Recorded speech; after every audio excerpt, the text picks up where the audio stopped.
Either subscribe, donate, or get the fuck out.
What's up, guys? How's everybody doing?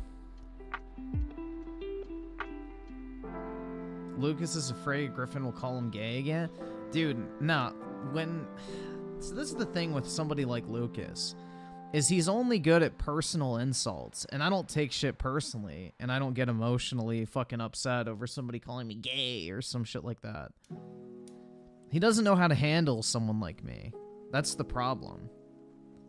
Is he doesn't understand how to deal with someone who doesn't give a fuck about, like, self-deprecation or being the butt of a joke or whatever. It's like, he can't fucking, you know, he can't hang, basically. That's the thing. Is he can't rock me. And that's what he's trying to do with most people he debates.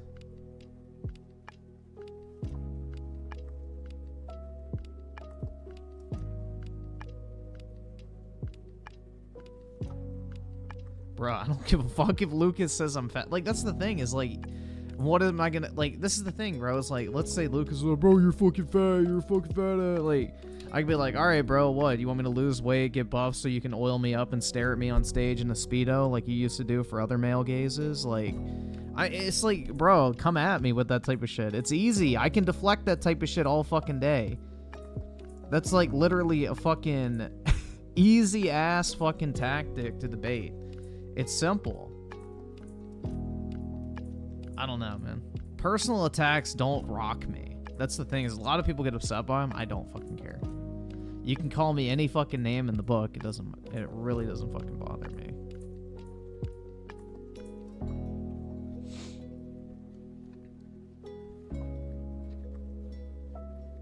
It's like when I was in my AP government class or whatever the fuck, and this like really fucking liberal Bernie supporter or some shit, because I said that we shouldn't just have illegal immigration. It was something like that. I forgot what it was. We were having a debate in class. He goes like, well, if you think that way, you're not going to have any friends. And I said, well, if they're friends like you, I don't need them anyway. And like, bro, he just, at that point, he was like done. He didn't know what the fuck to say. It was like a death. It was like a fucking cold death had rolled through the fucking air, and he just like, he was like frozen. He had no fucking idea how to respond to that shit.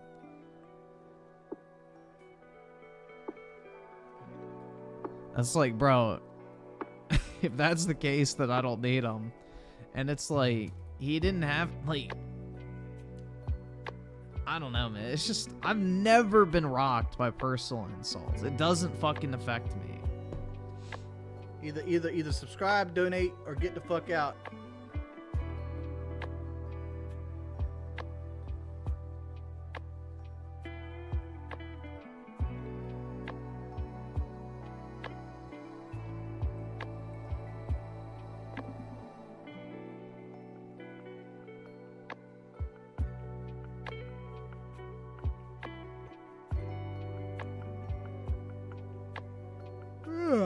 Damn, man. I just got back from walking my dog. I was about to start the stream, and then I felt the earth move. So I was like, oh, shit. Literally. I'm tired, bro. I had a lot of shit to do today. So somebody on my team was, like, out of the office, and we had to, like, redo this massive fucking spreadsheet. And I had, like, 17 fucking columns of interdependent fucking Excel formulas. It was fucking awful, dude. So, yeah. I had to, like, redo this massive fucking Excel template and reformulate the entire thing so that you could enter one code, and then that code would feed into 2 different columns, and then those columns that were fed into by the code would feed into 2 or 3 other columns, and then it would reference one column and then another column that was referenced, and then it would feed into that column. It was like a fucking... It was a nightmare, bro, but I did it because the one we had was, like, busted or some shit. How long did it take? Like 6 hours? I was, like, grinding that shit out because it had to be done today because the deadline's Monday, and we had to submit it for review, basically, by the end of today. So I was grinding that bitch out.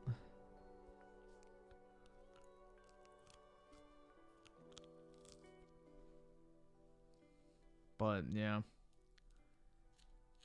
Luckily, I know how to use Excel, so it's not too difficult. It's just making sure everything feeds in correctly under all the foreseeable circumstances and things like that. You have to like stress test the formulation to make sure it'll hold up and under like any circumstance you throw at it. And I had to make sure it didn't display errors if cells were blank, so I had to do like, if I did a VLOOKUP function, I had to nest it inside of an if statement that said if cell is blank, then blank, and then if, you know, false, then it does the VLOOKUP, make sure it has the exact match, and then, yeah, it's not hard, it's just very fucking time consuming and super meticulous.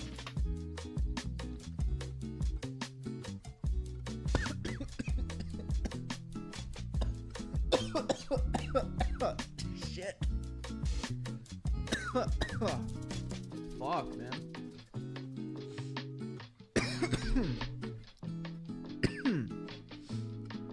I'm dying of cock-big 19.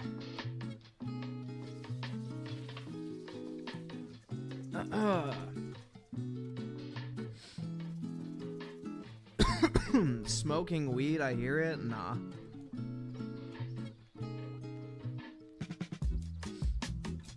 Nah, VLOOKUP's easy, man. That shit's really fucking nice. If you know how to use it, it's like the best Excel function. It saves you so much fucking time.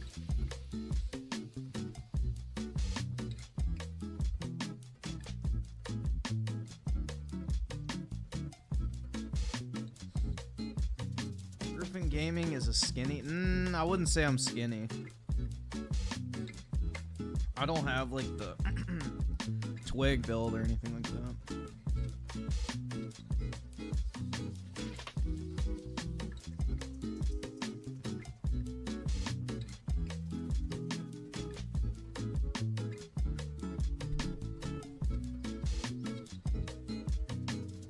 Griffin is buff? I'm getting there, man. Hopefully.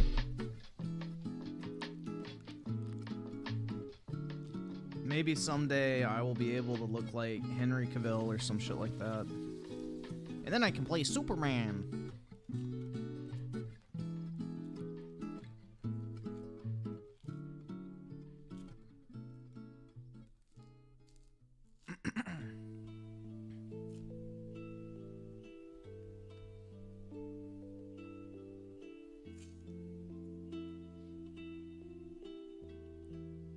Henry Cavill painting his, like, 40k characters. Dude, that's right, man.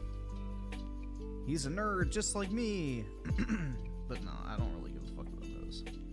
I'm not into the whole figurines and tabletop gaming and shit like that. I like trading cards, but I don't actually play the games. I used to play Yu-Gi-Oh! When it was actually, you know, a playable game and not this fucking autistic one-turn simulator.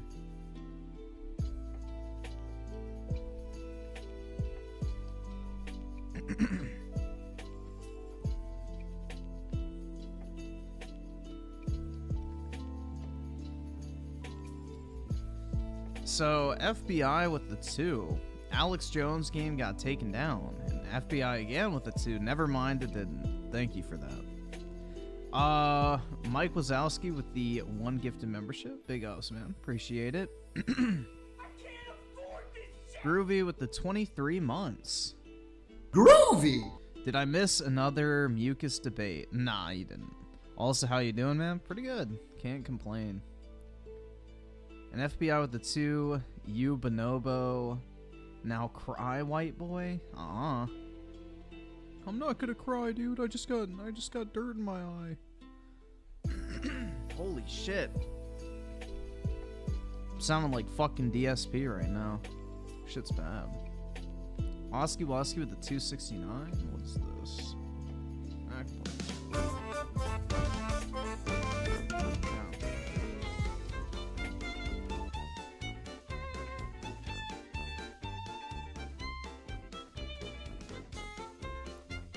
Fluffle Nugget with the 2. Xbox can now commit Series S toaster in bath.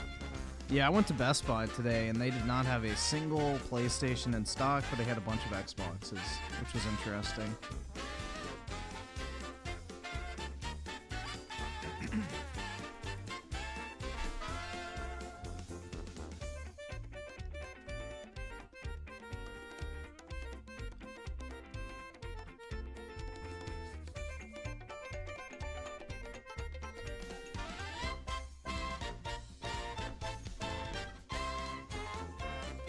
The Series S toaster next to the Xbox mini fridge. That's right.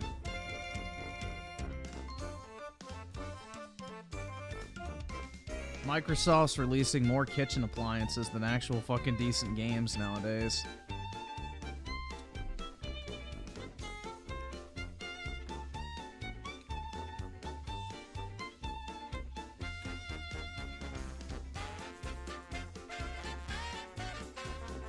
Agreed to Yu-Gi-Oh! I'm the equivalent of a Gen 1er for the franchise. Anything after original is not interesting.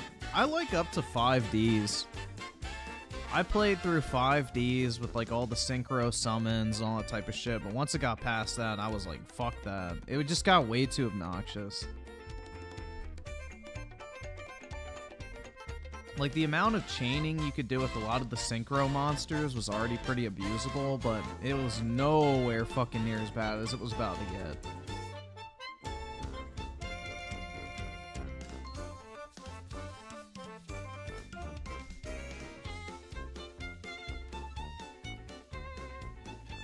Styler with the 5 is your title due to this. What is this?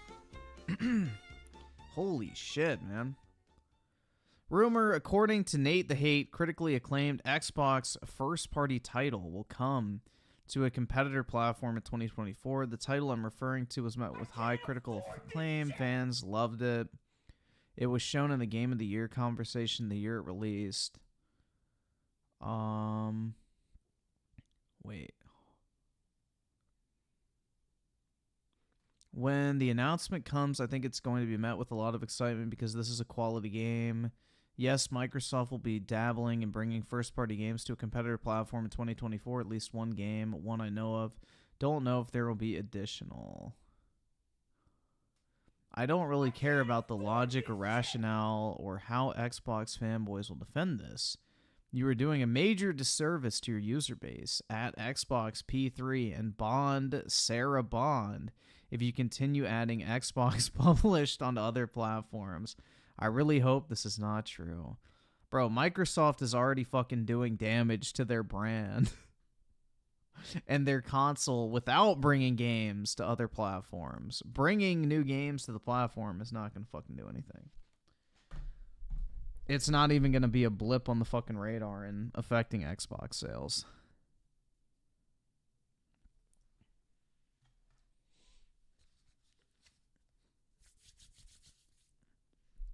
Is Evil West good? It's free on...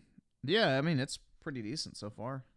It's like a Souls Light. It's not super difficult, but it has kind of like some of the Souls difficulty.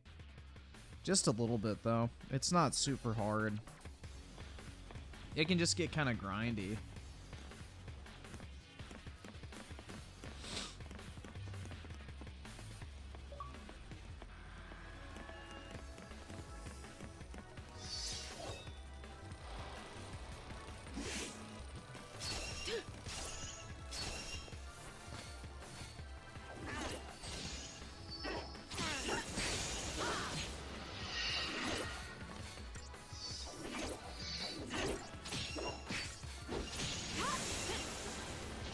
What's next? A grill? Probably, man. Either that or it'll be like pots and pans. Maybe it'll be a blender. I don't know, dude. We'll have to see.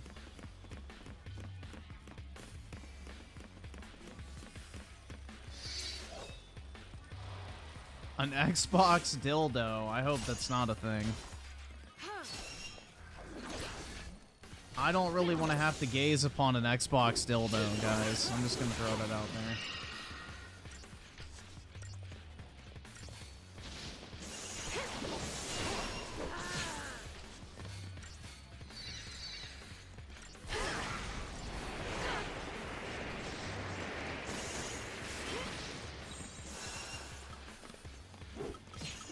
Keep the enemy off balance.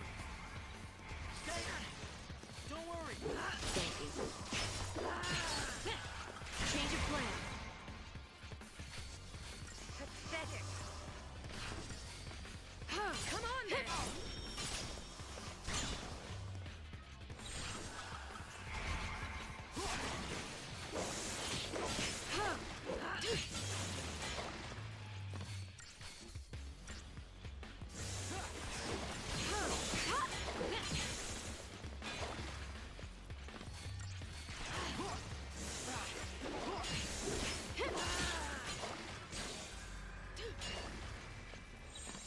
Time for another approach. Steady now. Thanks.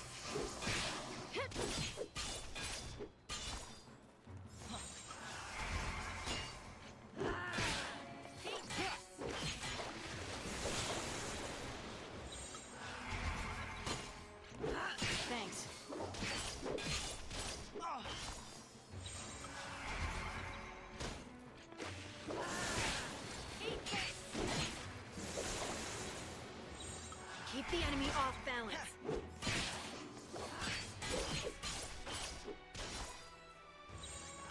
Change of plan. Nope, I can't take Hope out yet. Time But for I would another swap Fang with Hope, honestly. Or not. I would swap Fang with Snow. That's what I meant to say. Because Snow is actually really good. He has a shitload of health, and he's a way better Sentinel.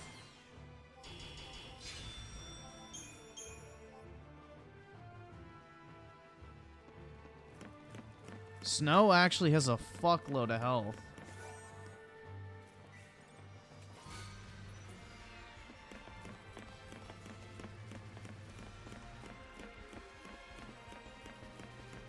So, Infamous Fool with the 5. Here's a Star Cope video. Oh, God. Why the media hates Starfield while he's playing Spider-Mid. Interesting. Why didn't he use Starfield footage?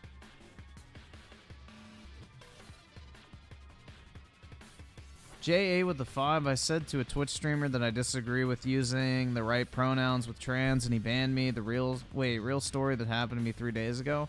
Oh yeah, probably because either he's a hardcore leftist or he grifts to that audience. I mean, to be on Twitch in current day, you kind of have to be either an insane grifter or a hardcore leftist, so it's not really surprising. Dreamcast guy lives in your city? Oh shit, man, you got a real celebrity in town. Do you ever see him at the park playing his Steam Deck?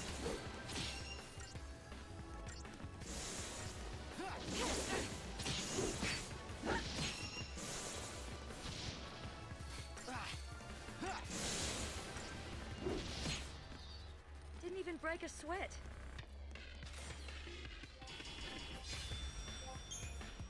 Why do you get so much more CP playing as Lightning? It's so weird, man. Like, whenever you play as Saz and Vanille, you don't get shit for CP.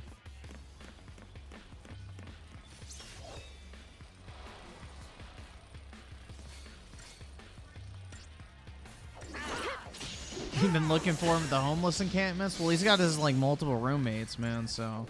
He's not homeless right now. I still think that's wild, though, being in, like, your 40s and having roommates. Or not 40s, late 30s, but whatever.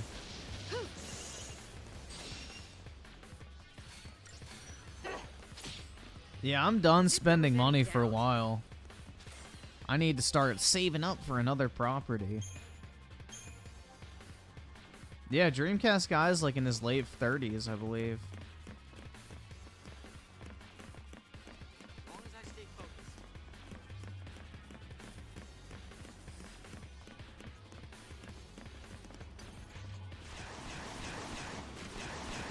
Aw, shit. I thought I could sneak up.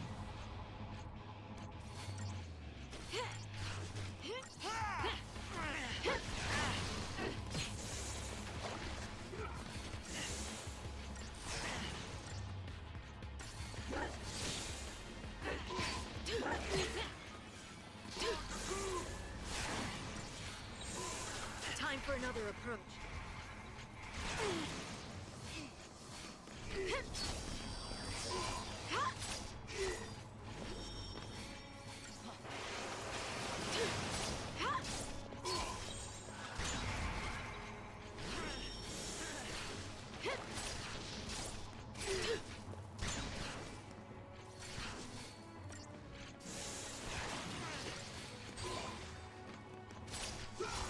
All right, there we go. This'll be fun.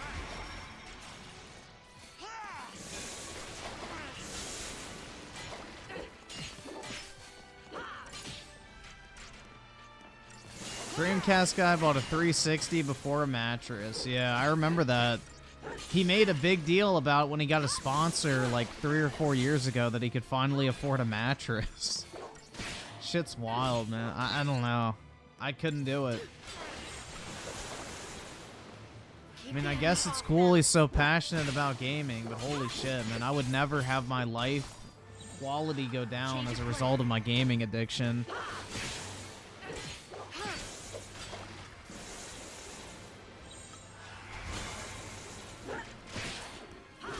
I've had my mattress for like 3 years.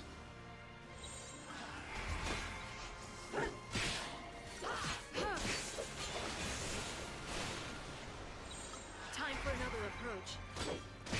Appreciate it.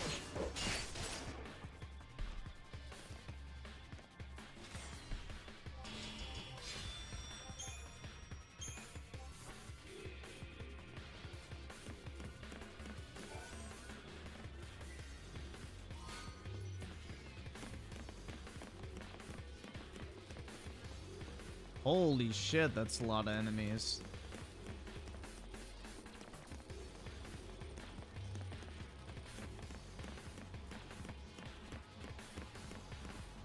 Ah.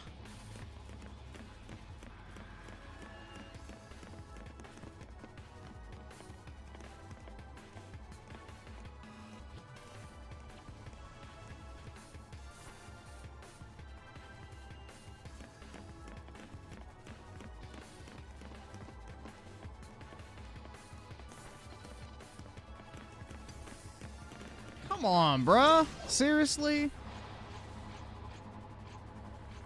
Keep your mind on the battle. They just didn't want me to get the fucking sneak.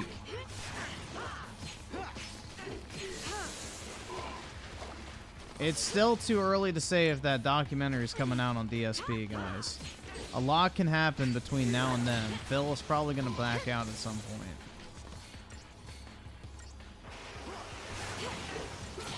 If enough of his simps convince him that it's a bad idea, he'll back out.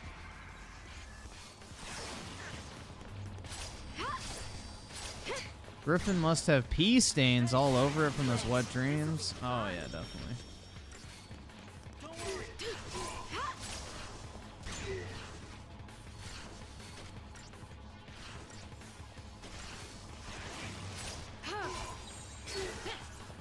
Change of plans.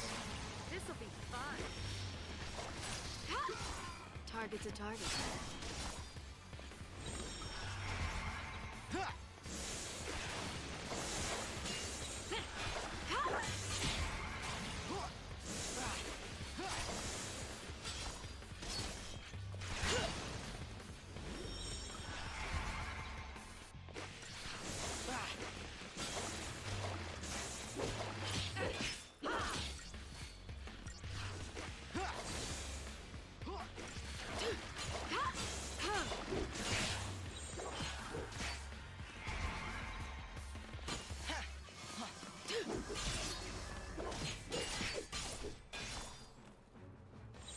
Time for another approach.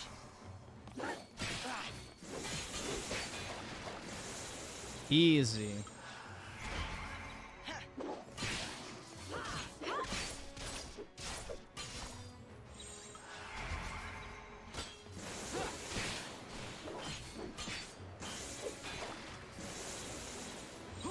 Keep the enemy off balance.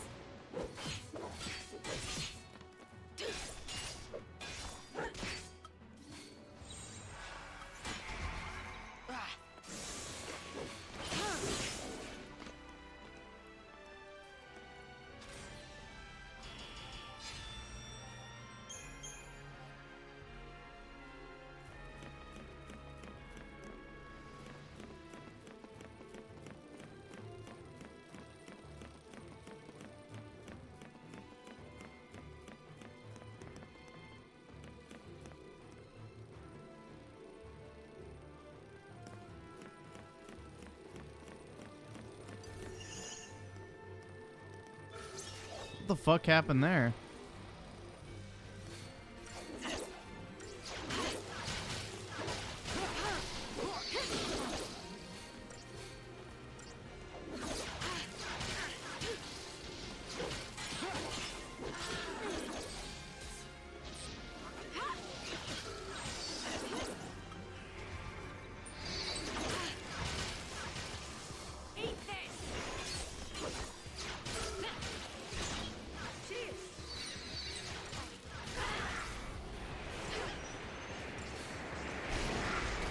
Oh shit. Hope is dead. Watch. Oh, I'm shocked. Nothing personal.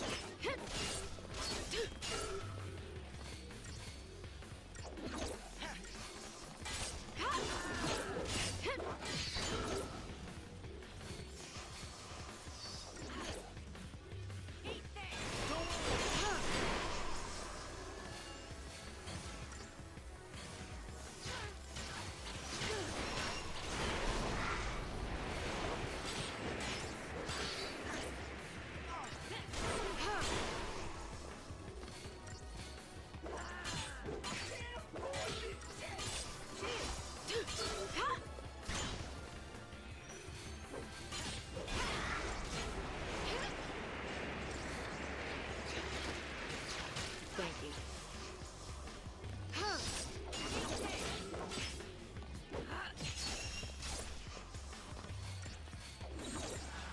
Change of plan.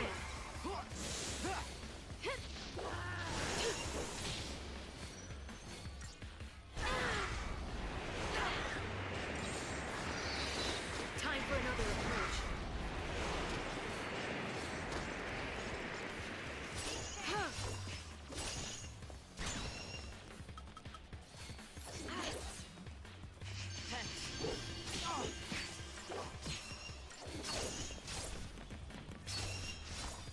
Thanks.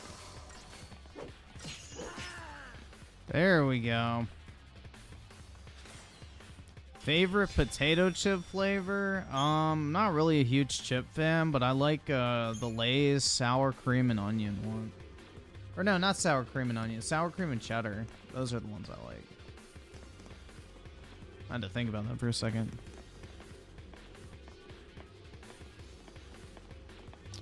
Let's see. Juan with the one. Had to start it off, huh? You're broke!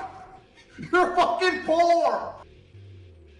No, I saw it with the vibe. I mention it all the time, but I started New Game Plus for God of War, and I can't stress how much better it is having all of my crap. Yeah, that's what was dumb, is they didn't carry over any of your powers from the first game, which I feel like they should have.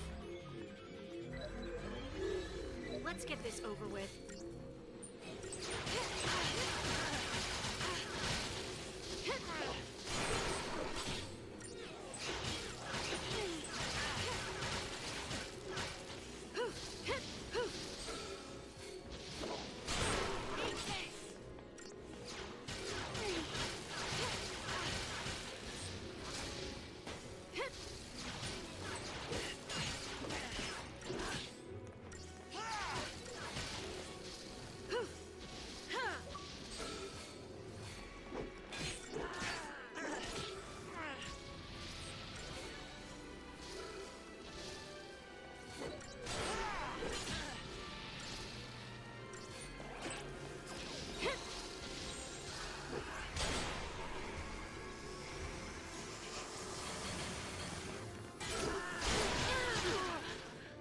Oh, are you fucking shitting me? All three of us died?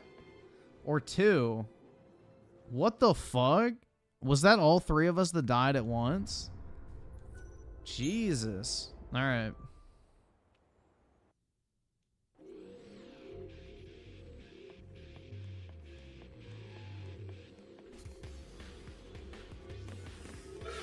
Alright, I got preemptive strike at least.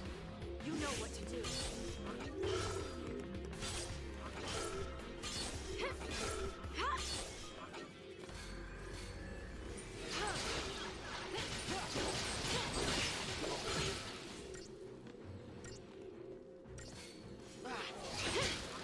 Target's a target.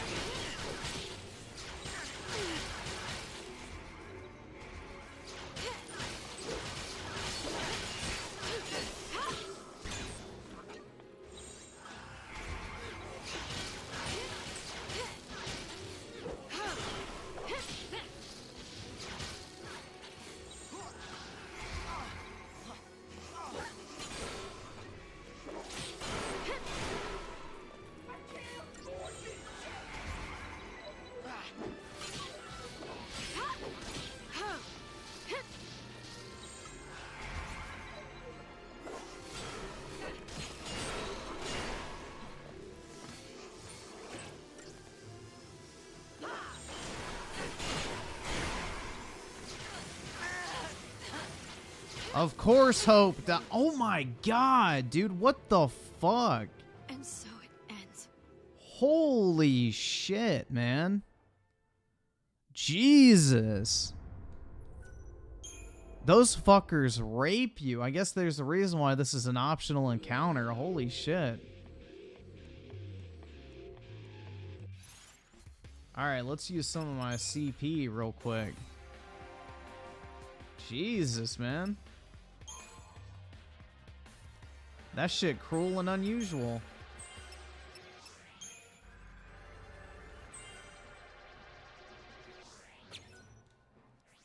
That's all 3,000 got me. Holy shit.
Ah, shit.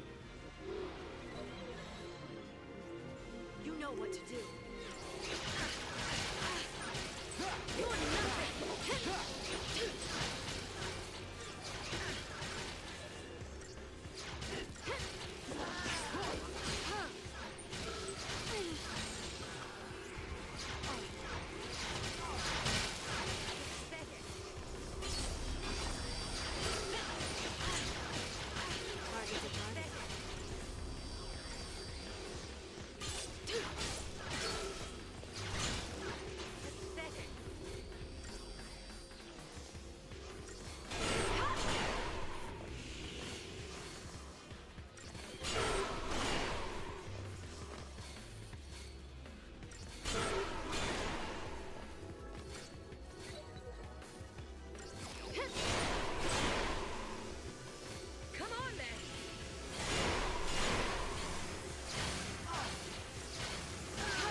Target's a target.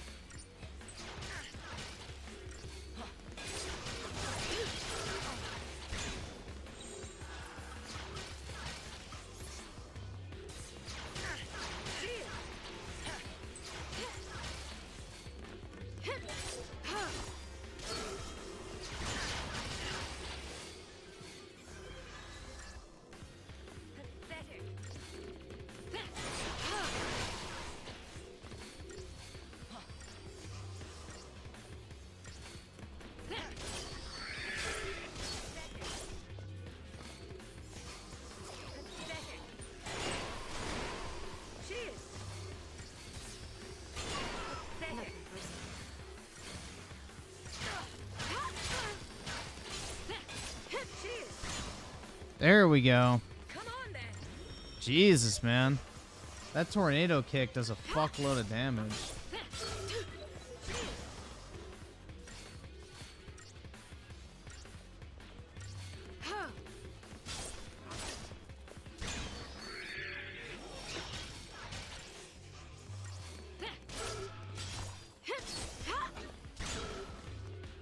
The Grizz of the two, if you had to own any fast food company, which one? Chick-fil-A. Be ready for the next fight. Easy. Easily would be Chick-fil-A. I don't even have to think about that.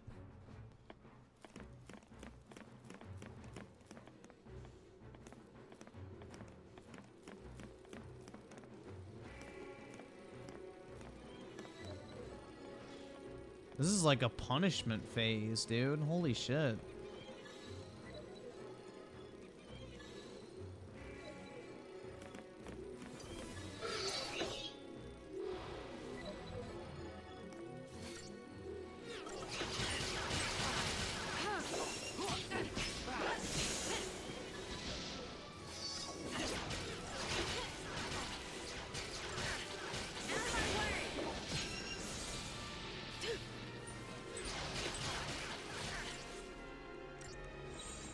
Keep the enemy off balance.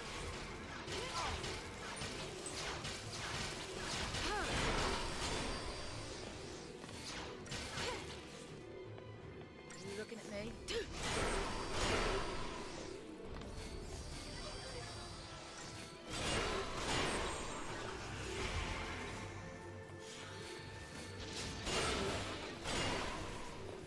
This'll be fun. Take this.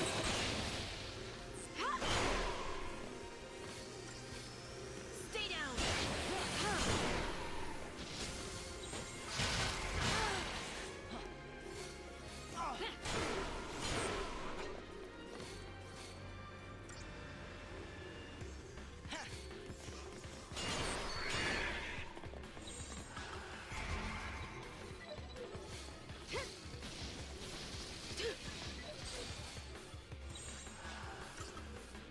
Change of plan.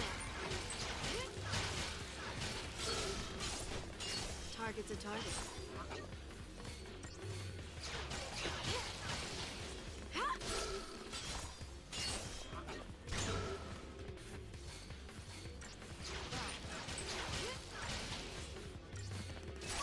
Nothing personal. Easy. There we go. When will I step in the boxing ring? For 10 million bucks. Otherwise, I'm not risking brain damage. Ain't worth it.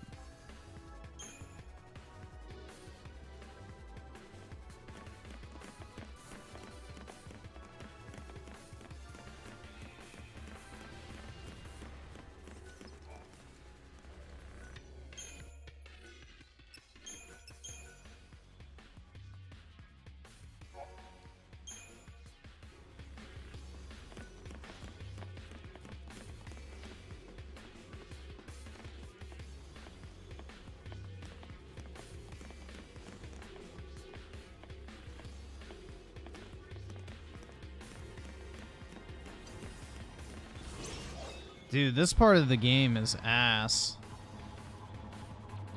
Nothing I can't handle. These enemy types are so cancer.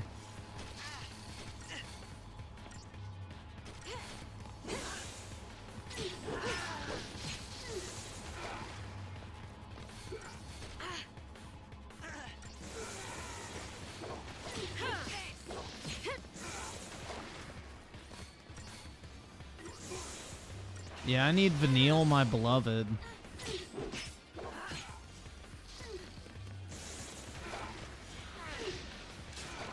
Chick-fil-A is pretty alright. I don't really eat fast food too much, as the price is about the same as Mexican restaurant. Rather eat fajitas. Yeah, fair enough, man. Chick-fil-A is just my favorite fast food place.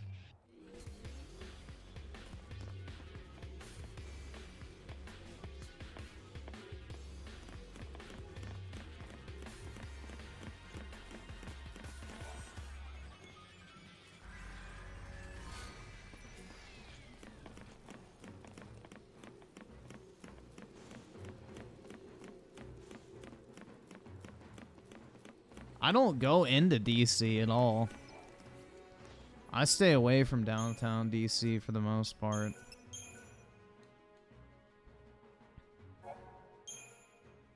I have zero reason to go. Dude, I don't actually go anywhere other than like maybe the gym and the grocery store. That's about it. So I don't really venture into like DC.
How's crime in DC? Horrible. It's one of the worst in the countries. That's how it's done. Like the country's major cities, bro. It's like one of the worst. It's up there with New York City, Los Angeles, and Chicago. Like it's a shithole.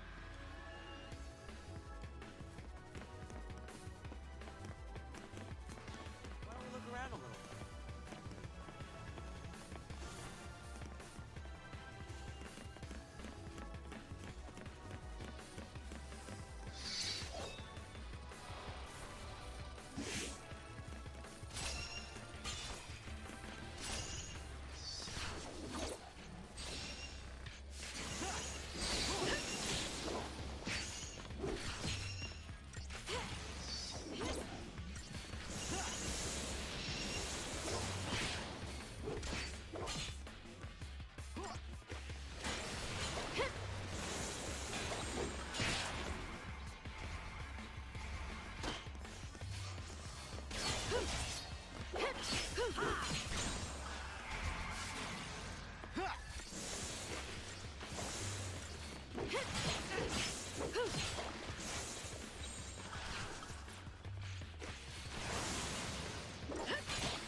You asked for it.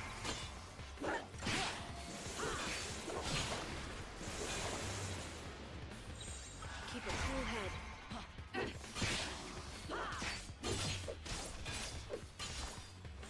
New strategy.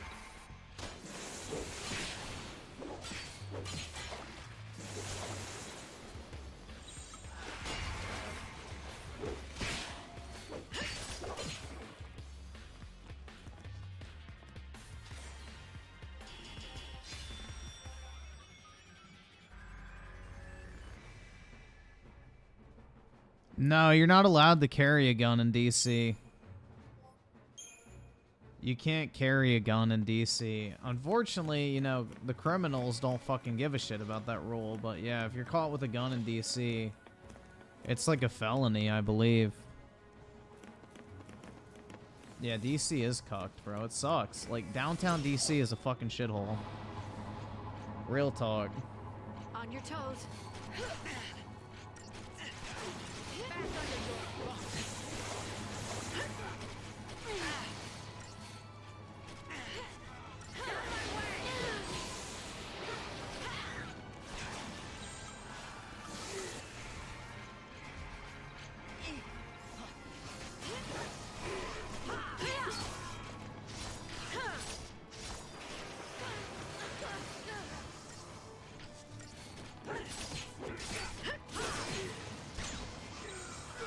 New strategy. You looking at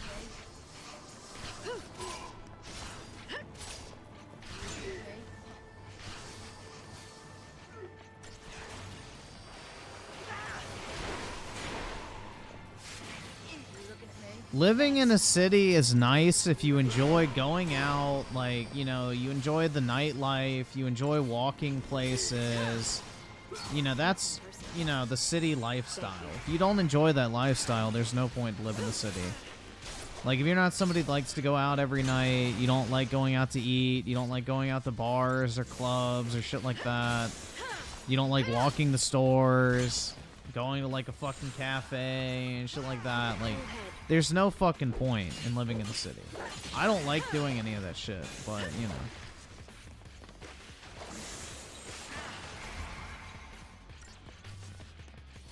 That's the whole point of living in a city, is having a lot of stuff in close proximity.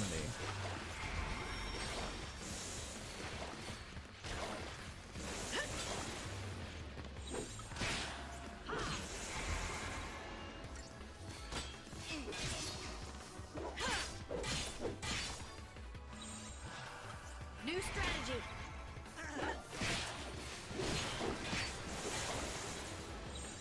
You asked for it.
for another approach.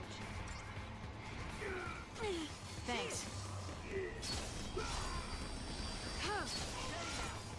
Thank you.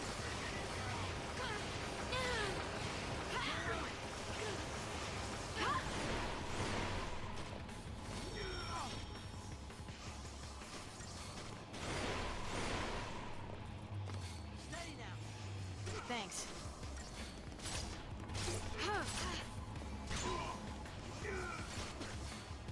Come on then.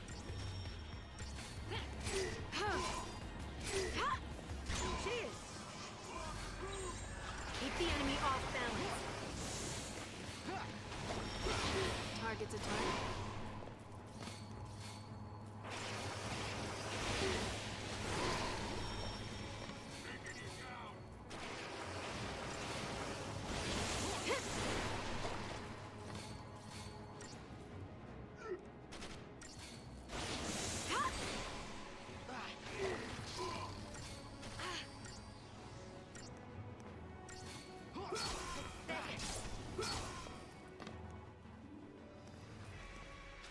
Easy.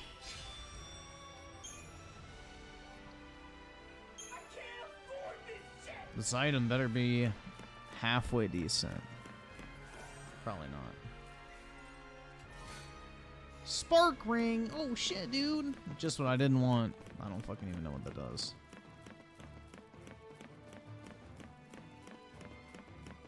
Bro, this game has too much gameplay. Nothing I can't handle.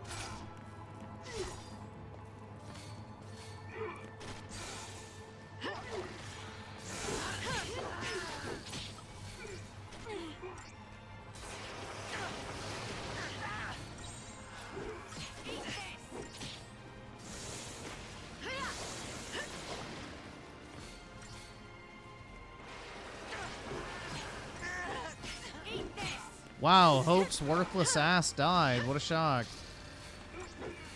Dude, he's so bad.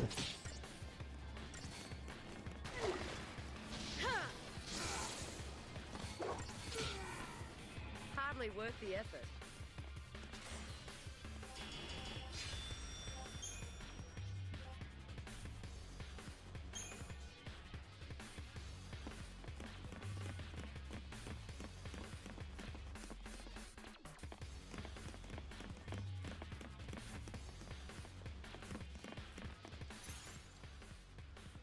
Alright, lots of CP to upgrade with.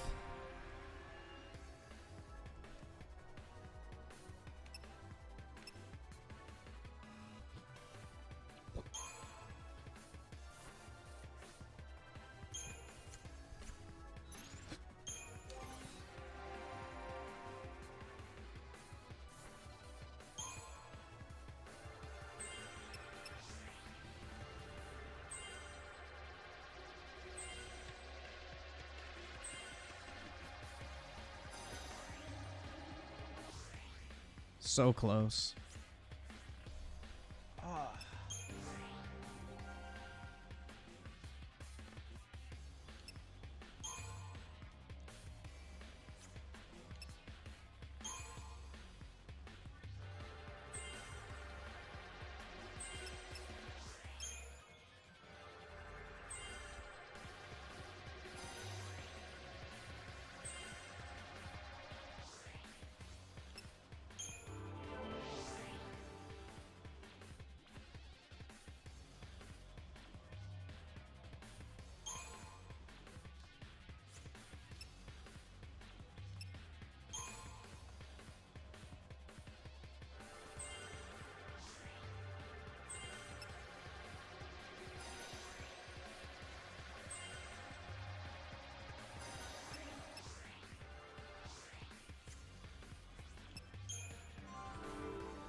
Shit.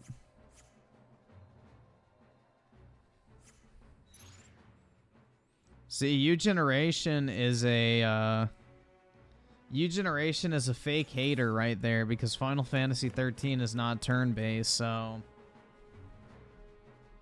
Get fucking wrecked. he's just trying to be edgy. Fucking exposed, bro. So, Light, how you figure this makes us lucky? Because when we kill it, we're one step closer to Vanille. How's that? Well, when you put it that way... A dragon.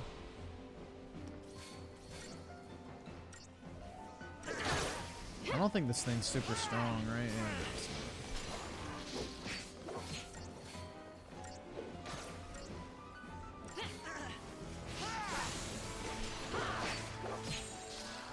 Change of plan. Oh wait, I didn't need to put him as a medic. Ah, that's okay. Appreciate it. Time for another approach.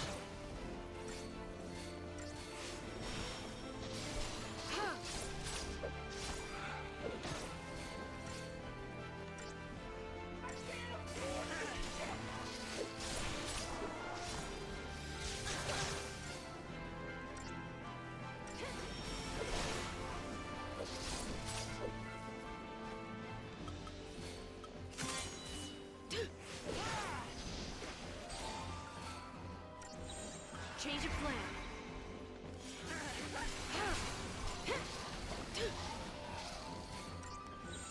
Keep the enemy off balance.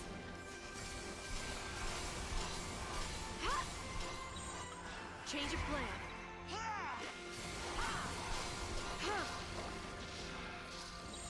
Time for another approach.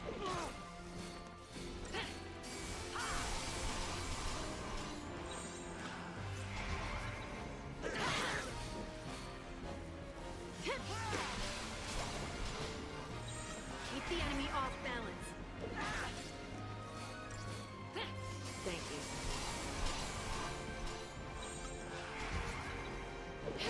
Alright, there we go. Dunzo. That was easy. Only 4 stars? The fuck? I cooked that retard.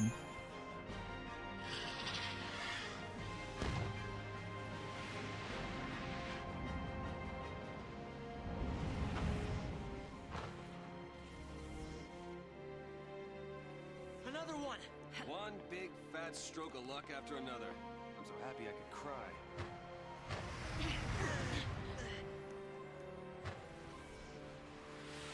Tease us, will ya? Come down here!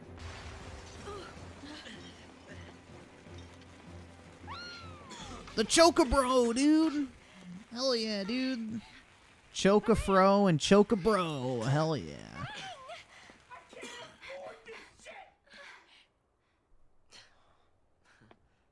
There you are. Miss me? You, the monster! Where?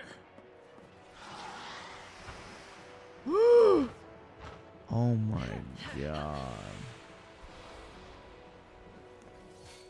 Not another one.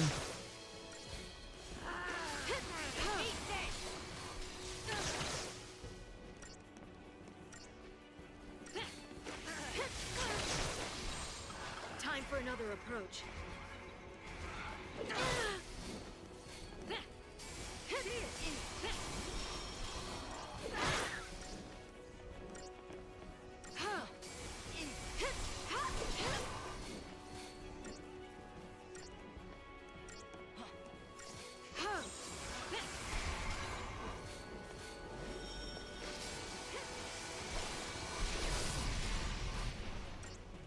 Woo, alright.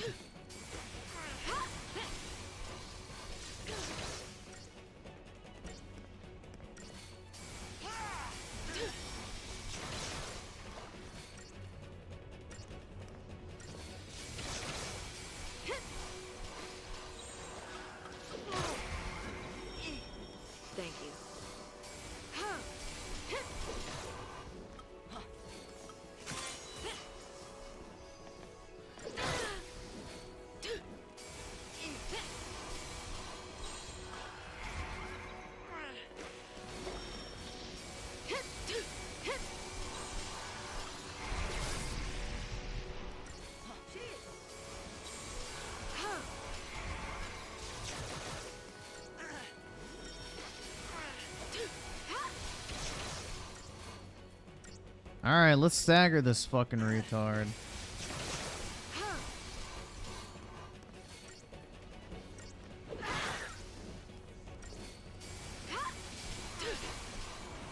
Come on then. Change of plan.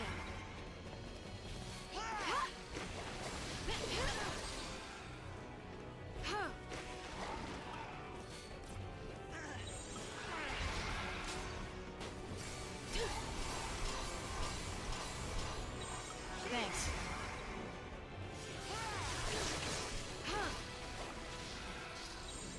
Keep the enemy off balance.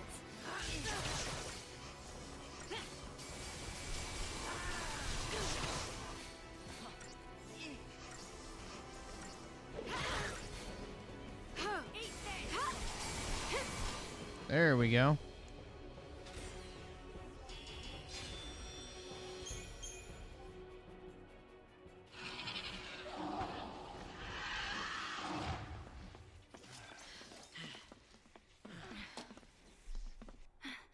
Vanille!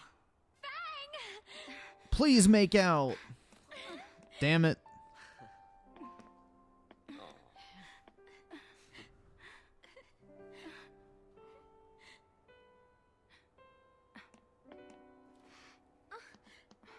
Oh shit. You've still got time. Fang, there's something I need to tell you. Making me worry like that. We'll talk later, Missy. What's wrong? Huh? Oh, nothing. Nothing. What's on the agenda? Toppling the sanctum? It's scissoring time. He's serious.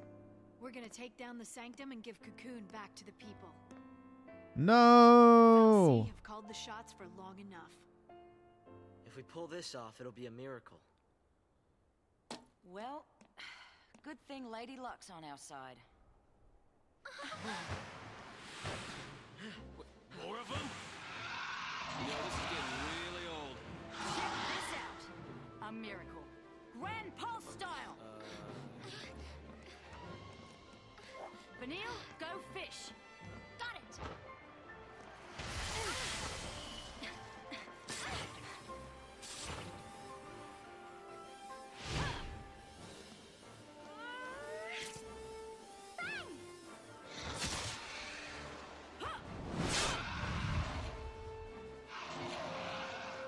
That's a good girl. Hell yeah, dude. Girl power. Let's get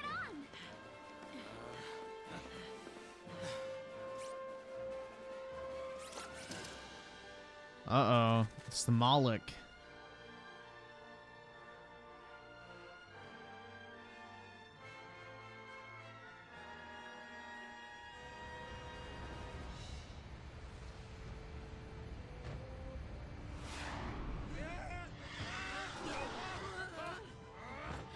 Believe in Lady Luck now?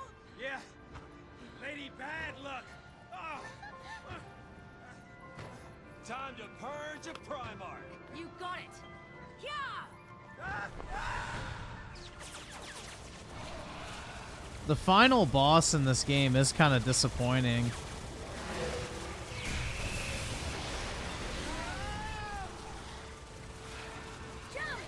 The final boss design in this game is kind of disappointing. I had my doubts, but I also believe. Nah, I don't have a if we problem stuck with together, girl power in a video game as long as the girl is somehow we hot. could change our fate.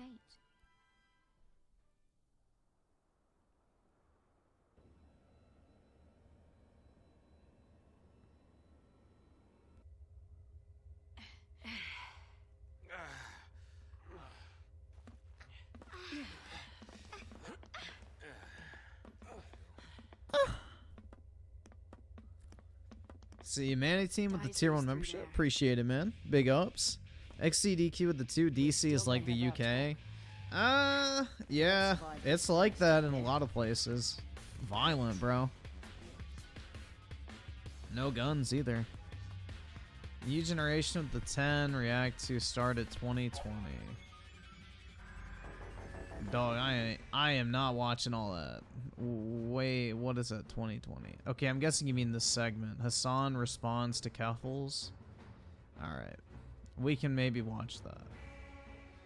We'll see how it goes. Alright, it's like fucking sectioned. Alright, that's fine. Yeah, we can watch that. Hassan loves Keffels. L. Isn't he Muslim? I feel like that shouldn't be allowed. Opinionated junkie with the 2. NYC is traffic hell. My stress would go up. Fuck. Yeah, that's why most people don't drive. They just take the subway or whatever the fuck. Or as the Brits would say, the tube. Or the tube. FBI with the 10. What is this? I make no promises we're watching that entire thing. A 30-minute Hassan video for $10 dues. I don't know if that's worth it, bruh. We'll watch some of it. But I make no promises.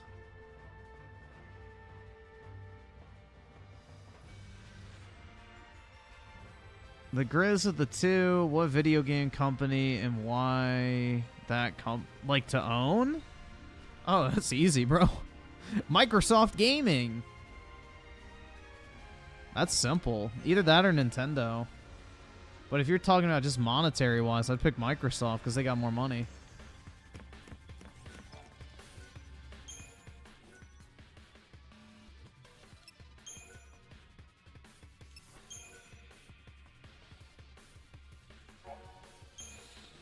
Oh, I could definitely save Xbox. 100%. Not to jerk myself off, but I could easily fix Xbox.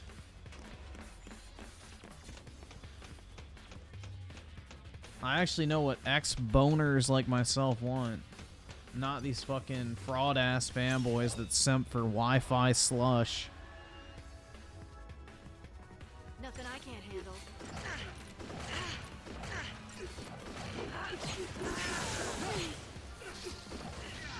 I need to do all my CP upgrades on everyone. I kind of wish there was like an auto level system for or I guess they're all playable, so never mind. I wish you could just automatically assign all your CP and you didn't have to like fucking manually do it. It takes a long time.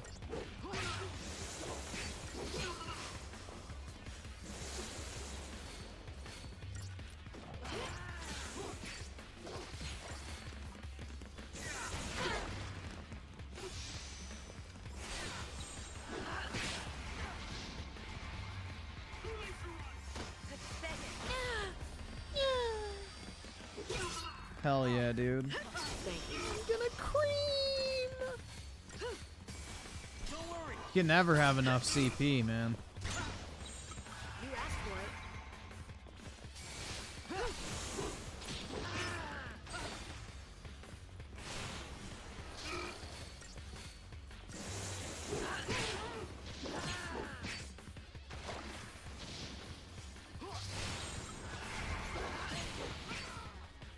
And I was just getting started.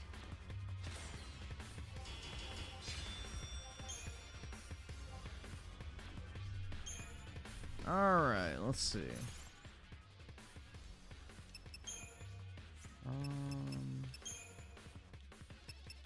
There we go.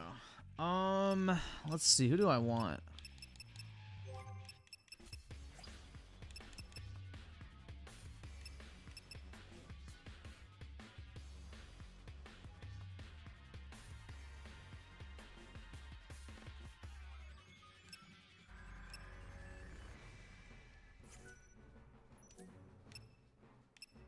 Oh, it got rid of all my fucking layouts. That's nice.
All hot girl team, Griffin. That's right. Girl power. And it's not just because they're hot, dude. I value each and every one of their contributions to the team.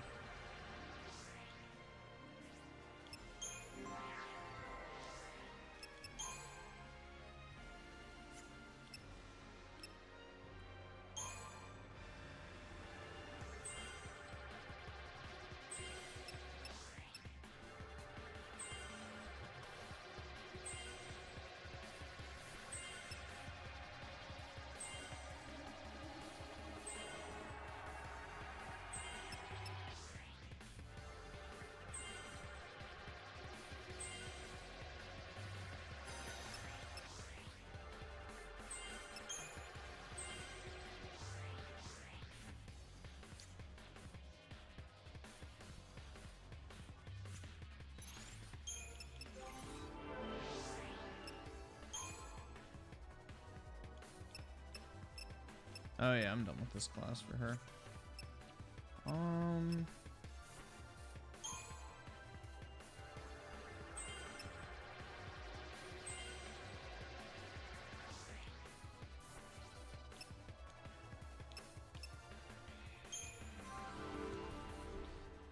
His fucking soy jack face.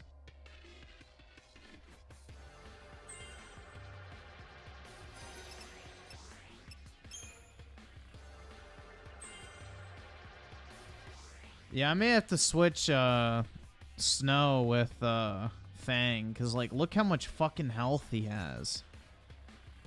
Like, that's insane, bro. 1,700. Like, that's a fucking tank. But we'll go with the girl gamer squad for now.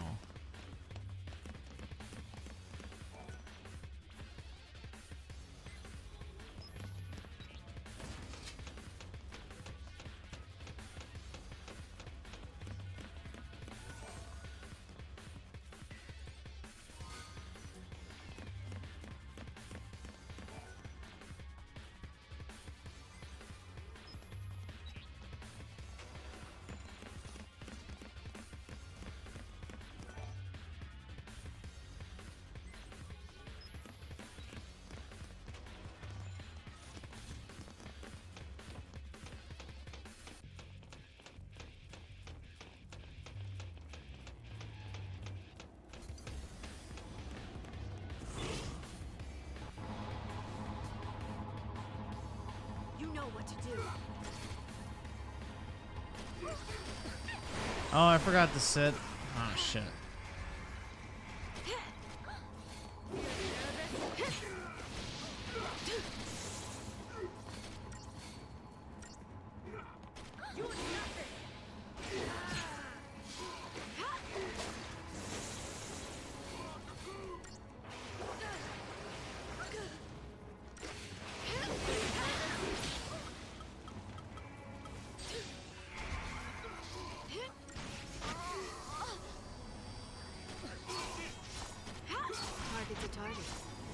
Thanks.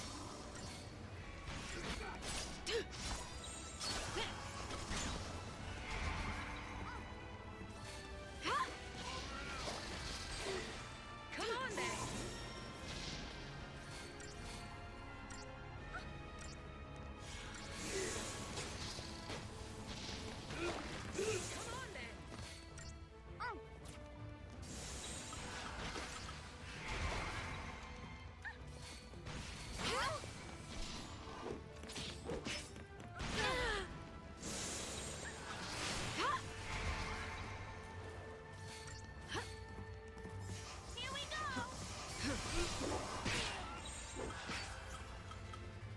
Time for another approach.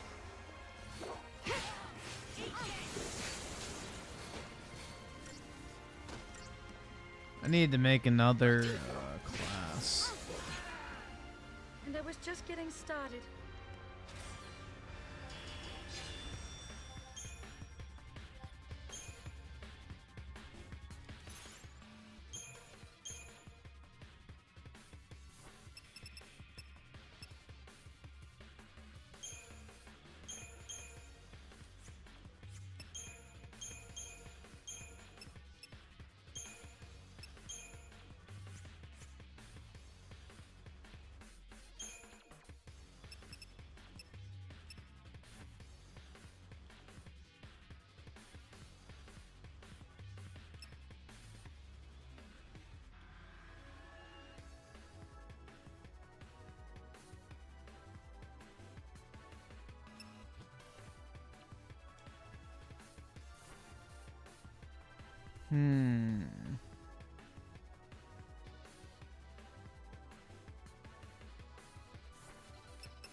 On your toes.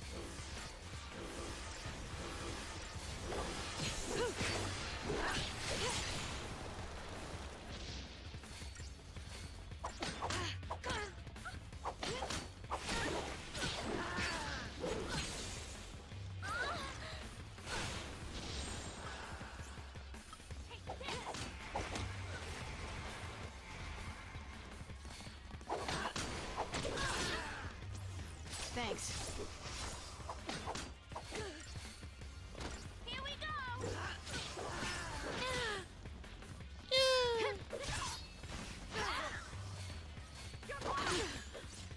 Holy shit, dude. Alright, well, I guess I gotta use a... I guess I gotta use a defensive fucking loadout. That shit's wild, man. Yeah, they do be moaning, bro. You gotta keep a bottle of Cetaphil on hand playing this shit.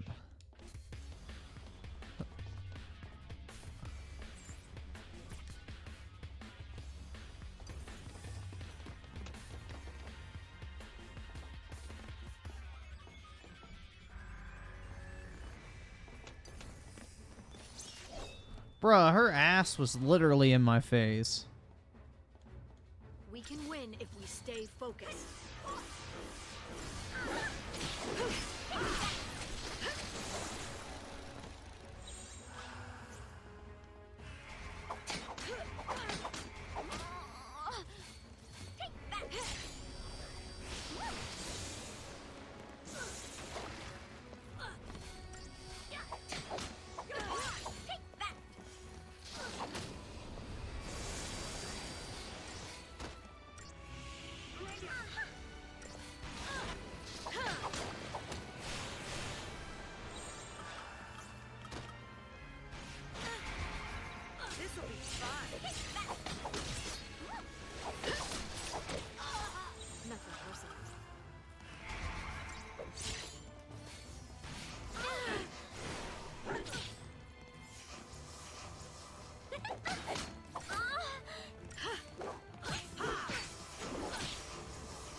Dude, that rocket launcher guy is just fucking me up.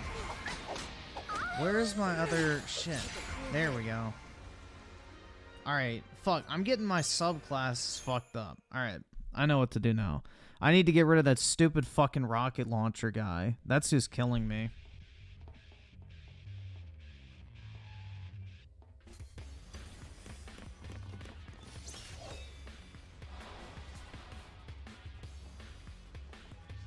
On your toes. Oh, wrong one. Fuck. This one. Right? Oh, wait. No, fuck. I was... Alright. Shit. Which enemy is it? Auto Chain Destroyer? Okay, that's who it is.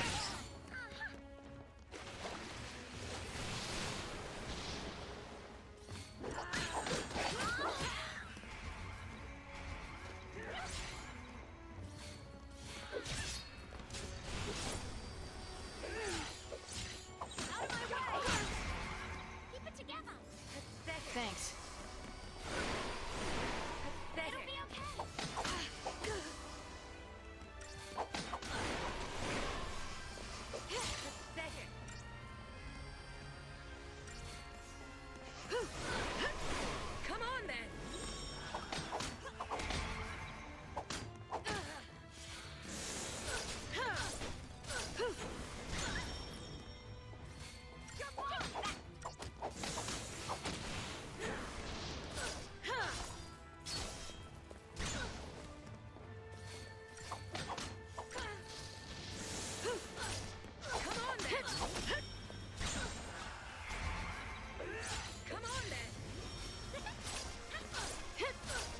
There we go.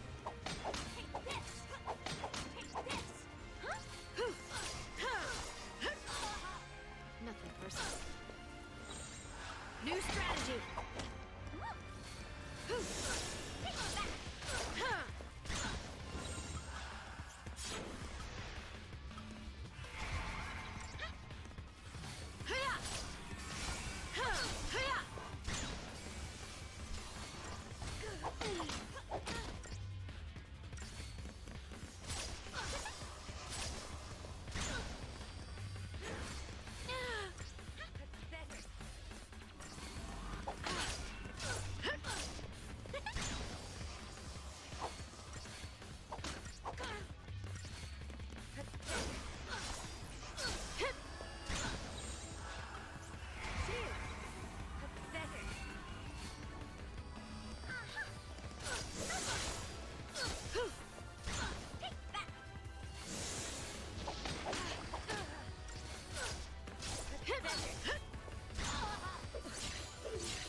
There we go.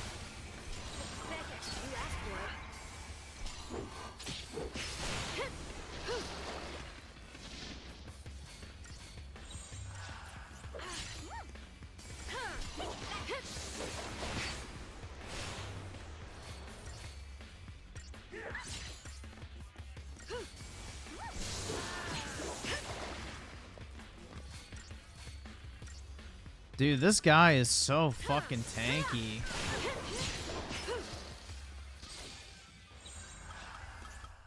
Keep a cool head.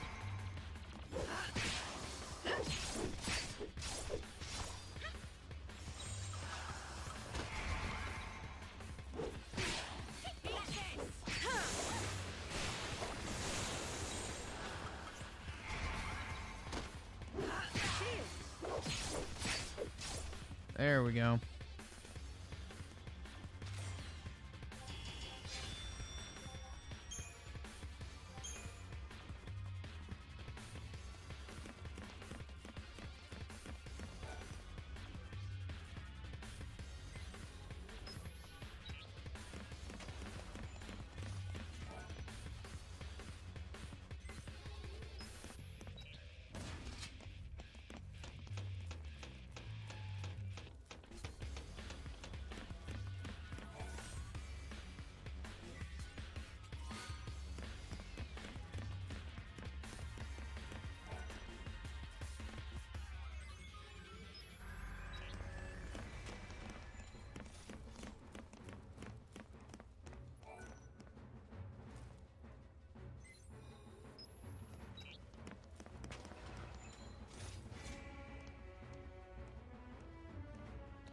Alright, so there's an item over in that far corner, there's one right there on the main platform, and then one over in that other corner, so I can skip that one.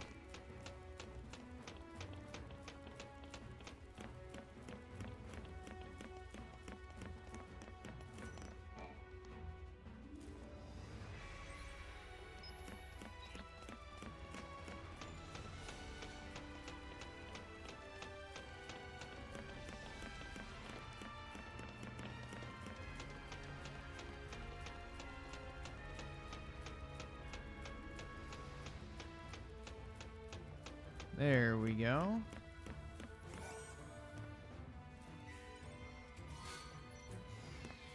$3,600. Nice.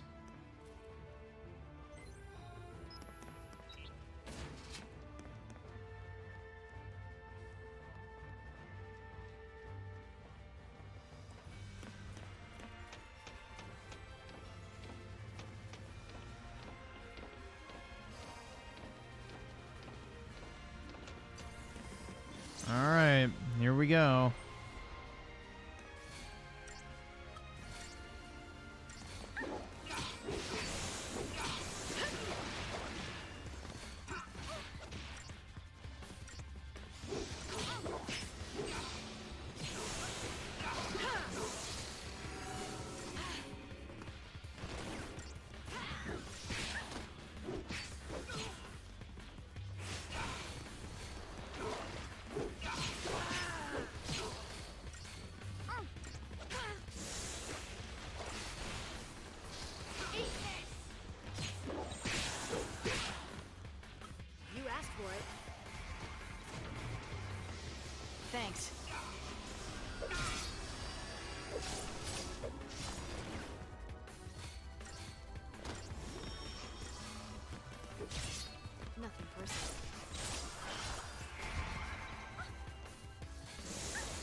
I haven't really felt the need to summon at all in this game, other than that one battle.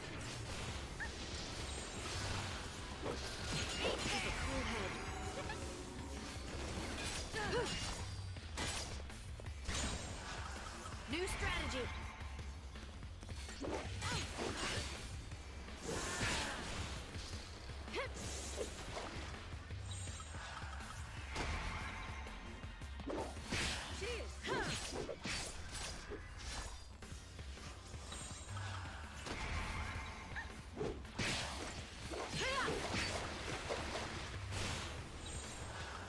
You asked for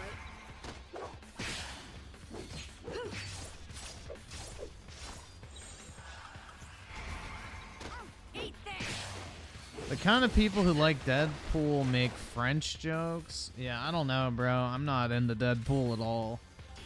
I did not like either of the movies. I always forget to use summons in Final Fantasy games. The only game I remembered was Final Fantasy 15 because you get like the massive fucking prompt that appears on your screen telling you to summon.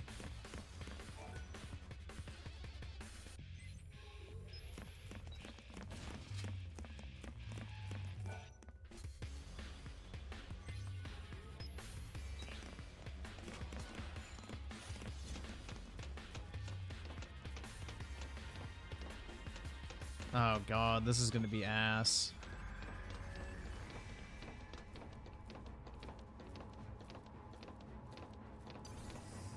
Dude, I love how lightning swings her hips when you walk.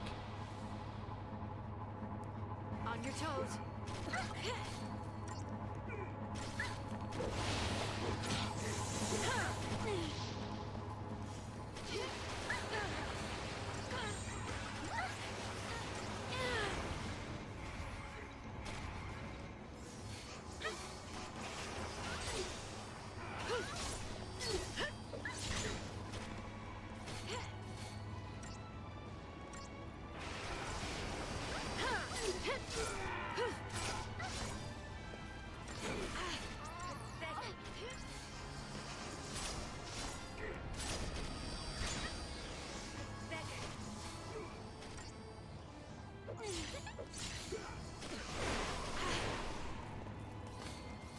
Why doesn't she just use med block? What the fuck? It's a good thing Vanille is actually a competent healer, though.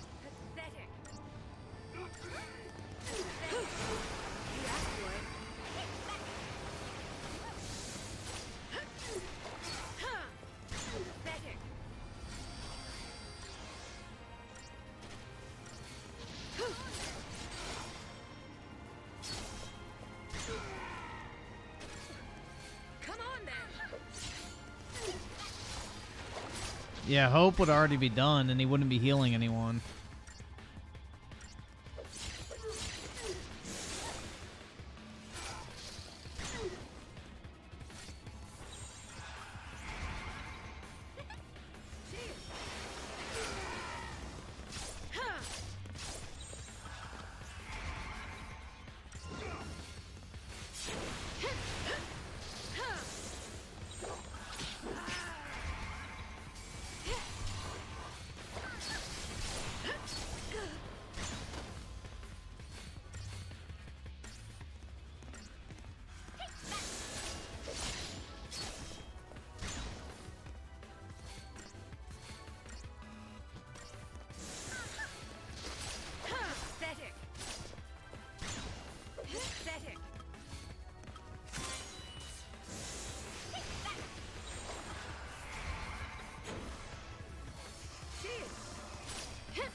There we go.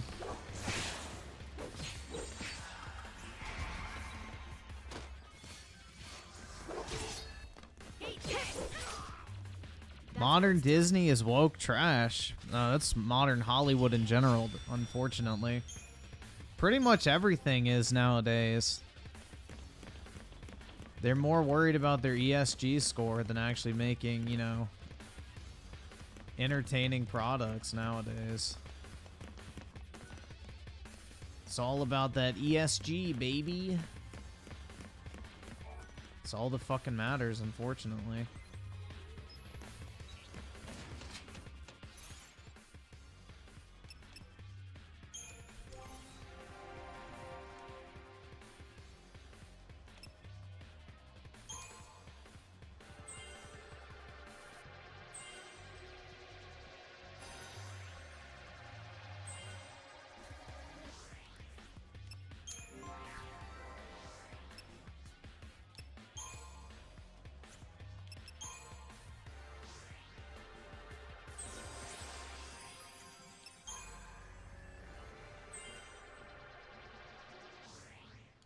Oh, seriously, man? Damn. Talk about a bee's dick away.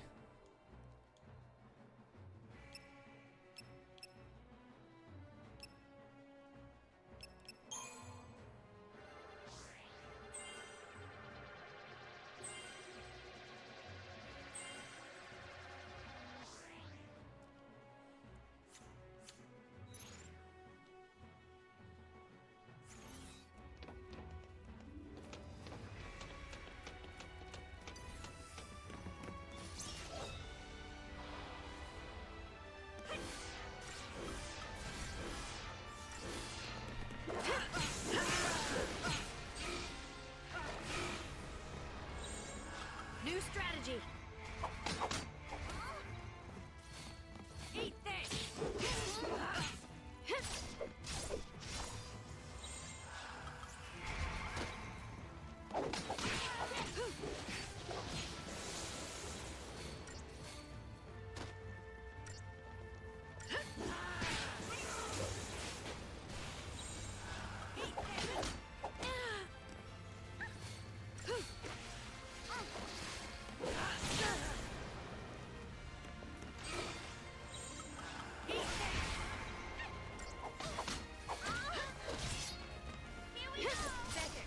Thanks.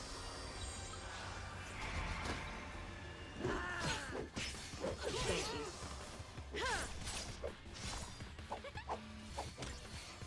Cheers.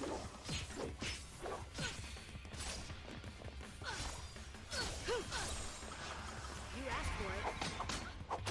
Eat this.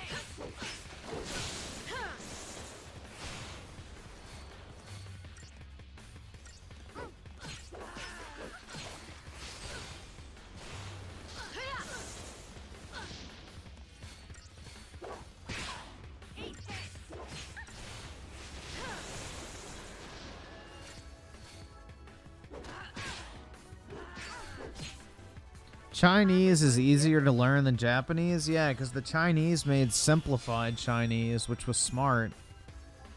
Which is what most people know. Even in China. Simplified Chinese.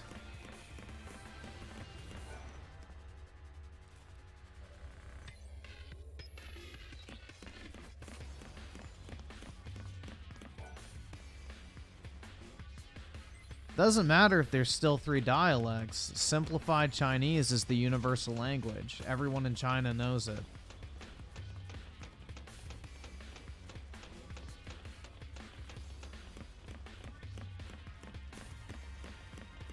It's a simplified version of Mandarin, so...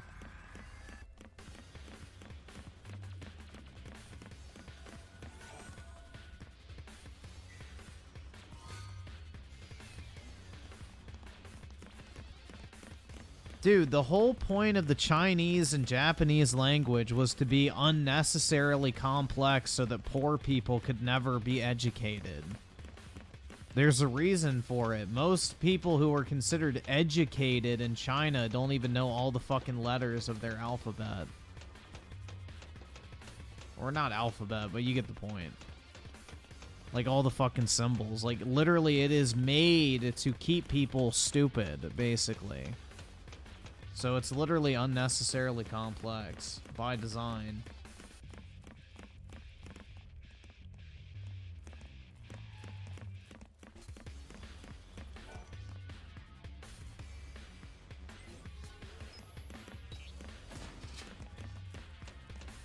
It's so that the common person couldn't read the laws, basically, was the reasoning behind it.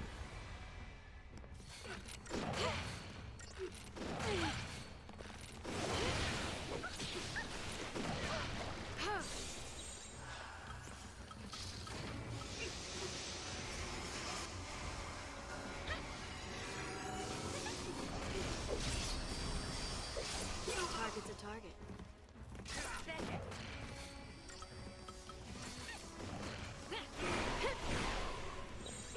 Keep the enemy off balance. Stay down.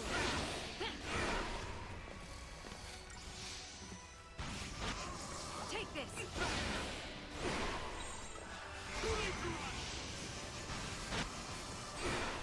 Thank you.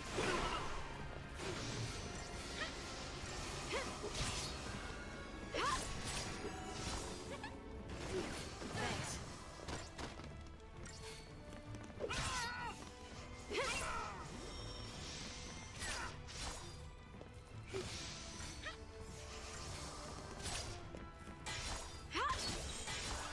Time for another approach.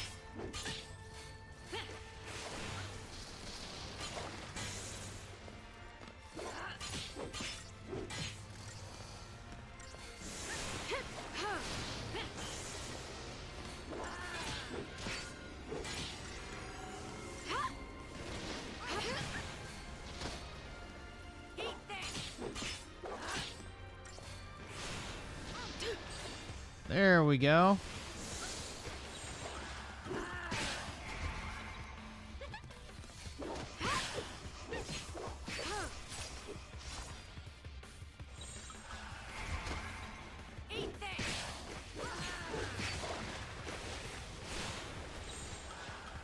Change of plan.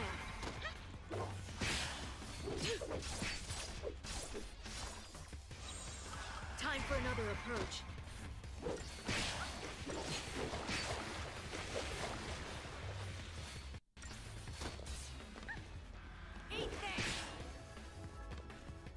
Dunzo.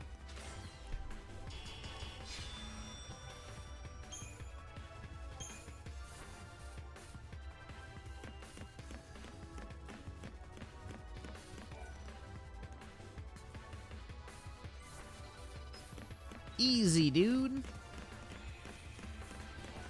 Hell yeah.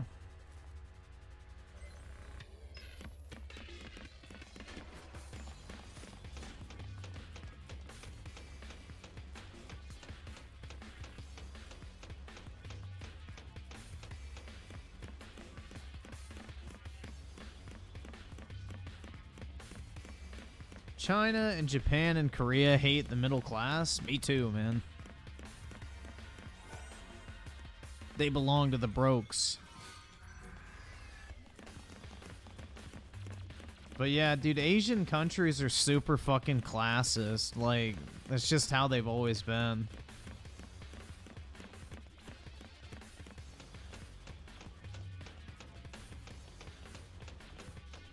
Technically, I'm not in the middle class for my age group, but soon I will be once I hit 30. Yeah. Technically, for like mid-20s, I'm in like the top 1%. So, hell yeah. But once you get into your 30s, I'm definitely not in the top 1%. I'm like in the maybe top 30%.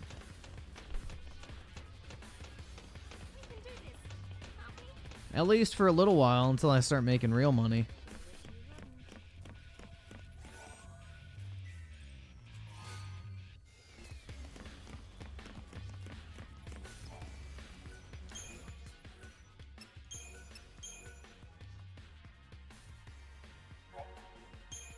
Oh, yeah, of course they're trying to get rid of the middle class.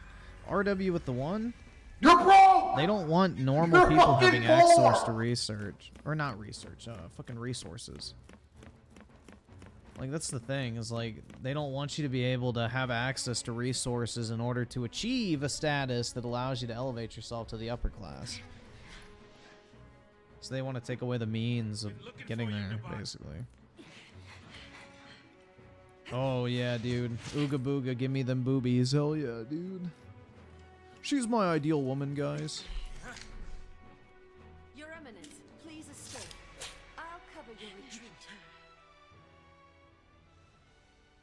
Why don't you leave, Jill?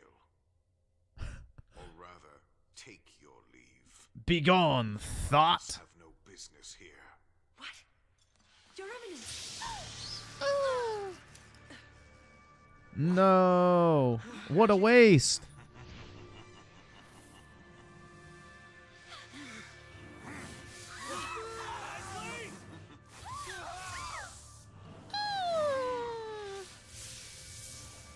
Monster! People are not yours to use! What else Yes, they are. with tools? Dude's a badass. Cocoon is a factory built by Falsi. A factory for the mass production of human forms. Not anymore, it's not. What can mere men do? Without our help, death is all of which you're capable. You saw the fools, a mindless mob drunk on fear of a viewless sea. I am not a millionaire unless you all want to all give me your monies. Then maybe I could be one. Filling their glasses. Let's see. You mean me? Oh, child, perish the thought. I am more than that. I am Falsi. I am a clock. My name is Spartandulus. Voice of the Sanctum. Just kidding. And Lord The Son clock is that final boss. Falsi. Your kind feared the darkness, so we gave you light. You begged us for the purge, and did it not come to pass? Now, You fight a clock for the final boss. you must learn The your orphan or place. whatever. This is the power of a Falsi. Cocoon's nothing to you?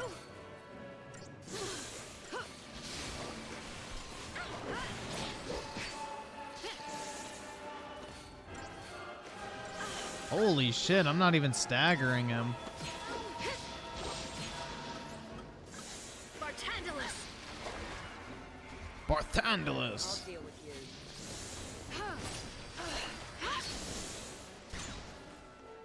There's a cheese for this. I don't remember it.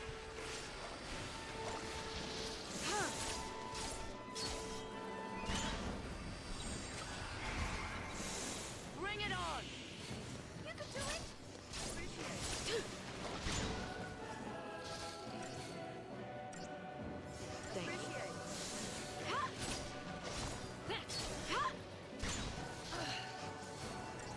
Bring it on!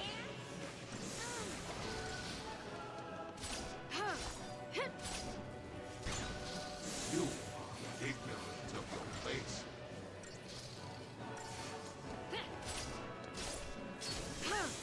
Bring it on!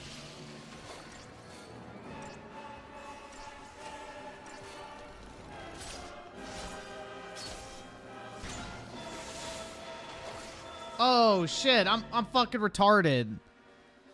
I always do this on these fucking bosses, dude. I forget you need to attack the parts, not the main thing. I'll deal with you. God, I'm fucking stupid. I always do this shit, dude.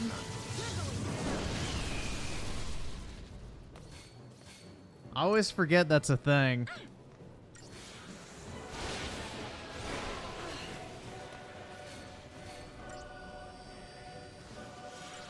Primarch! This Falsi. You waste your time.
Oh shit. All right.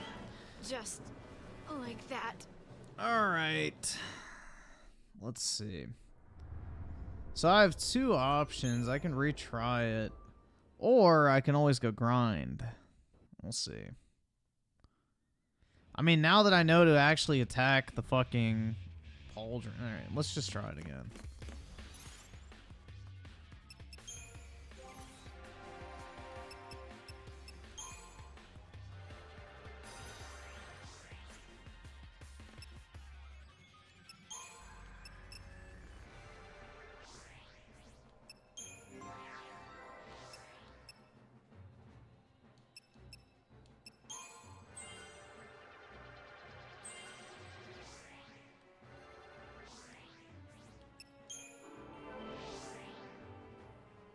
I may swap her out for Snow. Because Snow is way fucking better health-wise, but we'll see. I don't want to break up the fucking bad bitches squad, but you know.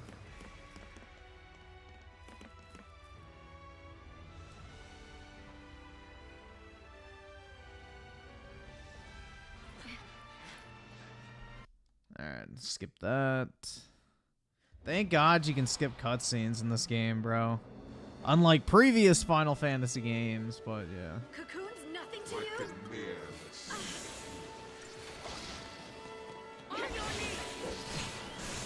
On your knees? Follow my lead. This'll be quick. This'll be quick.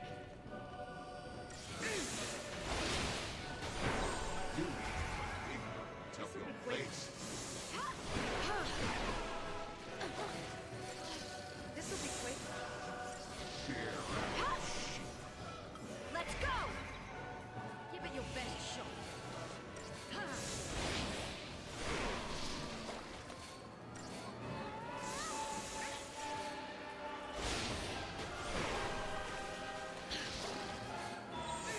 Take down the enemy. Give it your best shot.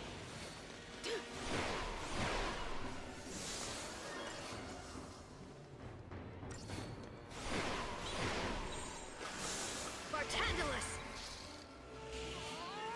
You're going down!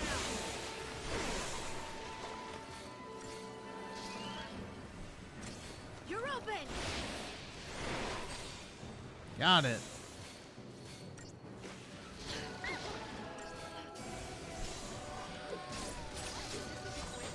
Take it that way.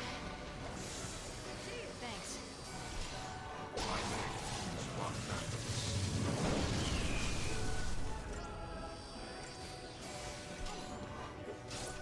Give it your best shot.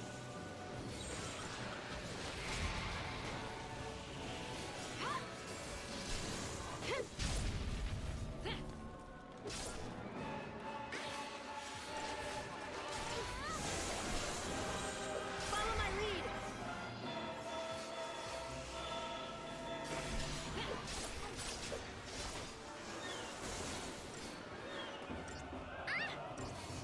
Thank you. Take down the enemy.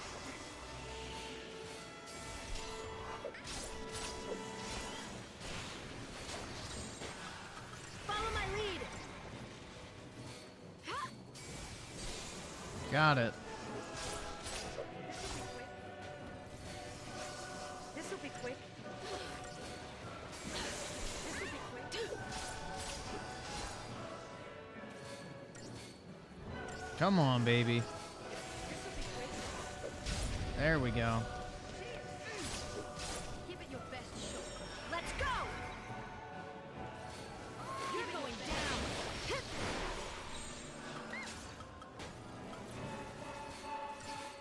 You take down face. Give it your best shot.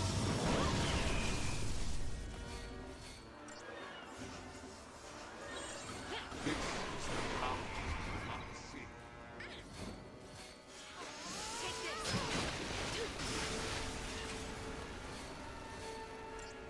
Give it your best shot.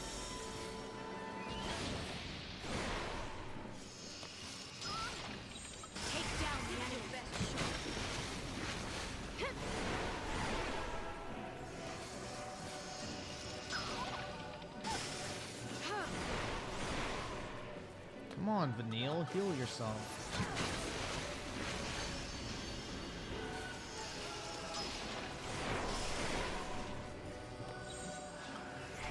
You are ignorant of your place.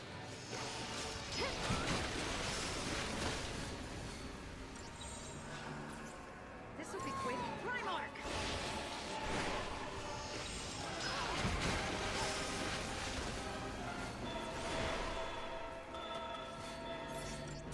Be careful!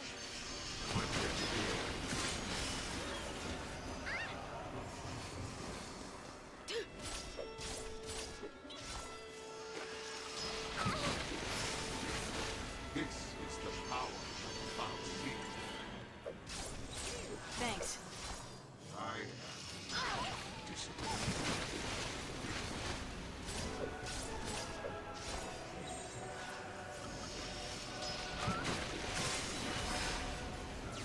Odin.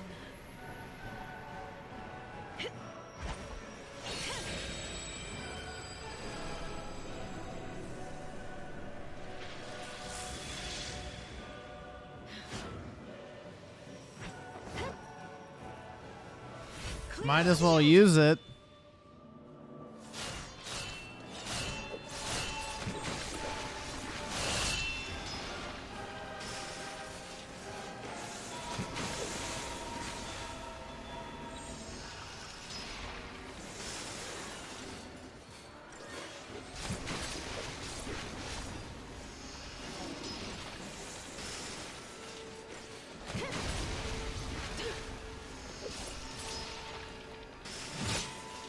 Lend me your blade.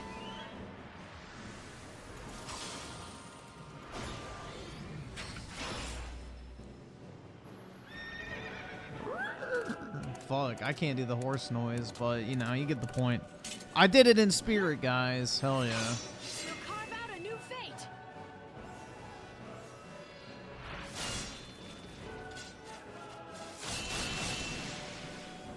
Huh?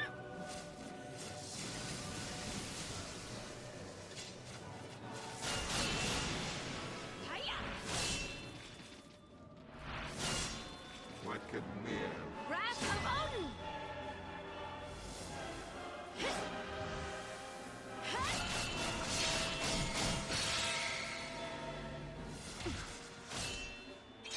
Well done.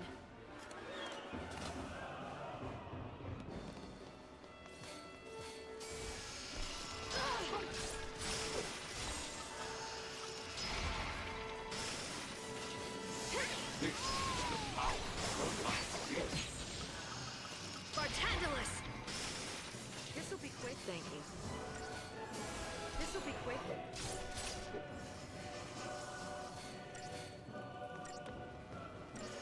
This'll be quick.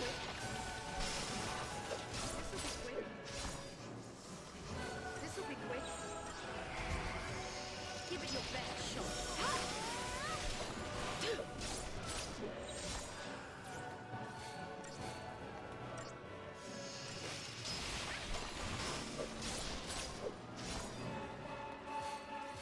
Alright, there we go. That should be it.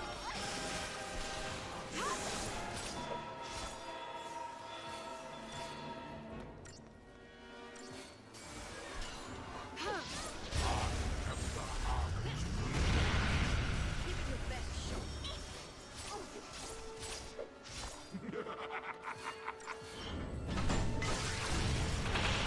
Thanks.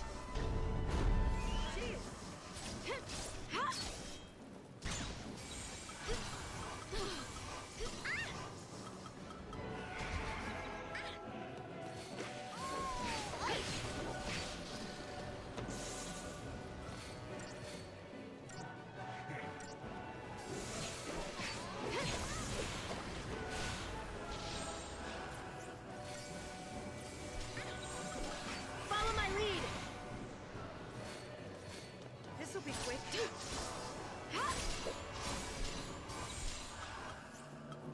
Bartandalus! Witness my power.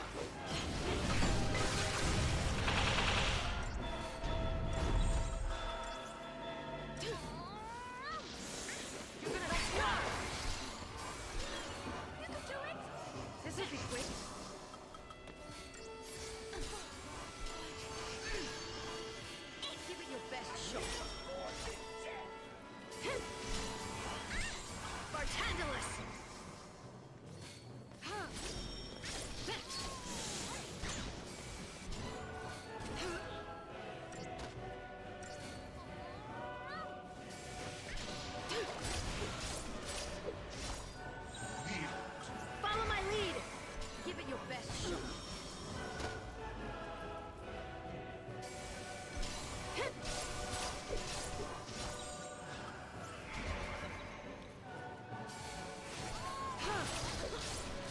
How is it healing? It's not healing.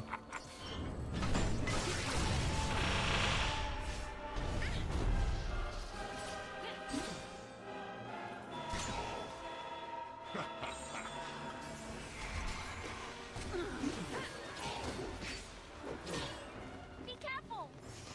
Thank you.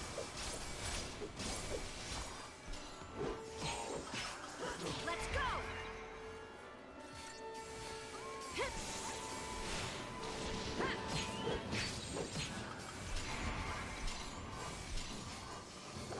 You're gonna swerve.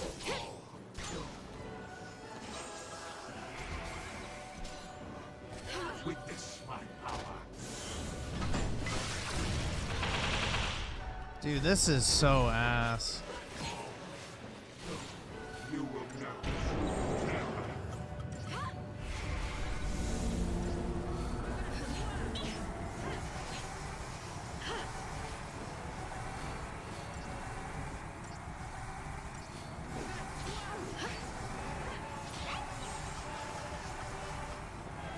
Bartandalus. This'll be quick. This'll be quick. This'll be quick.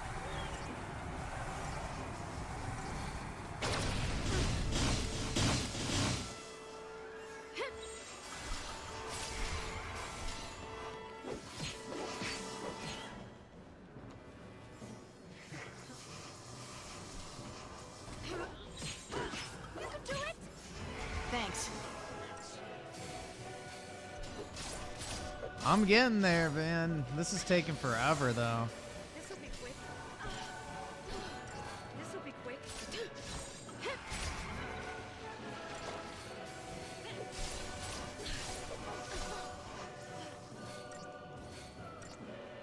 You will taste agony.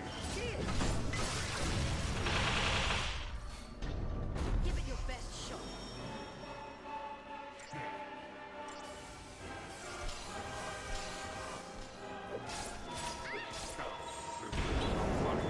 I'll see.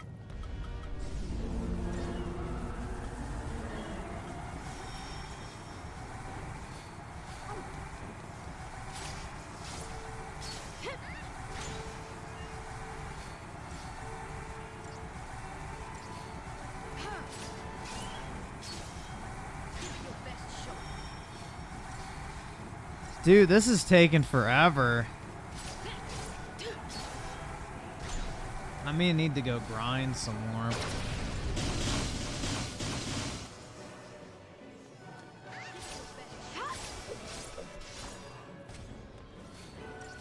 Submit.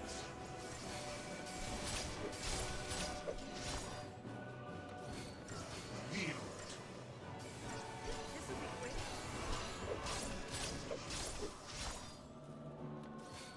This'll be quick. This'll be quick. This'll be quick.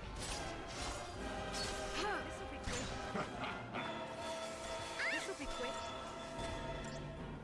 This'll be quick. Thank you. This'll be quick. Thanks. Submit.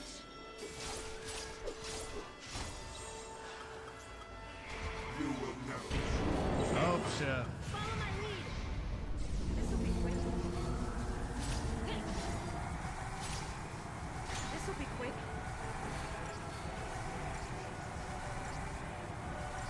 This'll be quick. This'll be quick.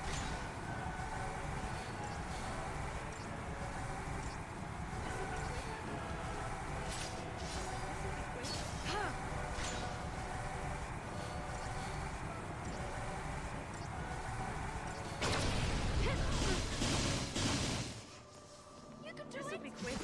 Thank you.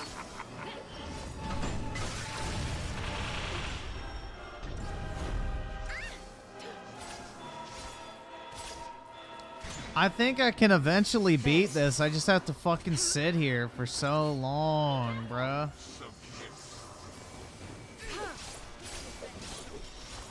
Because his health bar is slowly ticking down. Thanks. It's just taking forever, dude. Submit.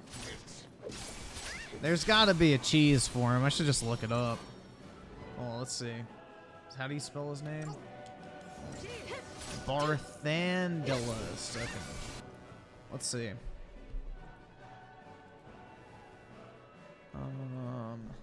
Barthandilus. Final Fantasy.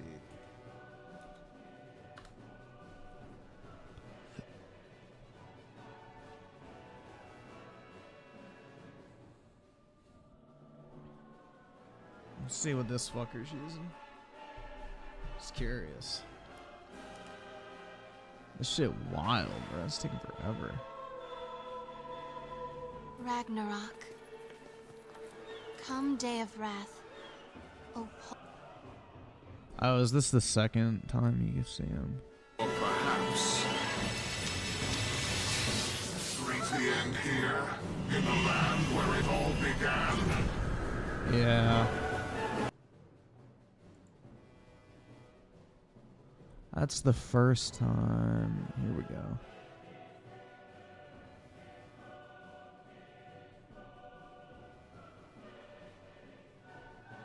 Yeah, it's probably the women holding me back. For the second Barthandilus fight, you're going to need a Saboteur with Imperil and a Synergist with Haste. We recommend Lightning, Saz, and Vanille with these paradigms. You'll want one with 2 Commandos and a Medic, one with 2 Medics, 1 or 2 with 3 Ravagers, and one with a Saboteur and a Synergist. This last one is so you can recast Haste and Imperil in the middle of the battle. If you want to play it safe, have Lightning as a Medic with the Saboteur and Synergist. This is the paradigm you want to set as your active one. Before you run to the end of the bridge and start the battle, use an Agisol and a Fortisol if you have them. It will also help to have 3 TP for a summon, but it's possible to end the battle without it. Once the battle begins, keep this is casting the second and attacking one. Barthandilus until Imperil is cast on him. Now immediately switch to the paradigm Tri-Disaster and stagger him. Once he's staggered, you can go through another round of Tri-Disaster to build the chain gauge, but you'll want to switch to your 2 Commandos and Medic to keep up the assault. During this phase of the battle, Barthandilus has very weak attacks and you should be at your most aggressive. If you don't want to wait for your ATB gauge to refill, switch to a second Tri-Disaster paradigm for a full meter and cast away. If you keep up this pattern, you should be able to take off around half of his life by the time you enter phase 2, where his main face appears. During this phase, you'll want to keep up the assault, but caution is the name of the game. You'll want to make... Yeah, this is the wrong fight. Hold on.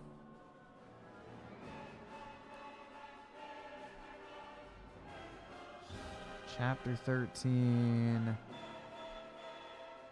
I'm in chapter 9.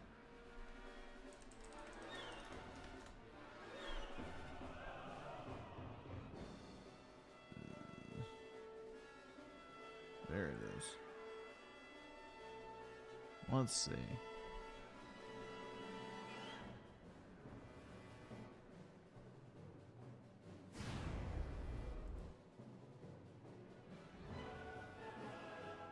This music is so fucking unnecessarily like fucking Later on in hard. the battle to have a Saboteur, so evened odds should be present. Hero's Charge will be a quick way to recast Haste in the middle of the battle and keep managing your health while not abandoning the chain gauge. If this is your active paradigm, you'll be able to cast Haste at the beginning, as well as steer your party towards the right target. Convalescence is best suited for emergencies. Diversity is a good all-around paradigm, so have that. Finally, Tri-Disaster and Tireless Charge will be how you take off huge chunks of HP.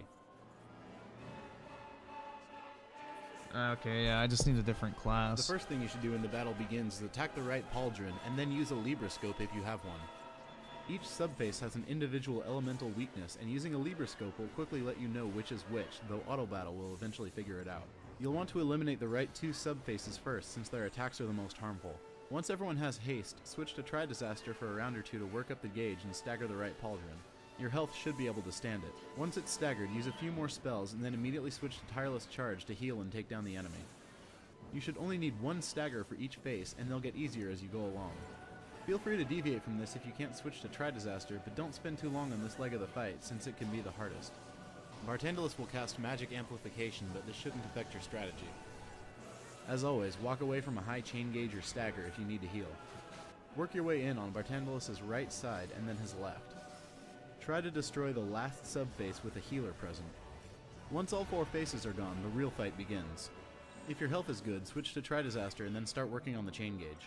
You'll have to play chicken with Bartandalus, going for a few rounds without a medic, and then switch back to Diversity to heal.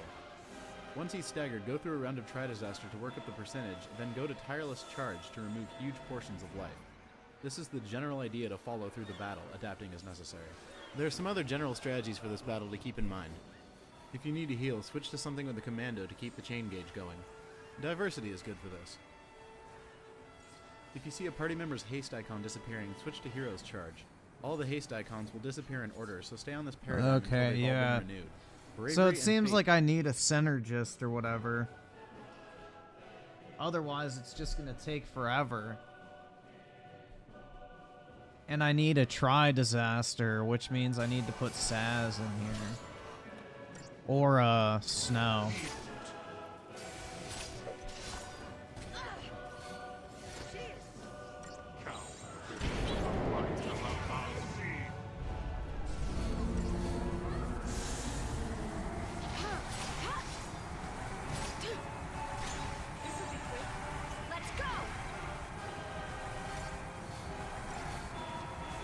I mean, I may be able to beat him just doing this.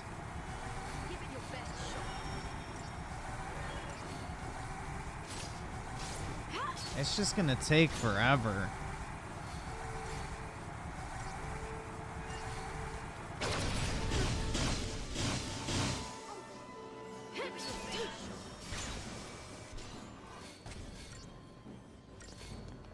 You will taste agony.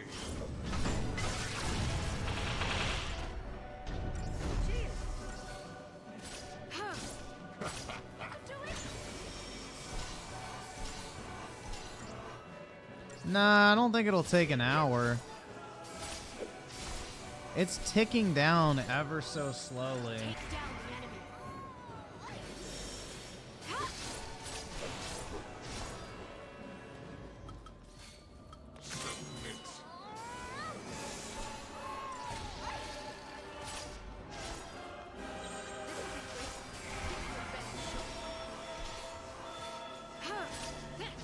You will know terror.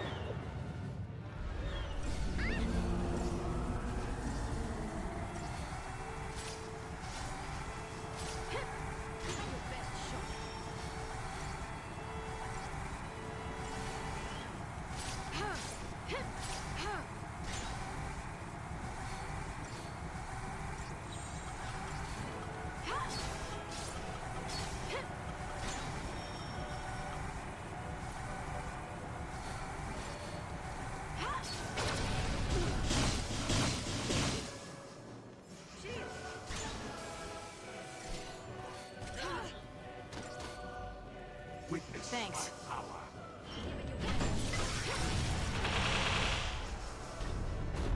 You're open. Thank you. Give it your best shot.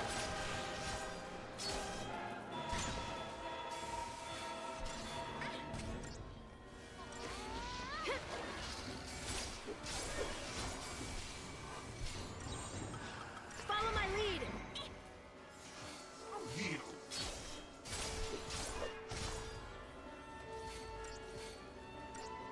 This will be quick.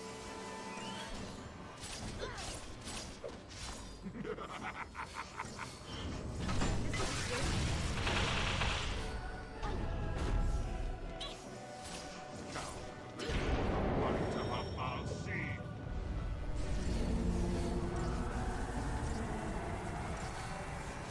It's pretty gay that wipes out your ATP gauge.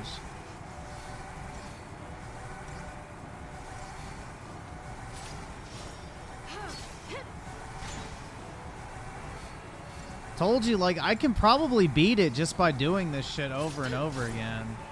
I'll eventually get it, I feel like.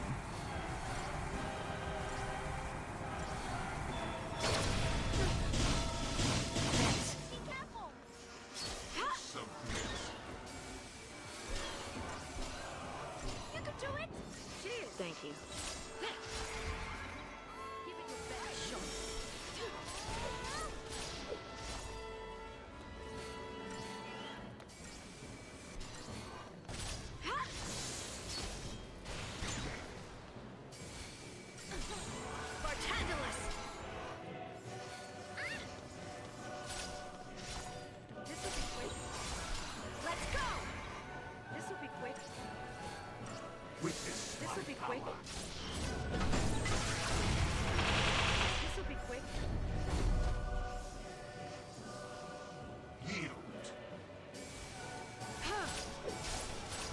It's ticking down, bro. You will know.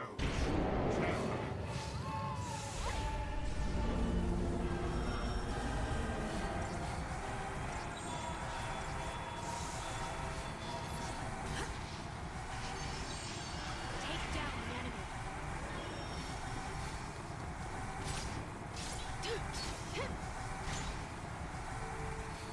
There is no timer. This isn't even difficult, it's just I don't have the right class set up. That's my issue. This isn't the final boss. There's like 3 more versions of him.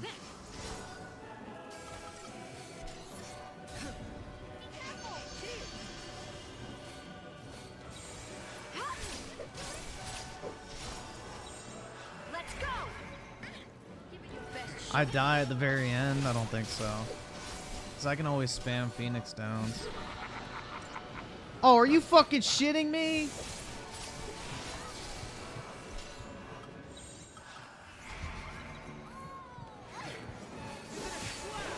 Bro, what the fuck is that shit? Now they give me a timer?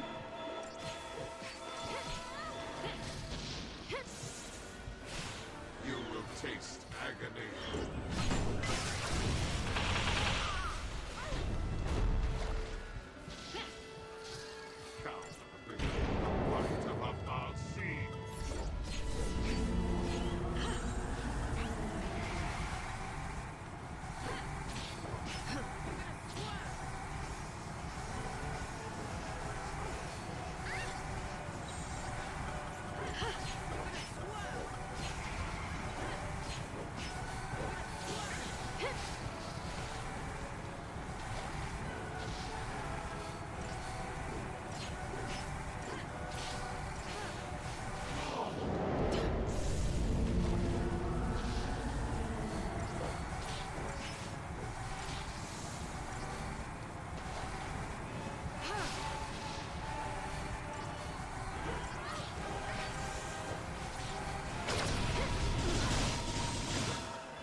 This'll be quick. Take down. This'll be quick.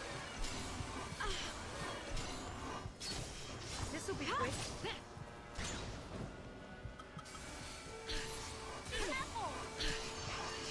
Give it your best shot. Follow my lead.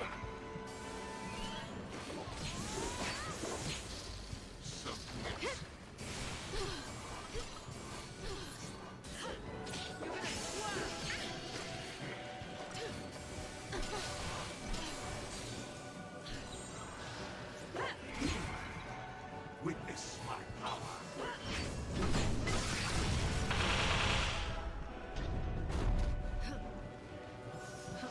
Dude, he wiped the stagger.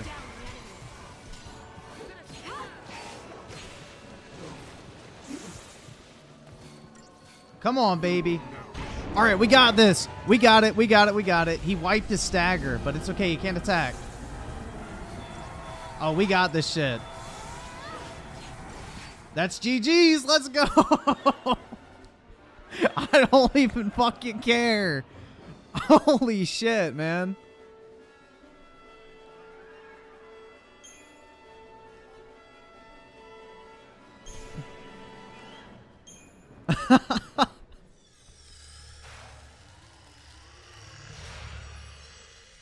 Let's fucking go, dude. Running the sanctum.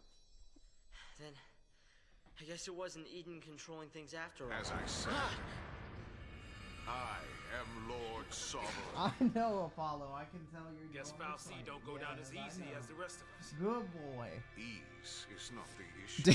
Dude, that was so fucking retarded. You should know quite well already the sure way of dispatching our kind.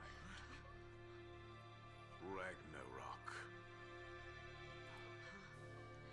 Switch to a paradigm with a medic present while you're taking damage so you can avoid... You fight him 2 more times, I'm pretty sure. Pitiful the sea. You've forgotten your focus. Ragnarok is the beast one of you must become in order to lay waste to Cocoon. You have had the dream. one among you will become that monstrosity. Defeat Orphan and destroy Cocoon. Orphan? The font of Eden's power. Orphan fuels Eden with strength. Oh, did the game fuck up? Hold on, I'll close out OBS. Give me 1 second. Is the game fucked up or is it fine? And Eden in turn It looks like it's okay. you and the rest of our kind.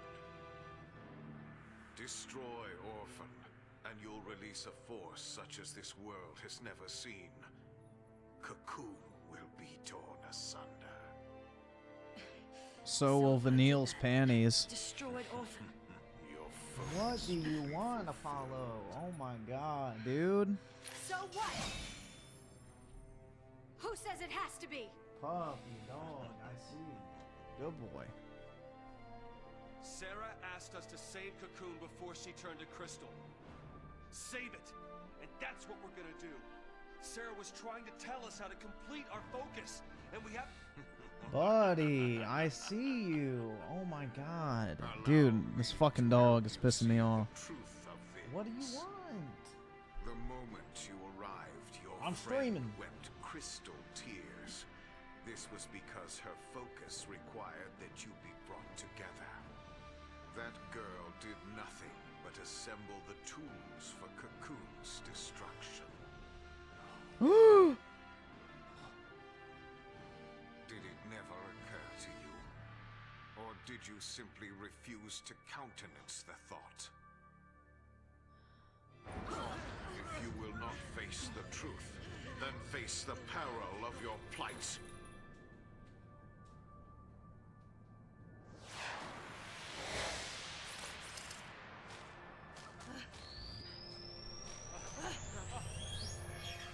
Run, let's see. See how stark reality is.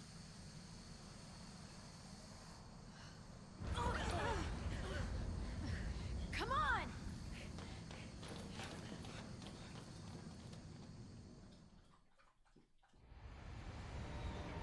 Oh no!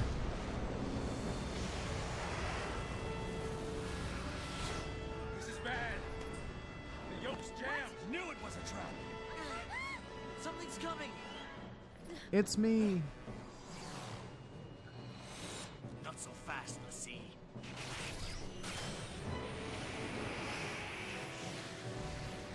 Hang on!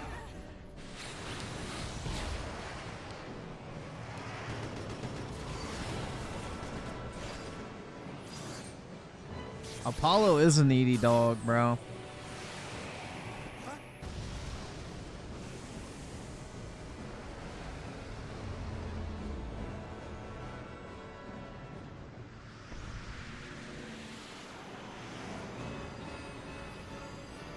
The hell kind of ship is this? Fighting on its own?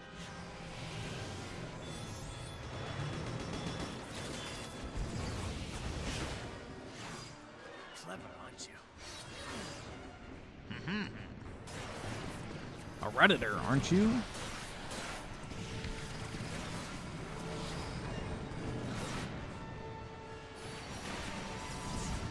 Can't we do something? Got me! I give up!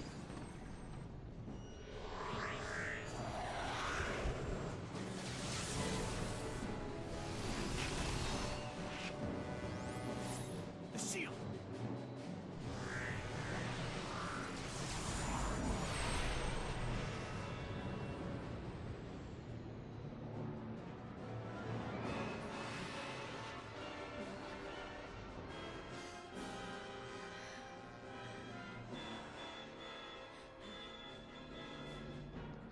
Saz, look out! 9/11, baby.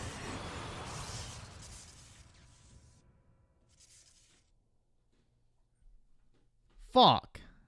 What a cock tease, bro. Damn it. They got my hopes up. Saz did 9/11. Yeah. Although I don't think he's the right shade of brown.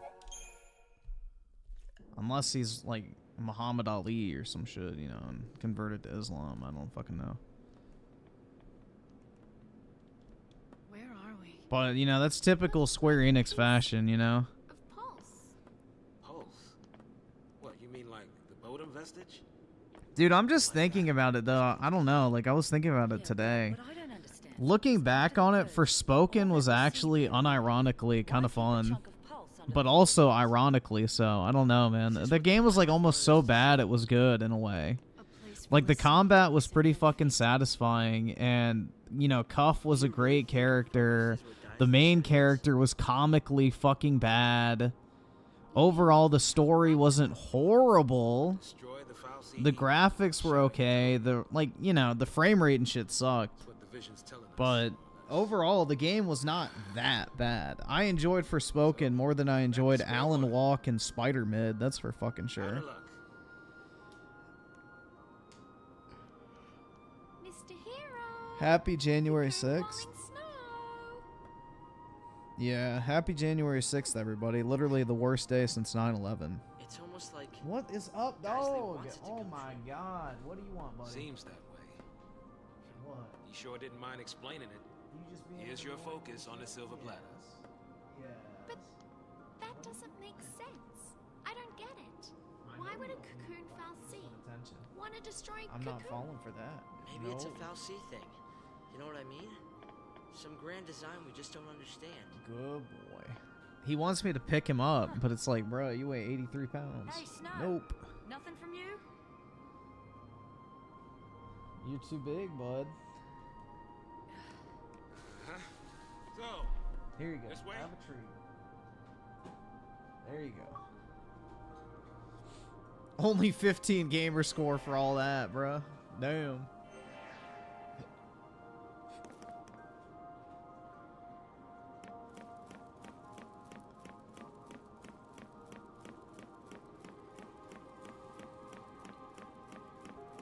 No, worse. Apollo thinks he's a person.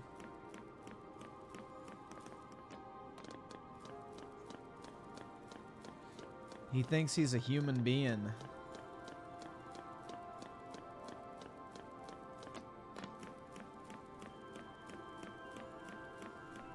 There's no item in here, really? That's fucking gay. Alright.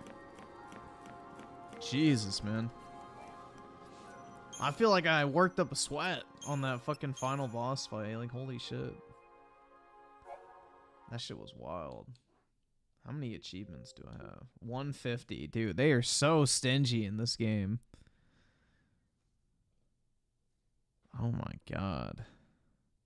RW with the 1. You're broke! You're fucking poor! And Rickrod with the 10. Griffin, I'm drunk and I can't stop thinking about them Ooga Booga Khazar milkers and them Ooga Booga wide birthing hips and them Ooga Booga big cheekies. What the fuck? Help me stop being a degenerate. Also, Gaming. I don't know how to help you, man. There's nothing wrong with enjoying a nice pair of Khazar milkers. And Carter with the 2, did you hear about the massive solar flares? Yeah, I don't really place much weight on that. I don't know, man.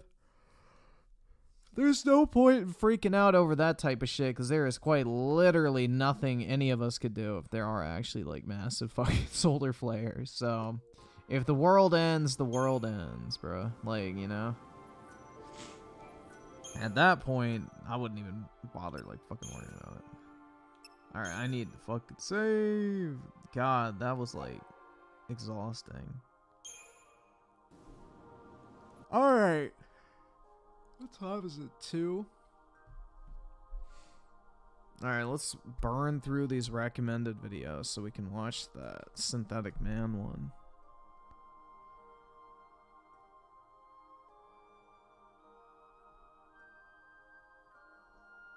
Let's see.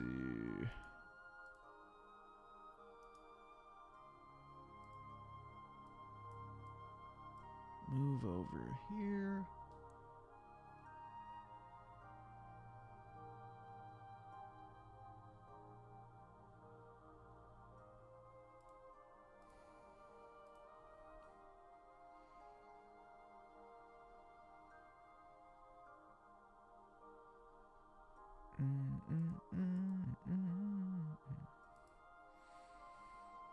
Alright.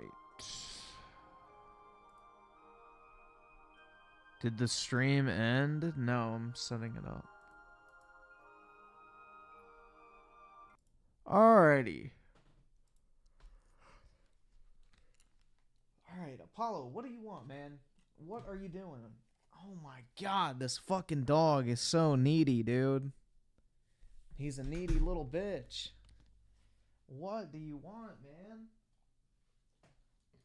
I see you, dude. Oh my god. Bro, this dog. What do you want? Alright, go lay down. Get on. No. Quit trying to climb up here.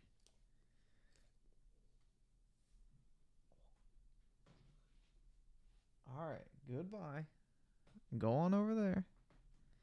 Good boy. There you go.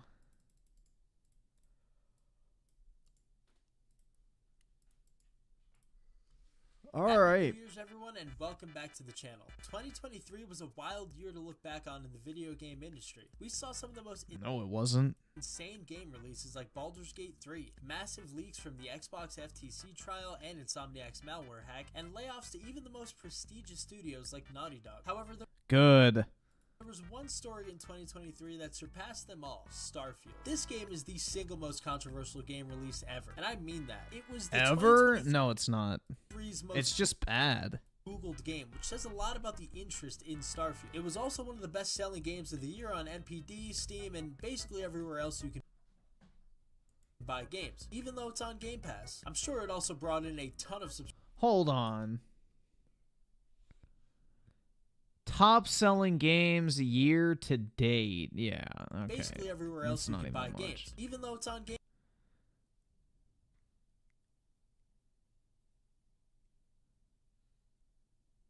Hold on. In what world is... Okay, top selling Steam. Okay, that makes sense. Pass. I'm sure it also brought I was about to say, bro, there's no fucking way that outsold fucking Hogwarts Legacy. Overall, I was about to say, yeah, there's no way.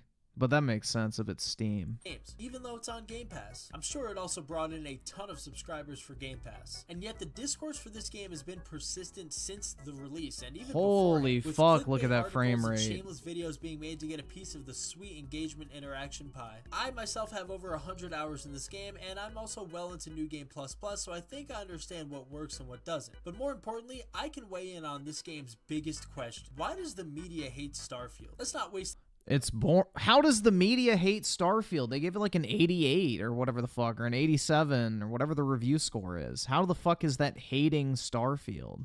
Any more time, buckle up, it's gonna get interesting. Okay, so the media, dude, the game's media literally gave that game universal appraise. Like, they praised it for the most part. Like, there's almost no negative reviews of Starfield when it came out. It's over time people have soured on it.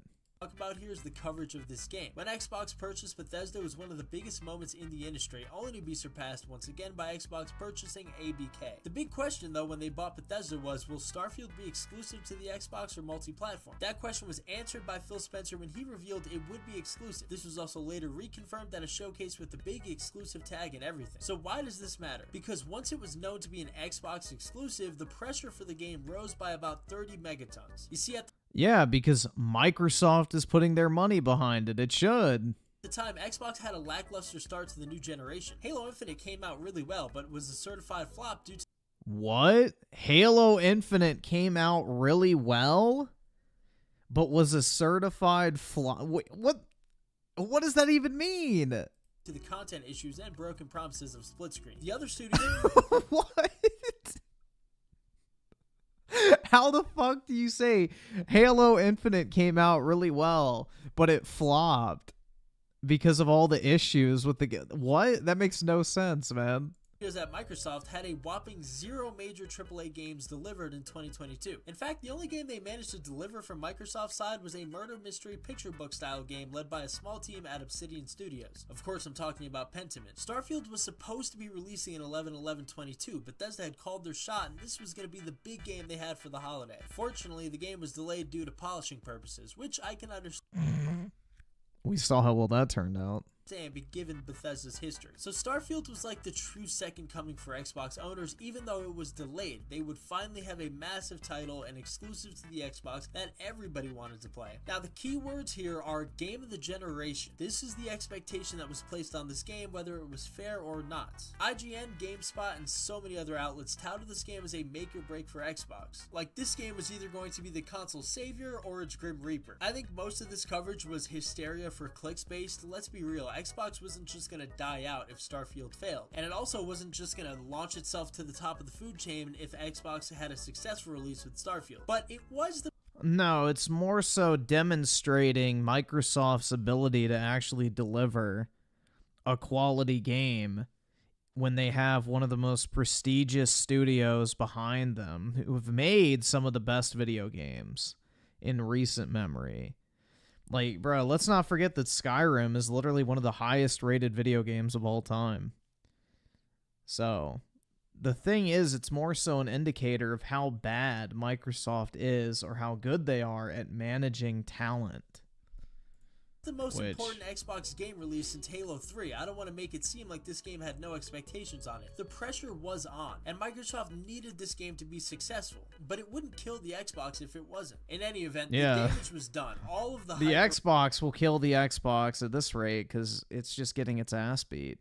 Around this game, all of the articles and the videos about this game reacting to so many different things that we got placed this game's expectations at an unreachable level, which leads us to the fan coverage of the game. And let me tell you, this is where it gets ugly. I think the best place to start with this is the stupid, ridiculous conversation around the game. Breaking news, everybody, you cannot land on a gas giant. I know, I was disappointed myself, but then I actually passed 8th grade science. Yeah, one of the funny things about Starfield is how it exposed people who literally are just stupid. There's a guy who was on Twitter, you may have heard of him, King Thrash. He said himself, this is what you're choosing to fucking hyper fixate. Hold on. Why the media hates Starfield? Why are you talking about some literal fucking dipshit on Twitter like King Thrash? He's not a member of the media. Himself up as the biggest clown on the internet when he actually complained unironically about not being able to land on a gas giant planet. He then got community noted, which I gotta say, community notes is one of my favorite part about Twitter. And then of course he doubled down on his bad. Why not pull up a like actual example of a journalist doing this? Like I don't know, man. It's not really in line with the theme of this video. Senator Armstrong with the 2 brought MW3. Oh, wait, bought MW3 on sale, massive L, everyone just camps. Yep, welcome to Modern Warfare 2 maps. Take and even adding more to his bad takes. Yeah, that game is miserable. There are no jetpacks in real life in space, so how come there is no landing on gas giants? Of course, he's wrong again because you can have jetpacks in space. It's called oxygen propulsion, which is when they release oxygen into space to propel them to a different area that they weren't already in. Now, of course, he was going to throw rocks at this game and try and tear it down with ridiculous stuff about gas giants. I mean, he's a PlayStation fan, but there are other people who weren't PlayStation fanboys that were really against this game from the get-go, and a large group of people on Twitter and social media in general. A lot of people just don't like Bethesda anymore, which I think is fair at this point. We're really trying to tear this game down. It got so bad that the week of release... Hold on. Where is it? You have done that yourself! Yeah, Starfield did a perfectly fine job of tearing itself down, bro. It was insufferable. I actually had to log off social media myself because it was just so bad. There was the 30 FPS drama, there was the creation engine drama, and then there was another whole dimension of discourse that came courtesy of one man. Before I talk about it though, let me just warn you, Starfield is woke. Ah yes, woke. It is! 2023 version of commie, a term used when you don't like something. Hate the sports team? Woke. Hate the way this person made your... Hate a sports team? Woke? coffee? Woke. You hate that dog? Well, I don't know if anyone would call a dog woke, but let's be real, I wouldn't be surprised. This guy, heels versus babyface, added a whole other dimension of discourse to an already toxic situation. This is not why. This isn't the media. Why are we talking about YouTubers and fucking Twitter users? This is not the media. Political discourse. It should be noted that he was also laughed at and made fun of ruthlessly, so don't worry, it was taken care of. But still, because he was so upset He's not that a they member of the actually allowed him media to choose pronouns in the game, an RPG game, it created an even more toxic environment with political discourse and fan discourse and fanboy discourse. It was mainly just funny. And then shameless videos from the media. It was really, really bad for Starfield. Shameless videos from the media. Can we get an example of that in a video about the media? And still is. I mean, seriously, take a look at how many times IGN, GameSpot, and PC Magazine posted the same, we gave it a 7 score. It was just... So, they reposted their fucking review. What's wrong with that? So bad. And I will say, the guy for IGN who actually did the review, I think his name is Dan, told me that the reason they posted it a lot is because it could be somebody's first time seeing the review, so they wanted to make sure everybody saw it, which is... Yeah, it's called engagement farming, people. It's the whole point of Twitter, is to direct people to different websites. It's fair after about a week or 2, or maybe even 3 after release, but to be posting it mid-October, hey, by the way, we gave Starfield a 7 after it's been out for basically a month and a half, it's kind of shameful. Yeah, 7 is generous. In any case, this leads us to the big question and answer of why does the media hate Starfield? It's pretty simple if you haven't 6 minutes in, man. Put it together already. It sells. I mean, seriously, hating Starfield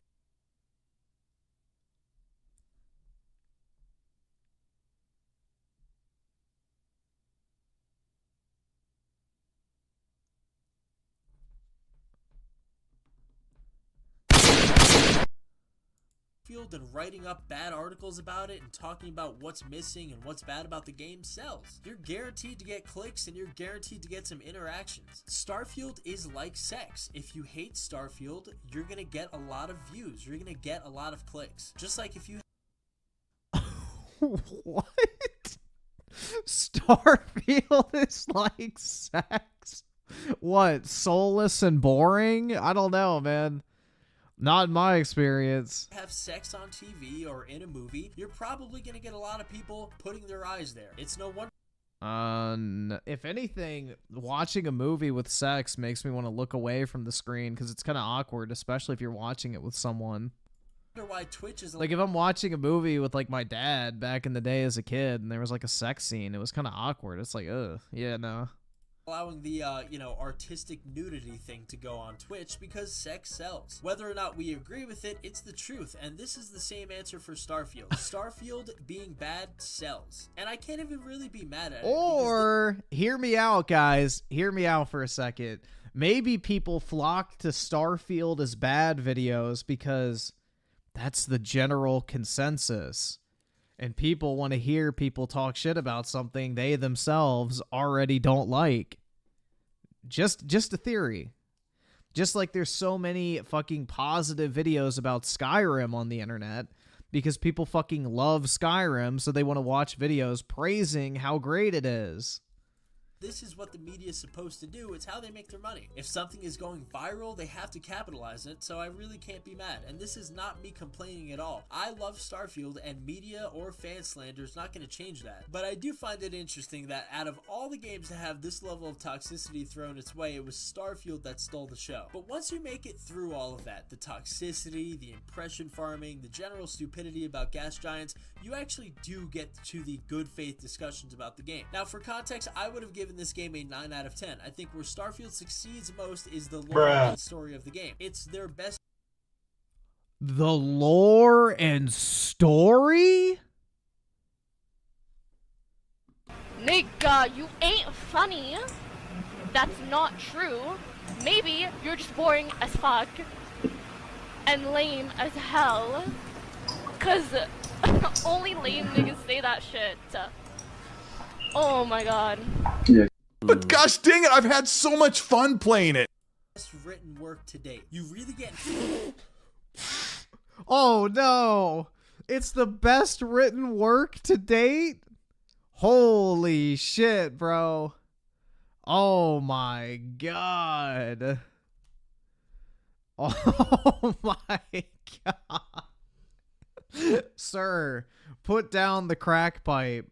Invested in this living, breathing universe, and it feels like Oh no. A living, breathing universe where 99% of the planets are completely fucking lifeless? Dear Lord. every interaction you have can take you down a rabbit hole of endless possibilities. Endless possibilities? What? Load screen, enter generic environment, another load screen, kill generic enemies, or if you sided with the Crimson Fleet, you don't have anyone to kill in the game anymore because literally 90% of the human enemies in the game are pirates. For example, I had a random ship come up to me and sell me lemonade from a little girl and her father. I bought the lemonade, but turns out it was actually orange juice, and I overpaid, gave her 50 credits instead of 5 credits, which is what she asked for, and then she left. It's little things like that that I really love about Starfield. Wow. Oh my god. One of those dude, that's those stupid fucking hailing requests when you're like fast traveling and then the ship like flags you down. That's what he's talking about. Those fucking obnoxious NPC interactions that slow down the already slow traversal. Not to mention the combat is Bethesda's best combat to date. That is not saying anything. You can definitely see that they took a lot from id Software's Doom. And the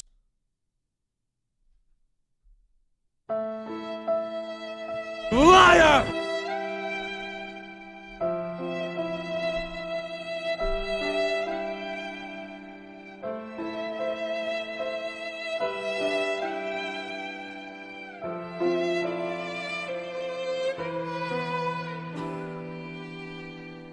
Bro, there is no way. There's no way, bruh. Doom? Holy shit, man. And let's just keep going. The ships and perks are really fleshed out and well done. It's not to say this game's perfect, though, because the load screens The perks are well done. They just literally lock mechanics behind a fucking progression tree. That's it. Are excessive. There are missing features like ground vehicles and world maps that would make the game 10 times more enjoyable if they were in the game. And Bethesda even said they're going to add that stuff later on in another update, maybe DLC 1, which is Shattered Space. They should also probably patch being encumbered because that is the worst thing about the game. In any case, it still gave me 100 hours of Bethesda's never going to patch being encumbered. Fun, and I'm still working on it. But seriously, there are others who have given good faith takes and said similar things, and they just don't like this game. They genuinely think it's a boring game, and they think that Cyberpunk and Baldur's Gate 3 is better, which is fair game. But it's a damn shame that we couldn't have conversations like that because they were buried under all of the noise, the hysteria. You think King Thrash Gaming and fucking pronouns guy buried the discourse surrounding Starfield? Do you just not watch YouTube videos or what? The toxicity. Still, despite all of this discourse, you would think Starfield was a flop, but you'd be wrong. Starfield actually was a breath of fresh air for Microsoft. It's the sign of a new era because this game did numbers for them. In fact, It really didn't. This game is probably the biggest game of 2023 if you go off of sheer interactions, Google searches, sales, playtime. It's not. I mean, it's definitely up there with Diablo 4, Baldur's Gate 3, but Starfield truly felt like a cultural moment for Microsoft. A moment in time of slop. Yes, it's a cultural moment for Microsoft because it just shows the fucking slop that they keep shoveling out constantly.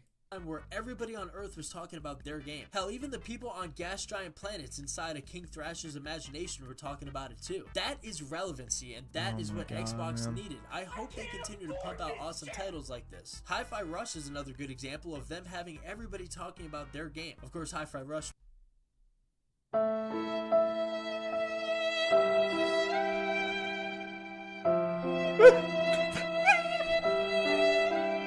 I just can't do it. I can't take this shit no more, man.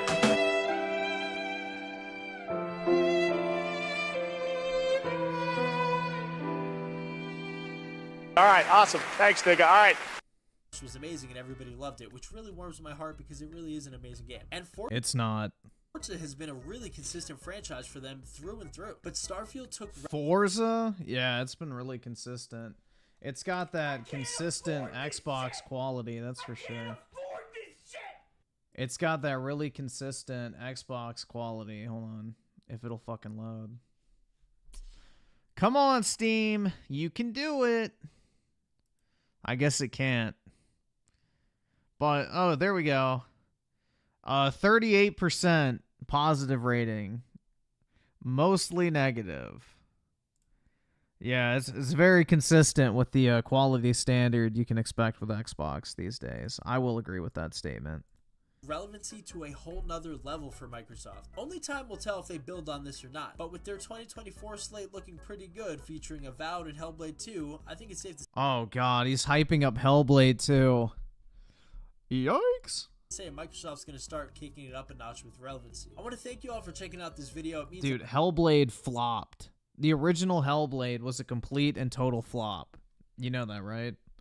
Hold on, let's see.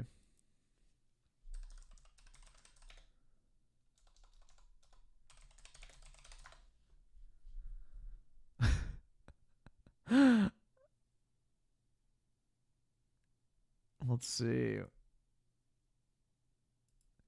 The game sold 1 million copies on all platforms. So the game literally only sold 1 million copies. Bruh.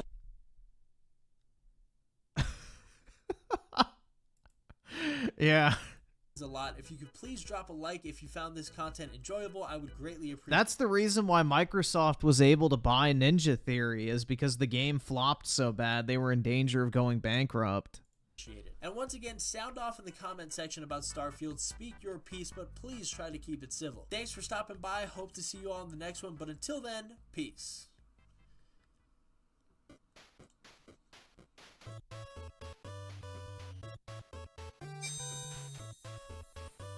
All right, awesome. Thanks, nigga. All right. Alrighty. Now we go from cancer to even more cancer. Great. We didn't get a singular example of the media hating Starfield, though. A 7 out of 10 review score is not hating a game. Like, this entire video was completely pointless, bro. I don't know. Let's see here. This is by the channel Hasanabi Daily. Hassan destroys... Oh, so obviously this was uploaded by somebody who's a Hassan fan, which doesn't surprise me. He lets all... So what is the response to Keffels? I don't care what Hassan said, he's right. His fans upload clips and stuff like that of his streams. Hassan destroys the sweaty debate perverts. Keffels manifesto. Hasanabi reacts. Oh man, you know the person who uploaded this isn't biased. And to be fair, okay, just to be completely fair and transparent. I mean, obviously, I'm friends with Keffels, okay, so there's a little bit of bias there for me too, in all fairness. But yeah, this is gonna be interesting to take a look at. We'll just kind of watch it, and I'll give my thoughts as we go along. Sweaty debate perverts, the delusions are unreal. Yeah, that's like a thing. Like, they refer to anybody who's kind of in this, like, Vosh orbit, or if you're in, like, the Destiny orbit, you're a debate pervert. And keep in mind, like, you know, there are a lot of creators who do, like, the debate bro, like, shtick, for sure. Keffels isn't one of them, okay? That's not to say she hasn't done debates before. She definitely has. But when I think of somebody who's, like, a debate bro or something like that, I don't think of Keffels. Somebody who does, what, maybe 3 or 4... Bro, Keffels literally starts shit with everyone to stay relevant. Keffels is quite literally just a fucking, you know, clout-chasing social climber. 4 debates a year. What was last year? She probably did like 3 debates in the entire year, maybe 4, if I had to guess off the top of my head. Whereas like somebody like Destiny does debates all year long, you know? Even Vosh doesn't do as many debates as he used to back in the day. So it's funny that that's the label that they've been given, is like these debate perverts or whatever. But in any case, enough dilly-dallying. Let's just go ahead and let's get right into it. Play that shit! Here we go. Y'all are a bunch of fucking gross losers, man. I'm serious. Okay, it looks like we're gonna have to boost the audio a little bit, so let's go ahead and do that. Let's boost the audio just a smidgen. Let's see, is that enough? Fix it. Fix yourself immediately. Stop doing this. It's not good for you. Well, whoever edited this needs to learn how to audio balance. What is this shit? This is going in my manifesto. This be my next nuke. Ooh, I got another nuke. Anyone that says nuke or manifesto and is like really invested in that kind of fucking drama between dumbass e-celebs, myself included, is a fucking baboon-brained idiot, unserious child, literally barely fucking surviving due to modern medicine. Jeez Louise, chat. What the fuck? Dude, look at this socialist household right here. This doesn't look very, you know, comrade of you, Hassan. This house looks a lot nicer than 99% of the fucking crack shacks that your viewers live in. That's for fucking sure. We just started this shit, and I'm hella tempted to hit the cope and see button. Rachel and joined the Q&A nation. Thank you very much. I do appreciate that. We just started, and I'm tempted to hit the cope and seethe button. It's too soon. All right, we're only 41 seconds into this video, and he's already coping and seething. I'm sorry. I know that like you guys are ready to like, you know, blow your cope and seethe load. It's a little too soon. No. All right, you know, we gotta edge a little bit. Okay, we can't just jump right into the copage and the seethage. We gotta edge a little bit. You know, kind of keep the pleasure going. So give it a second. All right, we're not gonna blow our load just yet, but I'm willing to, you know, guess that it's probably gonna happen pretty soon. Yeah, we don't want a premature cope here. Okay, we don't want to prematurely cope. Totally random tangent, but like I'm not gonna blue ball you with the cope, but at the same time, we don't want to prematurely cope. Okay. No, we don't want to cope at all. Majority F with the 10. Hey, Griffin, can you do... Yeah, we can watch him, man. And Shadow Evil with the 2. Doom gameplay. Yeah. Dude, that shit's fucking... I have never heard anyone compare fucking Starfield's gameplay to Doom. Holy shit. Liar! I need to put Walt Jr. go, you're a liar! I need to put that... Get away! He's got a knife.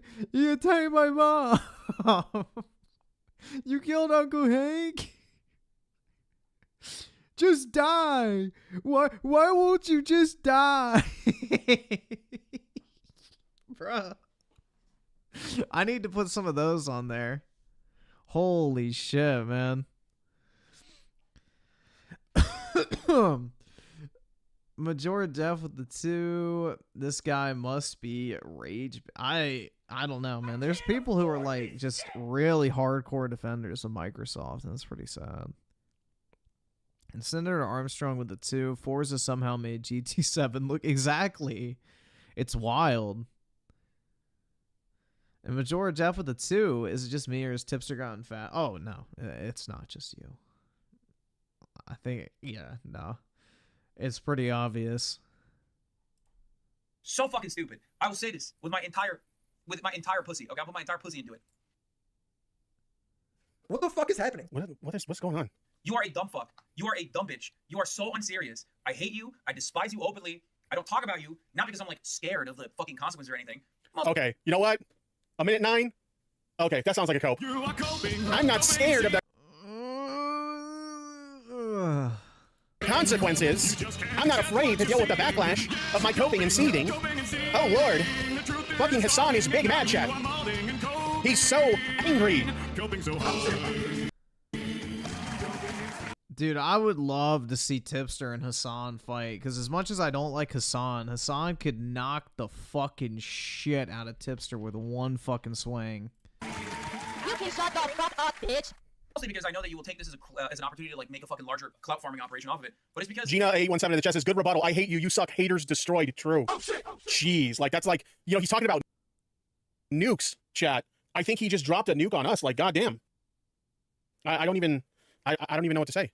It's so nasty. You come across like antisocial, toxic fucking perverts. Okay? You're so nasty. You're so toxic. What's happening? Is that my screen or his? You're so fucking stupid. Okay? And it's not just about Keffals, by the way. Okay? Keffals or whatever the fuck. Okay, hold on a second. Okay, I have to. All right, let me see if it's me. Let's see here. This is by the channel Hasanabi Daily. Hassan destroyed. Oh, so obviously this was uploaded by somebody who's a Hassan fan, which doesn't surprise me. You're so fucking stupid. Okay? And this is not just about Keffals, by the way. Okay? Keffals or whatever the fuck. You gotta love how he does the or Keffals as if he doesn't know. Excuse me, as if he doesn't know who she is. Motherfucker, you literally covered her on your channel before. How you gonna play dumb like you don't know how to pronounce her fucking name? Are these videos still on his channel? Let me see. You got Keffals. Oh my god, it's Keffals. Let's see, Hassan. Oh my god. God damn, bro, he's so fucking annoying. This makes me like Hassan. Keffals. Because at least he's not a fucking mouth-breathing Neanderthal. Holy shit. Let's see. I'm pretty sure. Twitter, no. You Neanderthal? Maybe somebody in the chat who's got mod perms can help me find this, but I'm pretty sure he's covered Keffels on his channel before. I know I've seen. Oh my god, bro. Wait, hold on. What is shit. What is that video?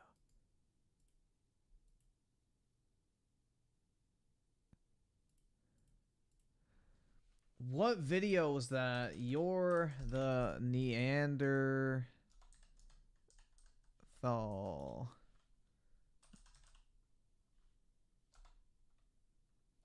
What is that from?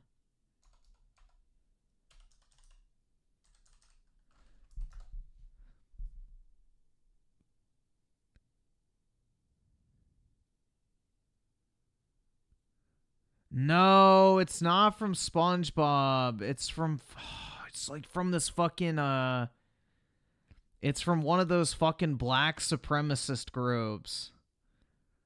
Shit. Oh, this probably got nuked over the years.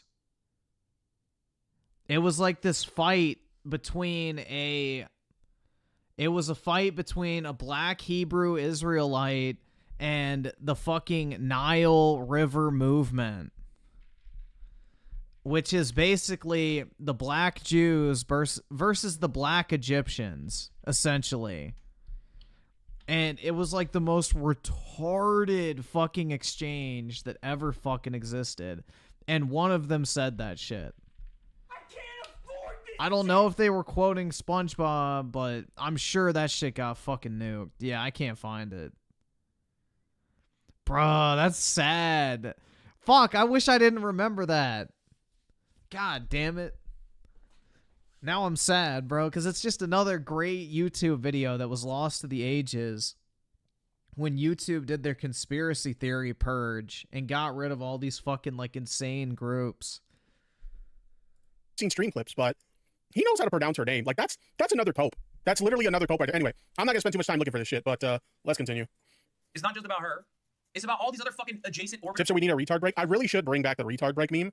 That's good shit. I don't know why I took that off the soundboard. I should put that back on. I'll think about it. Communities do. They all do the same shit. They're like, I'm writing a manifesto. And then the manifesto is like, my fucking, the person in my anarchist commune didn't fucking wash the dishes. Here's yeah, exactly. Vorsh and Kemfel says Zukidia in the chat. Oh, shit. That's pretty funny.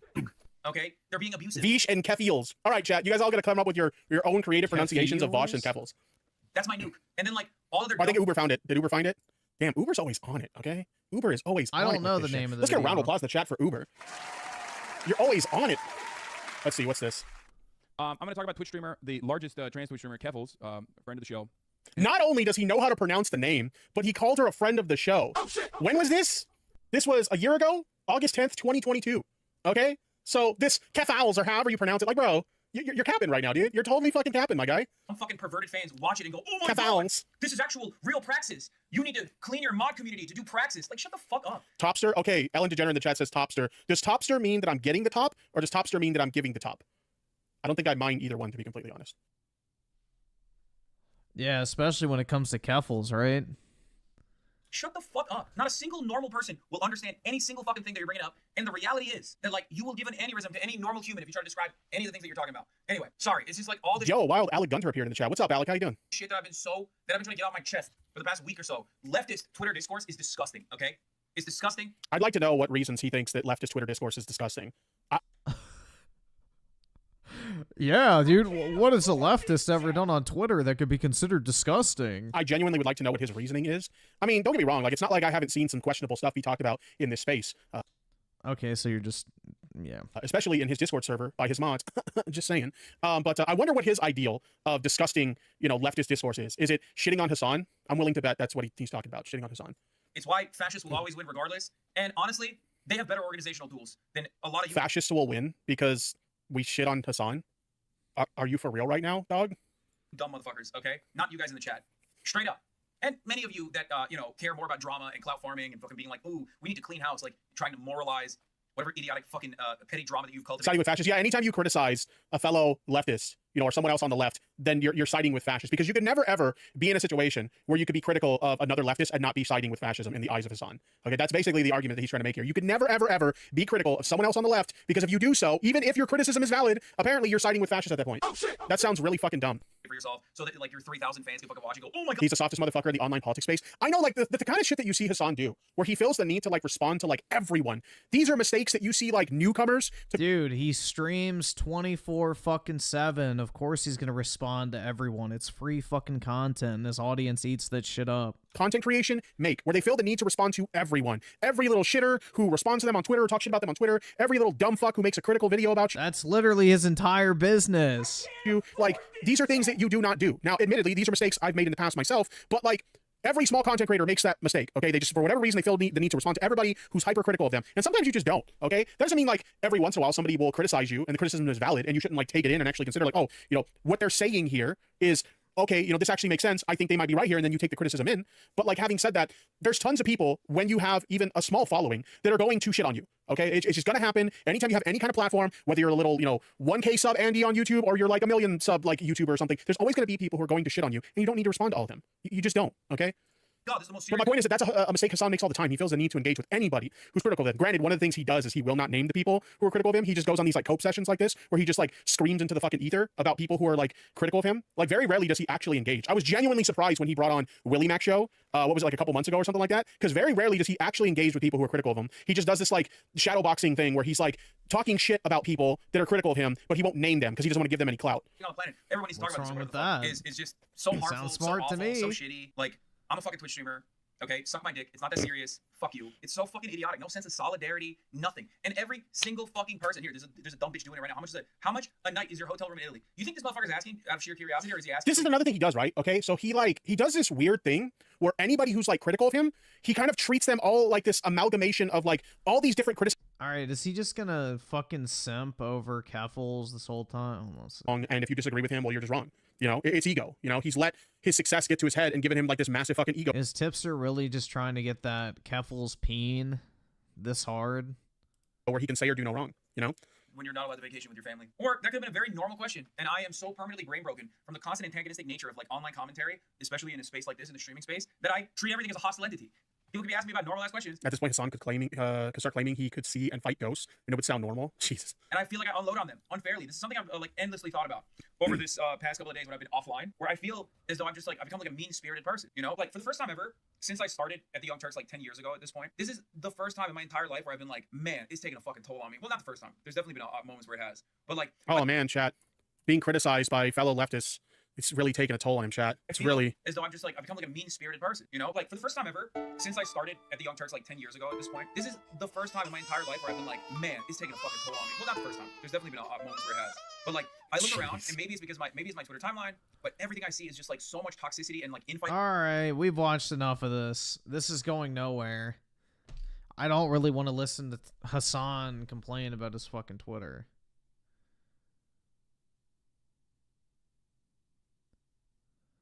Yeah, I don't really care about this.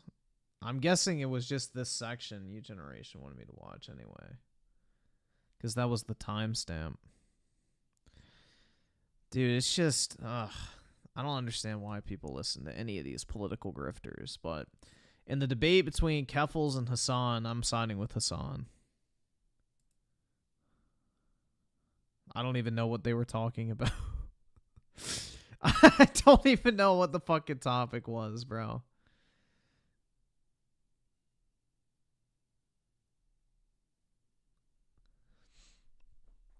Let's see. Levi with the 5. Microsoft had id Software fix the shooting in Starfield for Bethesda, but that doesn't mean it plays like Doom. Yeah, I don't know.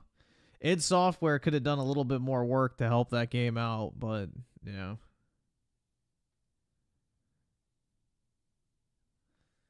Let's see. Shadow Evil with the 100. Guess what, guys? We playing a turn-based game next. That's right. We playing Final Fantasy X.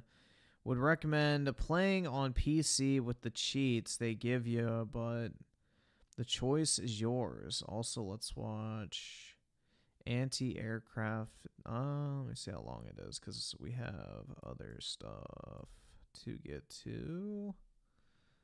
Let me see how long it is. Fucking YouTube will load.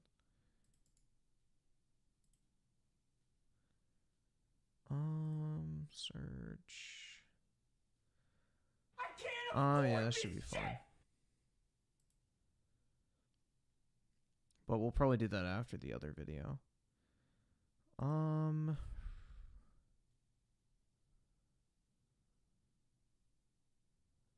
yeah, let me see something real quick.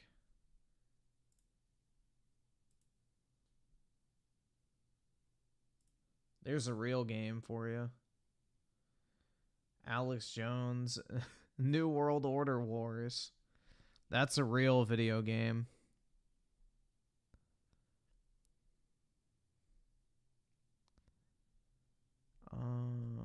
Do I have it on here? Yeah, I have it on here. Let me see something real quick.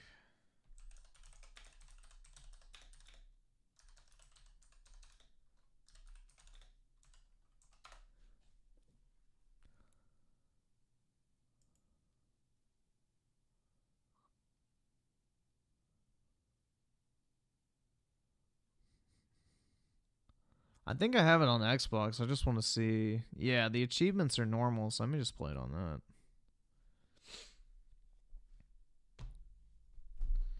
Alright, well, I guess we can do that tomorrow. Play that before we do videos and stuff. I can't afford this shit! See. So yeah, I'll download it and we'll do it to tomorrow.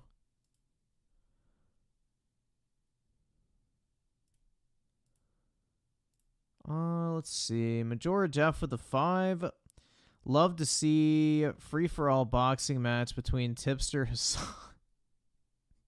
Destiny, DSP, RTU, LTG, Wings, and Boogie and Young. Yeah. Holy shit, dude. That's like a fucking just straight-up clusterfuck. I don't even know if you could call that boxing at that point. How would you even box with that many people? It would just be like a fucking cage match. Or some shit, you know. Just give them a fucking stick and have them beat each other to death. Let's see. Rat Kicker Sam with the 2. Holy shit, I hate Tipster. Diabetes can't come fast. Yeah. Bruh, he needs to get rid of that gullet. That is like the ultimate sign of poor health. I just don't understand how you can let yourself get to that point. It's gross. Senator Armstrong with the 2. I can't tell who's more annoying, Tipster or Hassan. Tipster. Although I don't listen to Hassan enough, so maybe I'm wrong on that. Majora Jeff with the 5. It's always funny when an idiot is watching. Yeah, exactly. And they're both on the same side of most issues, but it's just a gay infighting video too. But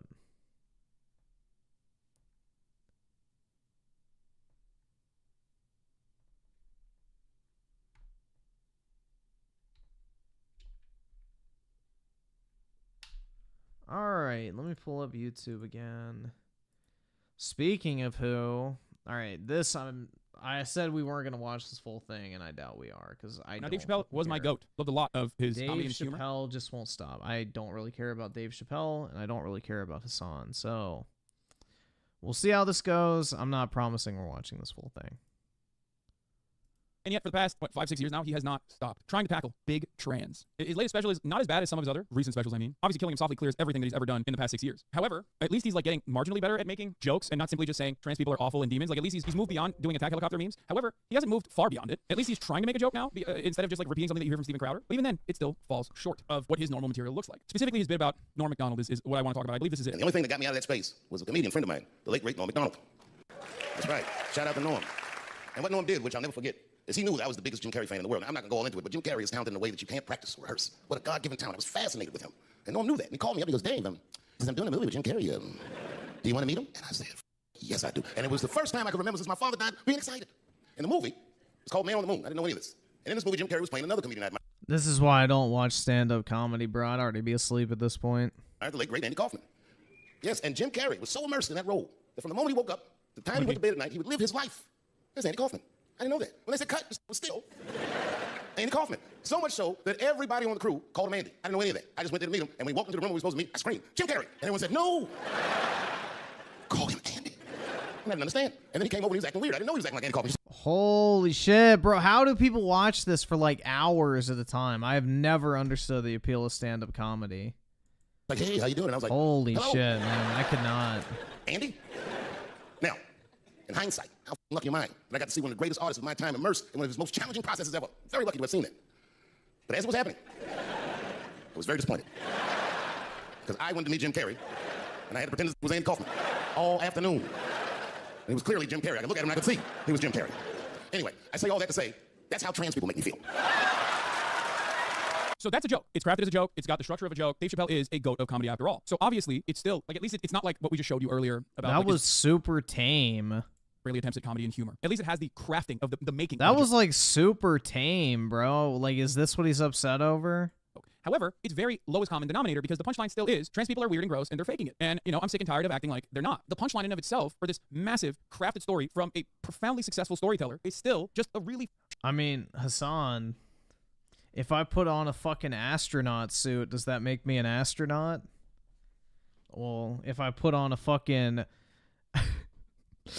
All right, let's take it to this level, guys. If I put on a fucking massive fro wig and paint myself brown, does that make me black? But, you know, in another breath, Hassan will say if you put on a fucking bra and stuff it or get fake tits and put on a wig, it makes you a woman. Lowest common denominator meme. You're saying it can only be funny if it's from someone that empathizes? No, I'm not saying that you can only be funny if you empathize with said group. I'm saying that empathy oftentimes helps in developing a better understanding of the group that you are joking about. Because if you don't understand the group that you're joking about, you're just simply looking at it from the outside and going, aren't they weird? They're just weird. That's the difference. That structure that he engaged in from top to bottom, Norm Macdonald to Jim Carrey to Andy Kaufman, all of that has the makings of a decent joke. It has the structure, it has the writing, everything is sound. The punchline, however, is soft. It's predictable and it's soft. You build it up, it's supposed to be the best part of it. The rule of threes, right? If the last piece of that joke falls flat, then you kind of crafted that for no reason. Now, what is really interesting about this, in particular with Norm Macdonald, is that he invokes Norm Macdonald's name, which is quite odd when he's making a joke about trans people being fake and phony and being weird and gross. Because Norm Macdonald himself was very much alive and doing comedy at a time when people were talking about trans identity in public, right? It was a part of the subject matter. And Norm Macdonald was interviewed. This was a great bit from said interview of Norm Macdonald that I'm going to read now. Terrible tribute to Norm, says Vincent, who touched on this exact type of joke in an interview. I think the ambivalence had more to do with jokes you made about transgender people. Now remember, a lot of people who post Norm Macdonald on Twitter, Norm Avatar Twitter accounts are oftentimes the dumbest right-wingers you've ever seen, and plenty of people will just go, you just don't get it. Norm Macdonald was a super reactionary guy. Now, just like with every artist from every different industry, you're not gonna like all their work. Norm Macdonald has a lot of hits, some misses, in my opinion. Doesn't really matter, right? But here's what he had to say about a joke that he cut out of his special. Yeah, the other thing was a joke about Caitlyn Jenner, which, as a matter of fact, was a joke I deliberately left out of the Netflix special, Norm says. It wasn't much of a joke, really, and it's weird when you have to explain jokes that aren't that funny. The joke was about how everyone was saying Caitlyn Jenner is beautiful, but she's not really beautiful. In that joke, I went to great lengths to say you should love Caitlyn Jenner and accept her, but you don't have to pretend she's beautiful. There's no reason to do that.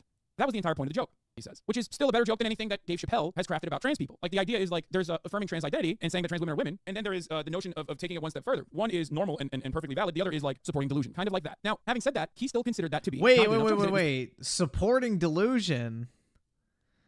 So it's okay to not support the delusion of them thinking they're hot, but, you know, putting a wig on suddenly makes them a woman is a perfectly fine delusion to go along with? Holy shit, man.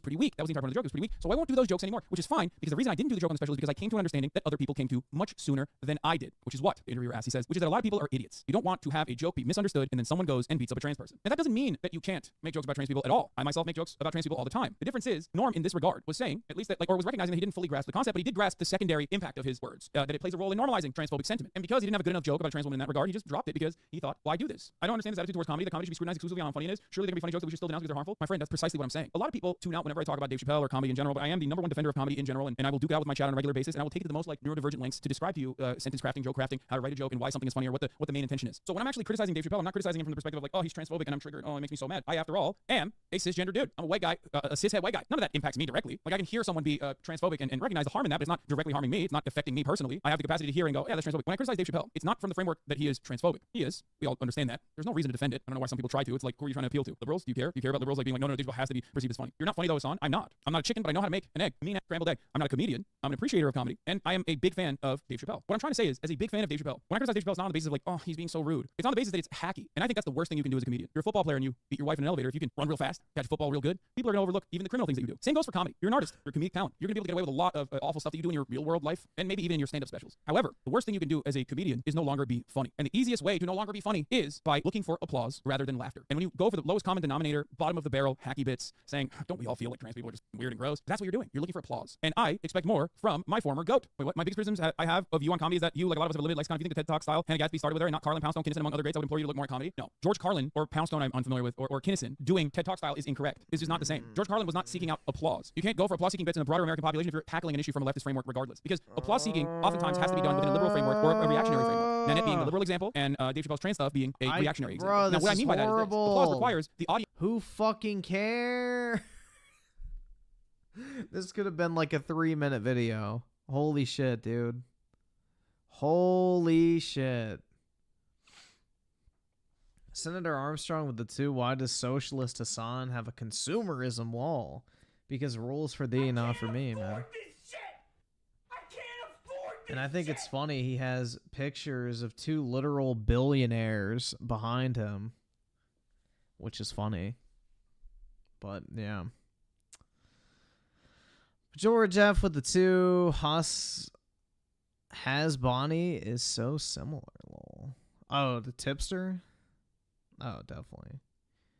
Shadow Evil with the 5. You can finish 13 first, or do you want to just get that shit over with? You decide. Start tomorrow. Yeah, I'll probably just go ahead and get it out of the way.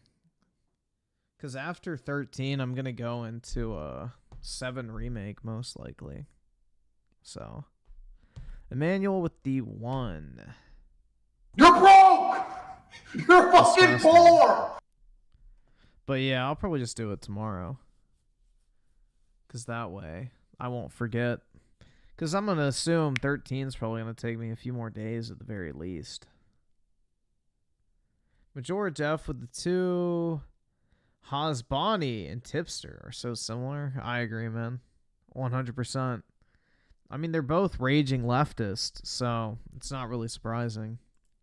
To recognize the pre-established norms. George Carlin, when talking about like the Israelis are called commandos and the Palestinians are called terrorists, that in and of itself is not simply looking for an applause. It's showcasing something that is happening in front of you and sometimes exaggerating or sometimes showing that juxtaposition in a humorous way. Nanette's special in general was anti-comedy. It wasn't created with any kind of like laughter at all, like with laughter in mind at all. Like Norm, David's Charlie, a hero of mine. I can speak for hours on amazing work he did. And if you think stand-up is a complete art form that's more than just the written jokes, he's maybe still the best alive. So this stuff just makes me genuinely sad at this point. I agree with this 100% wholeheartedly because he's still so charismatic and such a good storyteller. It's like seeing one of the best baseball players, right? It's like seeing Ohtani try to play like high school softball and whiffing. It's like, how did this happen? Like, what are you doing? It's a very well-written joke in a technical sense, although you see the punchline a mile away and it's delivered flawlessly, but it's about as far from funny as you can get. It's like seeing the modern Rolling Stones. They still play well and everything, but the spark died a long time ago. Obviously, he will never fall off because he's Dave Chappelle. I liked him when I was a kid by his bro, grow up. No, dude. I love comedy. I think comedy is very important. I think comedy is great. It's like one of the few forms of art that I consume on a regular basis. I care about it quite a bit. I don't like it when people are constantly chirping about it, especially when it's mostly unfunny people who don't care about humor at all, who don't understand it, and don't want anyone to listen to jokes in general. This is part of the reason why I regularly yell at my chat whenever they go, what, that joke, I didn't understand it, which means it's bad and wrong and you shouldn't laugh at it either. There's 2 different types of people who are currently yelling at me in the chat. Some who are saying Dave Chappelle is transphobic and therefore has never crafted a good joke and will never be able to craft a good joke, and all of his jokes are bad. And even the crafting, the structure of a joke or the storytelling aspect of it is also bad, which is not true. From my perspective, this is simply not true. And then there are other chatters who are saying, you didn't laugh at the Dave Chappelle special, you hate comedy and you're policing comedy. No, I'm not. I am a believer, a firm believer that you can make jokes about anything. It's just that it's almost like the thing I talk about all the time with respect to accents. Accents of people who have been historically colonized. You can do it. You just have to be really good at it. Because if you're not really good at it, then it's going to be very racist. And people are going to yell.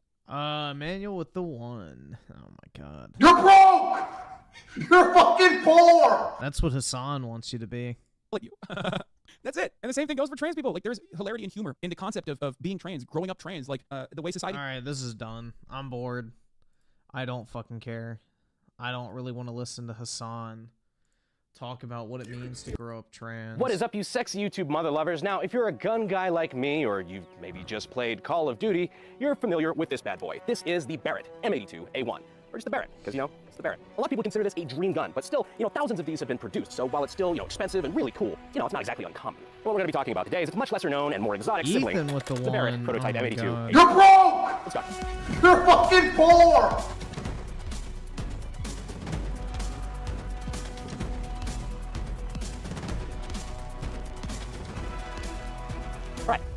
Let's talk about what the fuck this is. Well, for starters, it's a 50 cal. I mean, everybody knows that the Barrett is a 50 cal. But why is that impressive? I mean, why does it have to be so big and bulky? I mean, hell, the Desert Eagle's a handgun. And that's chambered in 50 cal. Well, not really. See, the Desert Eagle is chambered in 50 Action Express. It's still technically a 50 cal because the bullet is, half-inch diameter. That's what makes 50 cal 50 cal. But it's not the same as the Barrett, which is 50 BMG. You see, 50 Action Express is big for a pistol cartridge, but that is 50 BMG that the Barrett is chambered in. This is you, not subscribed to the channel. This is the average Branden Herrera subscriber. This could be you. So for such a heavy caliber, you're going to need kind of a heavy gun to be able to handle it, especially in semi-auto. Now, such a heavy gun, like a semi-automatic 50 BMG, is pretty hard to fire from the shoulder while standing if you've never done it before. That is, unless you have a Barrett M82A2. That's right. This thing was made to fire from the shoulder while standing. Oh, yeah. Now, some of you are probably thinking, no, Branden, can't you just shoulder fire a regular Barrett? I mean, I've seen people do that in videos online before. The answer is, well, yes, but actually no. Yes, obviously it is possible to shoulder fire a regular Barrett. However, it's not really that practical, and it's not what this gun was designed to do. The Barrett was designed... Those things are like, I think, 30 grand, right? ...to be fired from the prone. They're expensive. Should be obvious, given that it comes with a fucking bipod built onto it. It's made to be a relatively long-range anti-material rifle, and firing it from the shoulder, not really conducive to that longer range part. So how does one go about making the Barrett easier? Bro, I remember when Griffin streamed Final Fantasy 16 once. No, I streamed it for like 3 or 4 days. But everybody bitched about it. They're like, oh my god. So I just stopped. I played it in my own time. Shoulder fire. Well, in this case... Which is probably what I'll do with Rebirth, primarily. They both helped it. Now, bullpups, for those of you who aren't familiar, are something that I am not a fan of. It's when, in order to try to shrink the overall size of the weapon, they put the fire control group ahead of the magazine. This typically removes the need for a normal stock in the case of like the AUG and the Tavor. On a weapon like the M82A2, just means you got a little bit of receiver sticking out behind your shoulder. So this is kind of like an over-the-shoulder weapon, much like I guess an RPG is supposed to be. Which I guess checks out, because this gun is basically supposed to be able to turn you into a mobile artillery piece. No, people complained that I was doing side quests, and it's like, well, I don't know. It's like, what the fuck do you expect? Of course I'm gonna do fucking side activities in an RPG. You have to fucking level up in between the story. Like, I don't know, dude. That shit was irritating. There are certain games that I will stream and certain games I won't. I'll stream Rebirth at first, see how it goes, and then go from there.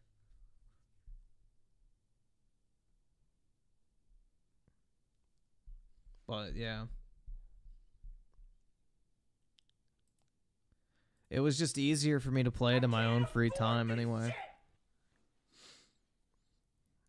Let's see. Major Jeff with a 2. How does he talk about this in 20? I don't know, man. I could not even pretend to feign interest in trans issues for more than fucking 3 minutes if I had to make a fucking video on it. It does not make any sense to me, man. And Rag Kicker Sam with the 1. You're broke! You're fucking poor! Timothy Marco with the 5. Imkey should come on and give us his testimonial on growing up trans in in third world Europe. I know. It's a stunning and brave story, and hopefully one day he'll feel comfortable to share it. Manual with oh my god, bro. Yeah, you're gonna have to spread them cheeks to get some fucking money, bro, cause you're broke! You're fucking poor! Would I play Halo Reach on Legendary on stream? I don't like Halo Reach, so probably not. But, depends on how many shekels we're talking about. Of course, the original Barrett fire control group is right here behind the magazine well. This one was moved forward with the use of a trigger linkage, which is why bullpups usually have some of the shittiest triggers possible. This gun being no real exception. Shown clear, gun's clear. This trigger is not great. The reason for that is because you've got the regular trigger pull of a Barrett M82 with the added trigger pull of your trigger linkage. So your trigger is now performing the action of something that is like a 1.25 feet behind it. So yeah, not really surprised that it's kind of ass. Now instead of your pistol grip and trigger group, fire control group back here, on this model we have a shoulder stock, or basically just like a shoulder pad. And honestly, it's not as uncomfortable as it looks. This is actually it's not a smooth gun to fire. It's not an easy shooting gun to fire, but compared to most 50 cals, this is pretty decent. Do a little mobility test with this thing and intentionally try not to ruin their steel out here.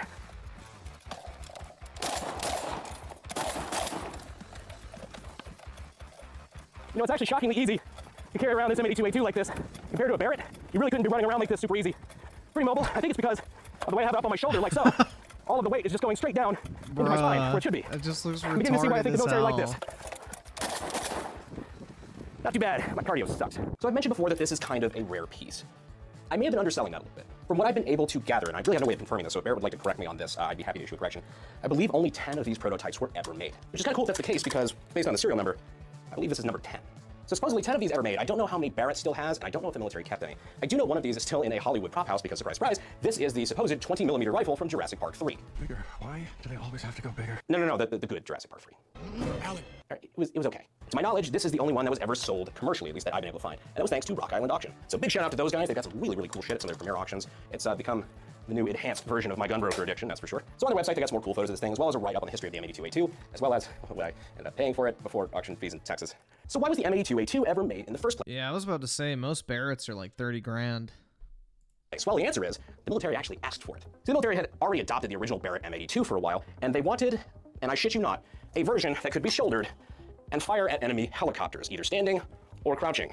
And so Barrett went back to their mad scientists, and they came out with these prototypes. That's where details start to get a little hazy, but best I can figure is that the military came back to Barrett and said, oh my god, that was a shit idea, we're so sorry, we're not buying any. And these were never produced. That didn't stop Metal Gear Solid, but hey, still kind of cool. All right, so we're gonna go ahead and simulate what the recoil force of that would be like. Yeah, just kidding, this gun is unloaded.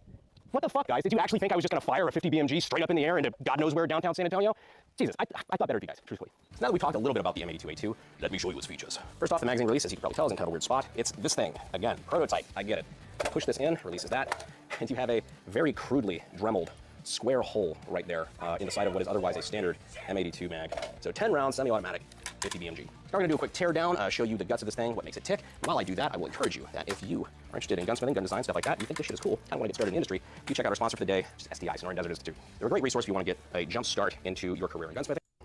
And so it hinges out just like the normal Barrett. So as you can see here, with the exception of the fire control group being further forward, this is all just like your standard Barrett. You've got your giant-ass recoil spring here in the back, and you've got your bolt and carrier front here. Pretty much your standard semi-automatic 50 cal with a triangular bolt up front. So as you can see here, the trigger kind of has a linkage that goes up through here. You see this welded piece on here. This covers up the linkage that links it back to this bit at the rear, which is what fires the gun through the bolt. Barrett's one of those weird systems where a lot of the firing mechanism is actually in the bolt itself. If you're not familiar with this system and or you just don't give a shit, don't worry, I'm not going to go into the details of the internals because this video will be 30 fucking minutes long. Speaking of which, I think it's about time for an ADD break. For our regularly scheduled ADD break, the most ridiculously overkill White Claw penetration test of all time.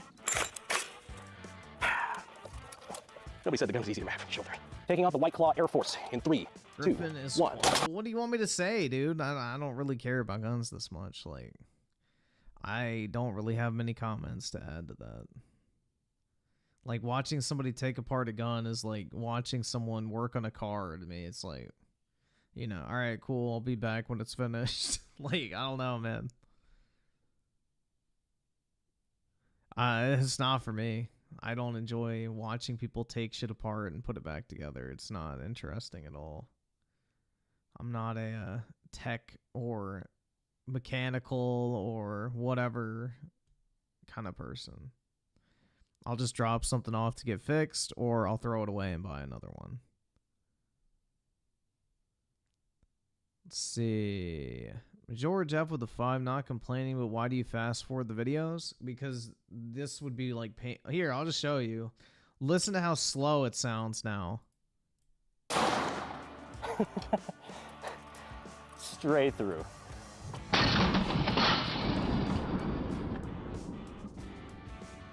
Straight in and out, dumping like 3% of that round's energy into this White Claw and the rest into the berm behind it. So we're gonna into the berm behind it. We need something probably a little bigger if we want to show off the real kind of power that we're dealing with. I can't watch videos at normal speed, dude. Everyone makes videos to be purposely stretched out to hit the 15-ish minute mark.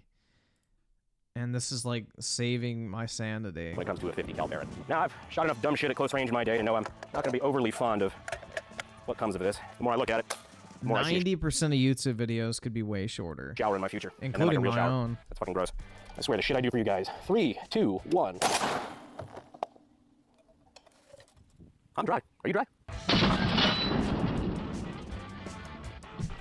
So needless to say, I think we got pretty good effect there. 1 Pepsi bottle, 2 Pepsi bottle, and eviscerated the bottom of 3rd Pepsi bottle. Yeah, I think that does a little bit better job showing the metric ass load of force that 50 BMG has behind it. Now onto the upper, as you can tell, this is pretty much just an M82. Like this is, I'm pretty sure, almost unmodified, just a different location of the Picatinny rail and everything. Obviously, we've got a EOTech up top for lulls, not exactly taking this out to long distance. As you can see, we've got the typical Barrett pogo stick of death. So this right here is a spring system. This is short recoil operated, whereas like the links and things like that are long recoil. This one is short recoil, which means it uses the rearward motion of the barrel under recoil, and after firing around, you push this entire chamber assembly back with the bolt and carrier, and the motion of that moving backward unlocks the bolt and allows the weapon to then cycle. So no gas system, this one entirely works on inertia, hence the pogo stick. Put it back together. Relatively simple, just kind of big and unwieldy. Yeah, I've shot a Barrett 50 cal before. They're pretty fun, but, you know, it's like $8 a round. So, Hope you enjoy literally throwing money down range, because that's all you're fucking doing. Gotta get this tat. That's why I don't go shooting at all, because it's fucking disgusting. I mean, what? A box of 44 is like $50 now. So either I literally just waste $50 or I just don't shoot my gun. So it's like, at that point, I'd rather just not shoot because of how fucking expensive it is. Add here. I'd rather have the 50 Pull the bucks. bolt back enough to clear. Send it back forward, and then you are ready. Put in your pins, and then one in through there. Now your M82A2 is back and ready to do what it does best. Mag dump in the trash. Oh, and take out helicopters. Now we're gonna let this baby finally do what she was built to do. Take out enemy air support. It could be one of the new Chinese drones. Actually, technically is exactly what that is. Well guys, I hope you learned a thing or two from this video, and if you enjoyed it, please leave a like down below. I appreciate you guys being subscribed to the channel, and as always, I'll see you sexy YouTube mother lovers in the next video. And may he low down.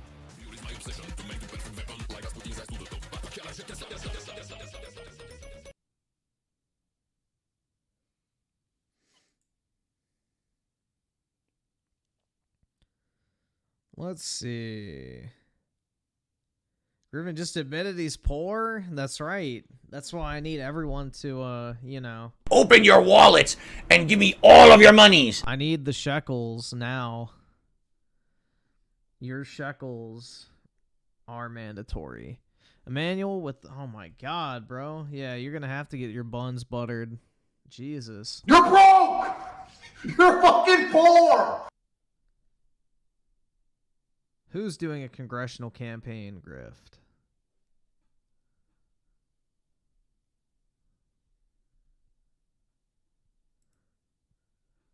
Dude, I should run for Congress and just pocket all the money. It's an easy way to get a bunch of tax-free cash if you get a bunch of donations. Bro, maybe that's what I should do. I should run for office and set up my fucking donation link as my fucking like super chat link. And that way, either subscribe, donate, or get everybody the fuck out. that gives me monies would be like, I guess, donating to a political candidate. And then you could write it off on your taxes as a political contribution. So you could get out of paying income tax on that shit. And then I could run for office and just spend like a minimal amount. And yeah, pocket the rest at the end of the election cycle. So you just have to leave it in an account until the end of the election cycle is done, which I don't have a problem with because I have money for my job that pays for all my actual expenses. So technically I could save like 30% in taxes every year if I did that, but I don't know how hard that is to set up.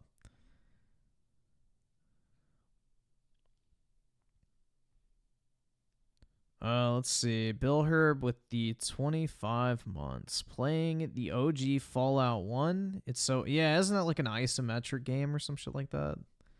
I don't know. I've never really been too deep into Fallout, but I'm pretty sure it's like a top-down RPG, right?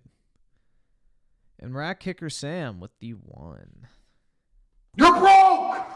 You're fucking poor! Yeah, you better learn to fucking suck the peel off a banana, bro. Unless you want to live your life in abject poverty.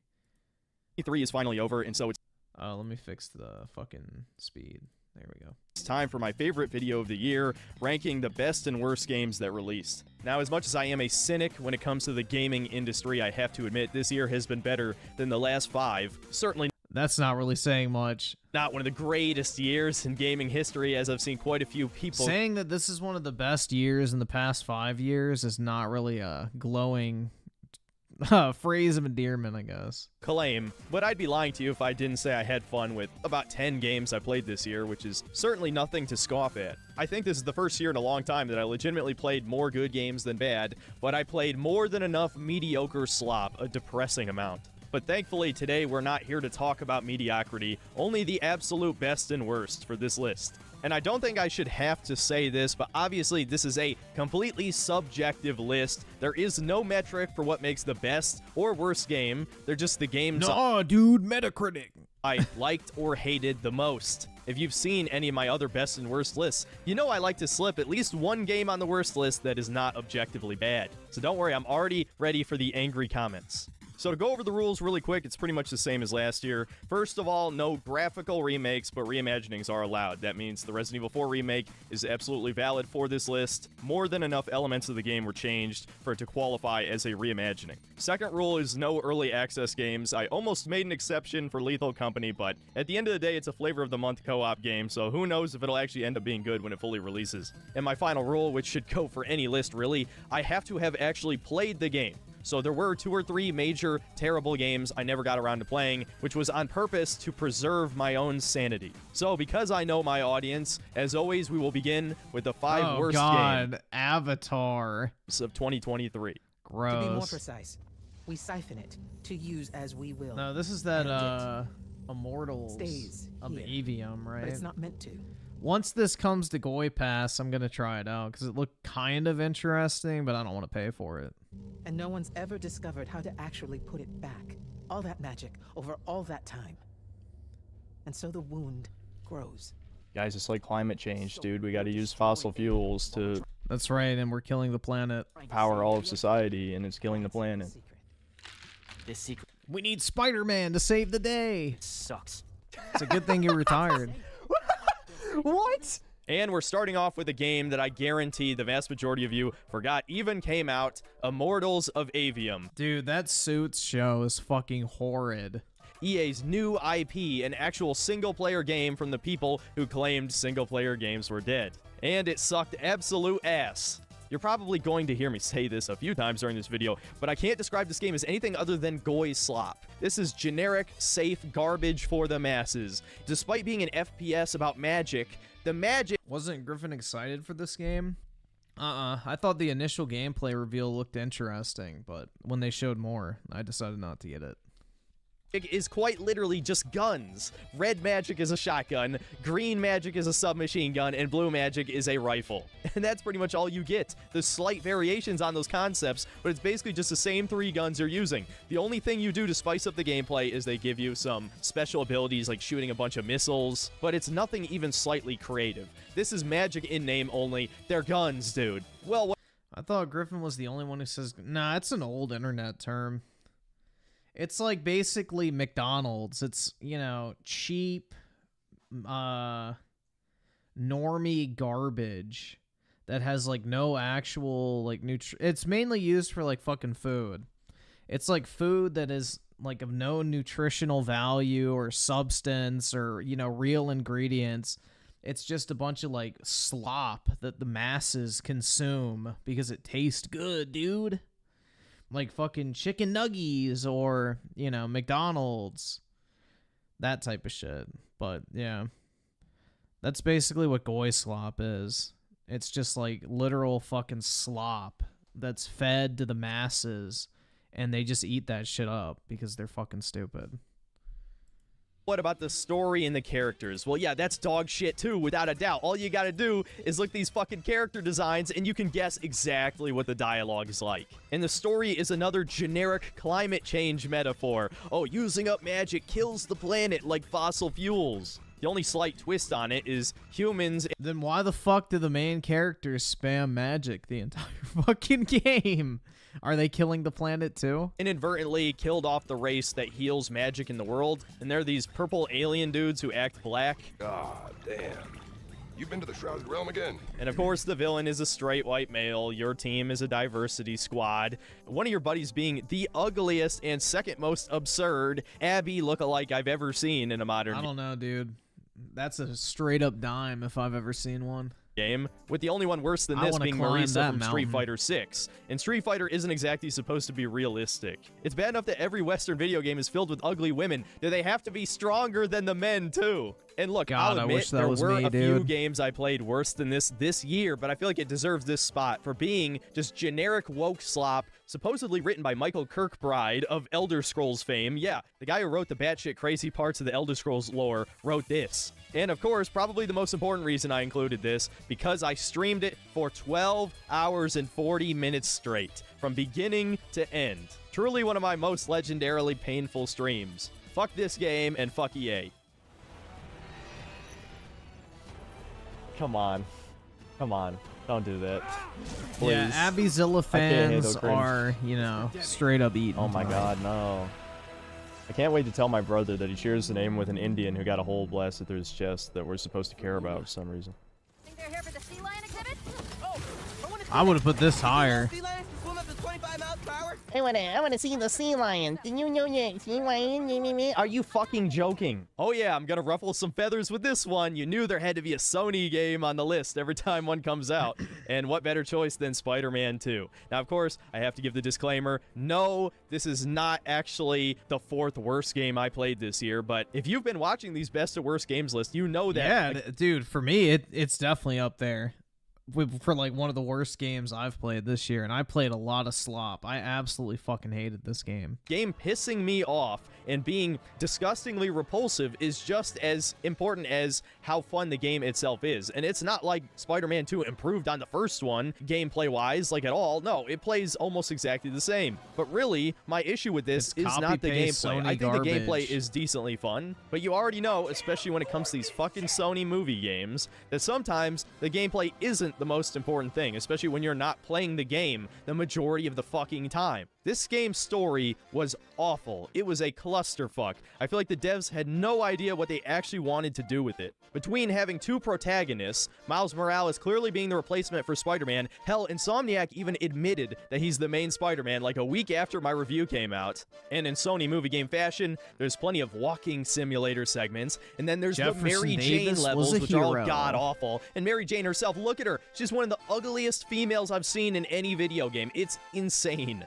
People trying to say that she looks normal or average. No, she's hideous. That's a man, dude. Then, of course, there's the mini games and the brain-dead puzzles. Oh, and who could forget some of the worst side quests in gaming history? Like helping a gay kid ask his boyfriend out to prom. Or playing his Miles' deaf girlfriend spraying graffiti on walls. Or how about solving a series of light puzzles to be reminded how important BIPOC artists are to culture, or whatever the hell that fucking bullshit was supposed to be. And then maybe, just maybe, in between all of that, you'll get to play as Spider-Man for a little while. Now, of course, it is a sandbox game, so if you stop doing the story and do some side quests, you might actually have a pretty good time. But every time you do the story, it's just fucking painful. I don't want to go through it again. Even if you put aside all the woke stuff, it's just not that well written. Nah, It could dude, have you been- don't eat Taco Bell when you're drunk. You eat Taco Bell when you're hungover because it helps you shit. And then once you shit after being hungover, you feel better. A good game. I actually liked the first one. I have to repeat, I liked the first Insomniac Spider-Man game, but they fucked up this one. If you want to play a fun Spider-Man game, there's plenty of them out there. Play the original Spider-Man 2. Play Web of Shadows. Play Shattered Dimensions. Any one of those is better than this shit. Yeah, play the Activision ones. Why would the city need me when it has you? So true, man. Fucking alley, and I promise you. Alright, ain't no way, bruh. Nah. Swap this game with Spider-Mid. Forspoken is 100% better in pretty much every way imaginable than Spider-Mid 2. Spider-Mid 2 does not hold a fucking candle to fucking Forwoken, dude. Forwoken can be ironically enjoyed. Like, it has based fucking moments. The gameplay is decent. The graphics and, like, art style are pretty cool. I don't know, man. I genuinely enjoyed Forspoken in some aspects. Overall, the game was not that great, but it was definitely way more enjoyable than fucking Spider-Mid. Do it. End our suffering. Do I get a Far Cry style ending where I can be like, fuck you, bitch, and then she blows my head off? That'd be excellent. She killed Luminous Studio with her freaking mind. Forspoken, a game so bad that it was almost good, actually. In a weird way, I feel bad putting this above Spider-Man 2 because I think I actually enjoyed this game. Bro, you should have put this. Nah. All right. Even he admits that Spider-Mid 2 should have been in this spot. This game was better than Spider-Mid. I will die on that fucking hill. 100%. I will 100% die on the hill that Forwoken is a better game than Spider-Mid. Good, actually. In a weird way, I feel bad putting this above Spider-Man 2 because I think I actually enjoyed this game more. But let's be real, this game sucks ass. If you've somehow forgotten what Forspoken. Yeah, but it sucks ass in a way that's still somewhat enjoyable, you know? Because it's like you fucking hate the main character so much. You're just wishing on her downfall Cuff is a fucking legendary character, regardless of what anybody says. And I don't know, the gameplay was actually kind of fun. It's essentially a westernized magical girl isekai anime, but of course in an ugly, realistic art style because it's a modern AAA game. Written by Americans, but developed by Square Enix. And because Square Enix wanted some of that sweet, sweet ESG money, our main character Frey is modeled by Ella Balinska, who parkours through the air and slings magic spells with the exaggerated swagger of a black teen. And weirdly enough, this is another game on this list where the gameplay is the most redeeming element. Now, it's not good, but it is slightly enjoyable the further you get into Yeah, I mean, the gameplay is nothing special, but it is pretty fun. the game. You get more elemental magic abilities. There's cool effects all over the screen that are at least nice to look at, even if the gameplay feels a little janky. It's like an auto-dodge type game. Though I will say it's... Dude, when I played through for Woken, I played it on stream. I was not really bitching about the game until we got to the very end when the story just took a massive fucking shit. Another shitty open world game with a bunch of... It was ironically funny up until that point, and then the story just got fucking horrible. Repetitive sandbox activities that you have to do over and over again. And then I if you hit... cut out... Dude, I remember that too. I hit that fucking massive difficulty spike. Y'all remember that shit? I don't know if anybody was around for that stream. But when I got to the final fucking boss of the game, all of a sudden I hit like this massive fucking difficulty spike, and literally I was just unable to damage the final boss, even though I could literally kill every single other enemy with zero issue. And I had to go back to an old save, upgrade all my fucking gear, because at no point in the game you ever had to upgrade it, but you needed to upgrade it before the final boss fight. So I had to go back to like an hour before save, upgrade all my fucking gear, and then I just walked through the boss like a hot knife through butter. It was literally one of the easiest fucking boss fights, but you had to upgrade your gear. So yeah, that part was fucking cancer. Out of the game, the story would only be 6 hours long. But other than that, the gameplay is passable, I'll say that. No, this is yet another game where all of the terrible elements are anything that's not the main gameplay. It's amazing that this shit cost $100 million to make when it really doesn't show. The character models really don't look that good. Ella Balinska is an attractive woman, I'll say it, but they clearly butchered her model. And don't even get me... What is her name? Ella Balinska? Let's see if she actually is attractive. Balinska.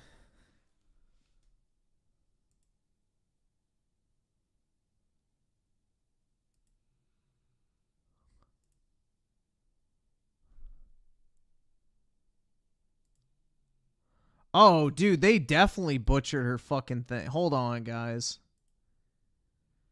This is what she actually looks like. Holy shit. Bro, we were robbed. What the fuck? Why did they do that?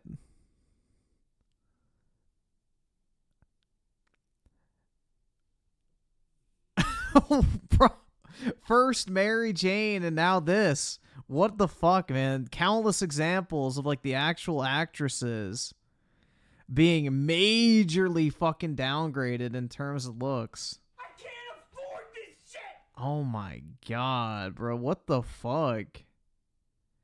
Why do Western fucking game devs have such a hate boner for attractive women? It's fucking sad, dude.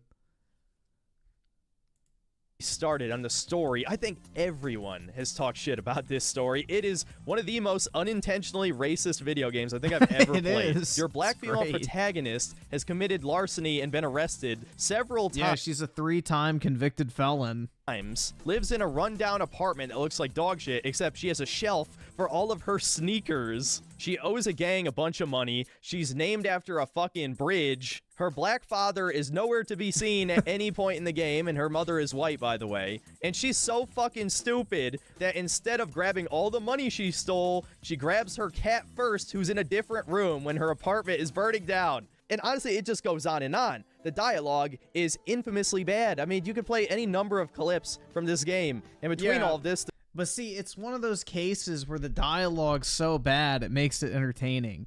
It's not like the level of bad like in Spider-Mid where you just want to fucking shoot up the entire cast.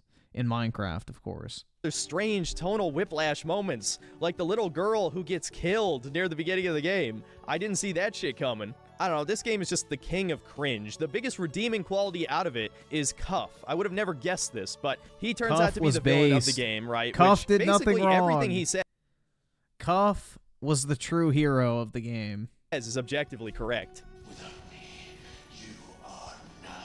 Most relatable villain 2023, am I right? So I was on his team immediately, and of course, just let Frey die as soon as the boss battle started. She deserved it. No, this golden god, this 5-star man, Susurrus over here, he's the bad guy, even though all these evil bitches killed like his entire race or some shit. How is this guy not the hero? Every time with these left-wing writers, they accidentally write heroes as their antagonists. They have more relatable motivations, and oftentimes are making the morally correct decision. Even if they are evil, they're usually more likable than the protagonist. And this was one of many cases I've seen now. And so, in a weird way, I almost don't think you can get this game for like dirt cheap, guys. I would honestly recommend you play through it. It's not that bad. It's pretty fun, ironically. But unironically, the gameplay is pretty good. But yeah, overall, I would definitely pick this shit up. It goes on sale for like $5 all the fucking time. This game belongs here because I actually ironically enjoyed it quite a bit, but, well, at the end of the day, it is a bad game, and I wouldn't recommend it to any normal person, that's for sure. I would. For $5, pick this shit up. It's worth playing. Don't get why you. Yeah, it goes on sale at like Best Buy, GameStop, Walmart, Target, physically for like $5 all the fucking time.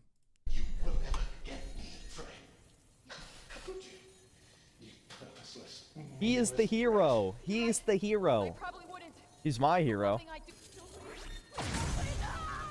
Yeah. Yeah.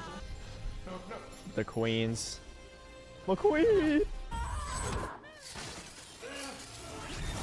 Queen explosion. The force is female. I love how in a good game, those would be like the friends you met along the way, give you their power or something. But because Frey has no friends, it's the queens that we killed throughout the game help her win. It's like, yep, and tried to kill you. Fuck you. That is so bad. Here, we'll see what happens when you get killed by an orc. This is the worst kind of bad game. The worst kind. It's just boring. Oh yeah. All right. Well, we know what number one's gonna be. It's gonna be Star Slop. Knew Gollum was gonna be on here. This is one of those games where I already see. When I see a game like Gollum, I don't even think it qualifies as like a worst game because this is not a legitimate game. This is obviously some fucking just junk they shit out.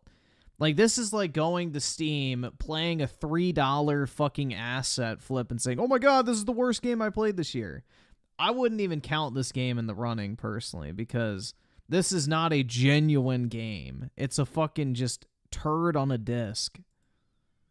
I knew it was going to be dog shit before I ever played it, but of course, people wanted to see me play a bad game, and big shock, it was a bad game.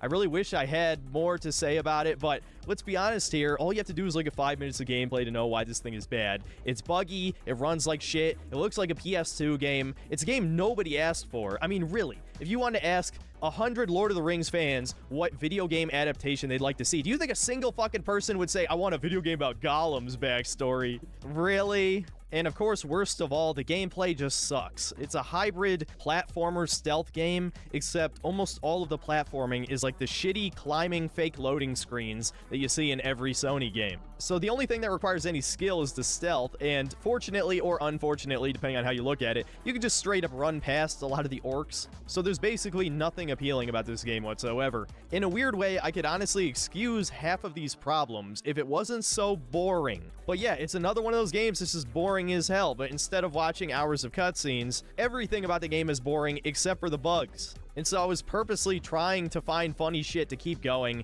but even then, I could only tolerate this about 3 hours before I had to quit. So it more than deserves its spot on this list. If I were you, I'd be running. Maybe I don't want to run.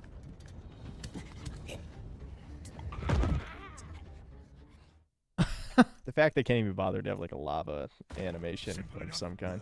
Now, before we get to number 1, there are a couple of dishonorable mentions.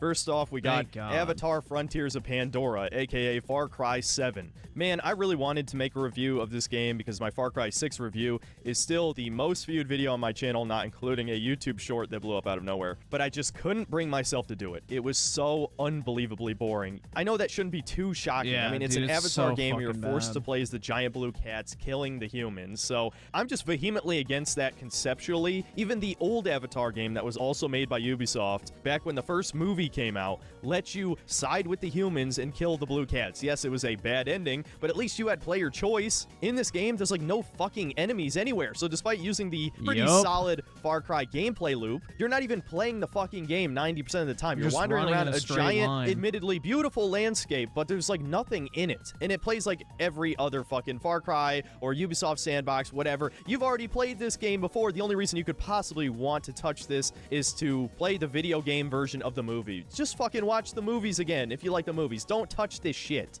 And then my other dishonorable mention I had to put on here, even though I only played it for 30 minutes, Goodbye Volcano High. This is an infamously bad game, at least for those of you who are actually aware of its existence. Yeah, dude. What's funny This is shit was it's not even fucking really that horrid. interesting to actually talk about. I mean, it's some cringy Tumblerina, scaly dinosaur visual novel about high schoolers in a band. You can pretty much guess the type of content you're going to see based on that. The only reason I even felt like this game was worth mentioning is because it was announced years and years ago, and some random 4chaners decided to make a fan game that was better in every single fucking way and released for free like 2 years before this game ended up coming out. So, if anything, you should check out Snoot Game if you're into visual novel type of shit, and ignore this gross LGBT, globo, homo, modern communist art style garbage. Oh, but it turns out there was one more dishonorable mention, as I was highly encouraged to play the Rise of Kong video game that I think basically everybody shit on already, how bad it is. I did play it.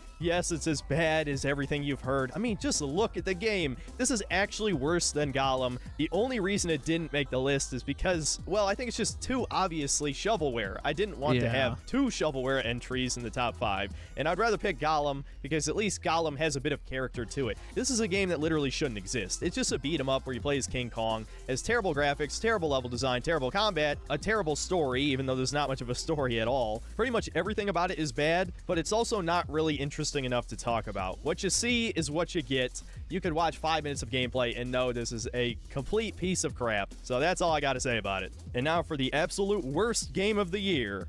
Are you really as human as I am? Yeah, I had a feeling. I had a feeling this would be number 1. Not convinced that you're as human as I am. I'm not convinced. I'm not convinced. I'm not convinced. Real human being and a real hero. I'll kill you all. I'll kill you all. They took it away from me. I can't have anything. Let's be honest, are any of you even the least bit surprised? If you've watched any of my other best and worst games lists, you know the worst game of the year is always the one that represents the downfall of the video game industry. And I can't think of a better game choice than Starfield. I ranted about this game for an hour and 23 minutes, and I cut out plenty of stuff to complain about. I don't even know where to begin talking about this game again. There's just so much obviously wrong with it that it shows you that every Bethesda employee has their heads firmly shoved up their own asses. Yeah, one of the things I thought about post, I guess, beating it is the Ryujin Industries quest line.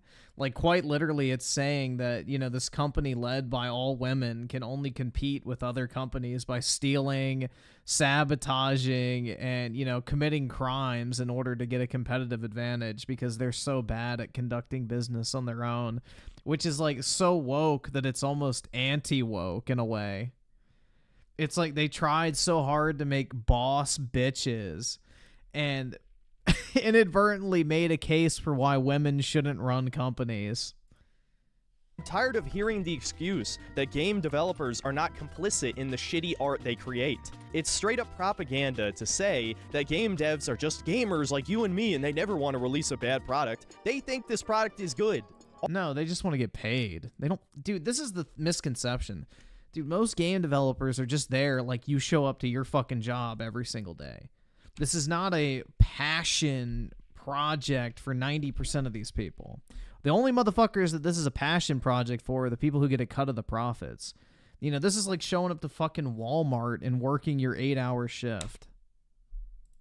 All of the talent left Bethesda years ago now, probably because they didn't want to make trash like this. And they got replaced by diversity hires who don't know what the fuck they're doing. They don't even play video games. They clearly don't meet the minimum standards of what's expected from a AAA game, just seeing the obviously dated graphics, the horrifically ugly NPCs, and I'm not just talking about the civilians, even a lot of the ones that give out quests look off, to say the least. This game is lacking basic features like a local area map, something that was in previous Bethesda games. How about the fact that this is a space exploration game with no exploration? I know everyone has already talked about a million times the fact that you can't actually land on a planet by flying to it, and instead you just teleport around the galaxy and then pick a random point on a planet or just follow whatever the quest marker is, and then you're inserted in a giant procedurally generated wasteland with copy-pasted places of interest. Oh, and of course, no vehicles to explore around that giant wasteland, so the game wastes hours of your time. Even Mass Effect 1 got that shit right. Landing on empty, barren planets. They at least gave you a fucking vehicle. Starfield, over 15 years later, devolved in that sense. It's wild, man. U-Generation with the 2, how much to play Wild Hearts? It's on game. I don't know what that is. I mean, just shoot me an offer, bro. You know I don't answer. I'm not setting a menu price. Daryl's on with the 2. Griffin is a Square fanboy. I do like Square Enix, but I'm not really a fanboy. I think most of their games are pretty decent, but yeah, a lot of their games are pretty shit. The Grizz with the 2. I remember you put on... Yeah, I was like trying to do anything to not have to go back to that like hour long ago save file on Forwoken. But yeah, it was ass. Lord Pot and Investor with the 2. Elder Scrolls 6 is dead. Yeah, I have zero fucking faith in that. It's really sad, man. I love Elder Scrolls, but Bethesda is just not Bethesda anymore.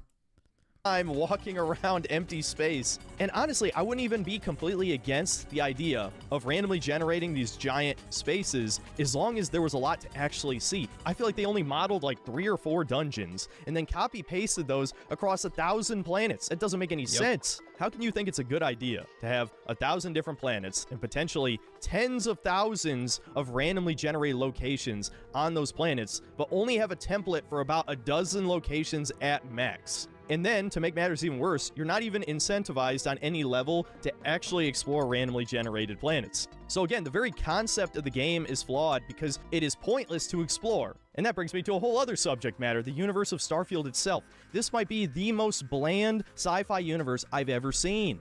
Wait, what are you talking about, dude? The lore and writing is some of Bethesda's best. Tell you anything about it because it's not cohesive on any level. As we learned from Patrician TV's video, which you should probably check out, though you can be forgiven for not wanting to watch an 8-hour video on a dog shit game, but long story short, one of the major things I learned from that video is that Emil Pagliarulo, the lead writer at Bethesda, doesn't believe in design documents for video games. I don't think I need to explain why it might be a good idea for an $100 million plus project to have some kind of document to tie together your universe, the lore, gameplay concepts, any number of things, just something to coordinate the entire team to make some kind of cohesive product. That's why the world of Starfield feels so disjointed. And look, as I've said in the past, I actually defend Bethesda's style of world design where it's kind of like a roller coaster park. I think Fallout 3 is still my favorite game of theirs. And that game has a huge number of things that don't make sense when added up together. But it was a memorable experience. Nothing in Starfield is fucking memorable, dude. I've forgotten like half the game already. And if I hadn't made a video, I'd probably have forgotten about the whole thing. It's just this bizarre mash of sci-fi concepts, whether it's the NASA punk aesthetic, which just feels like a more bland version of what Ridley Scott's Alien did decades ago, or the cyberpunk city planet, which is a city like the size of a strip mall that has no crime despite being known as like the shithole city of the universe. Oh, and you can't forget the worst nightclub ever seen in any piece of fiction. And there's a Wild West city in space. Dude, the Mass Effect, what is that place called in Mass Effect? Shit. Fuck, what is that place called? With like all the fucking Asari strippers. No, not Omega. It's in the Citadel. Eden Club, yeah, I think that's what it was. With all the Asari strippers. No, it's in Citadel.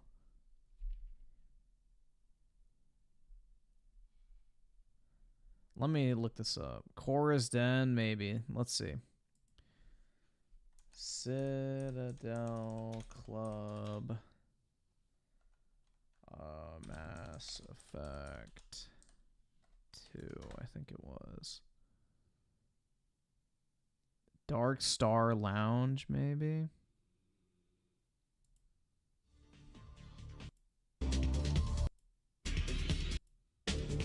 Was that it? I don't know.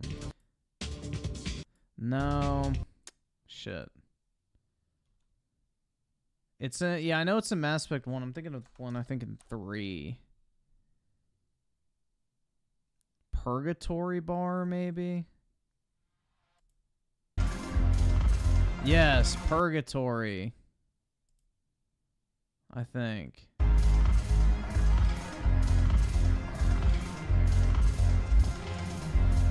Yeah, I think it's Purgatory Bar.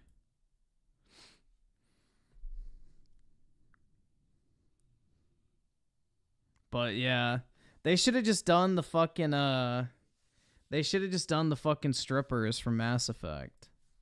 Why? Well, you saw that in Cowboy Bebop and probably several other properties at this point, so we gotta have one of those in there. The only possible way you could get any amount of enjoyment out of Starfield is just by sticking to the faction quests and the main quests, and even then, they're all dog shit. I went back and completed the Ryujin faction, and guess what? That one was dog shit too, and one of the most woke ones, with like 10 different girl bosses working for the corporation. Oh, what about the UC Vanguard quest line where you fight? But see, it's not actually woke.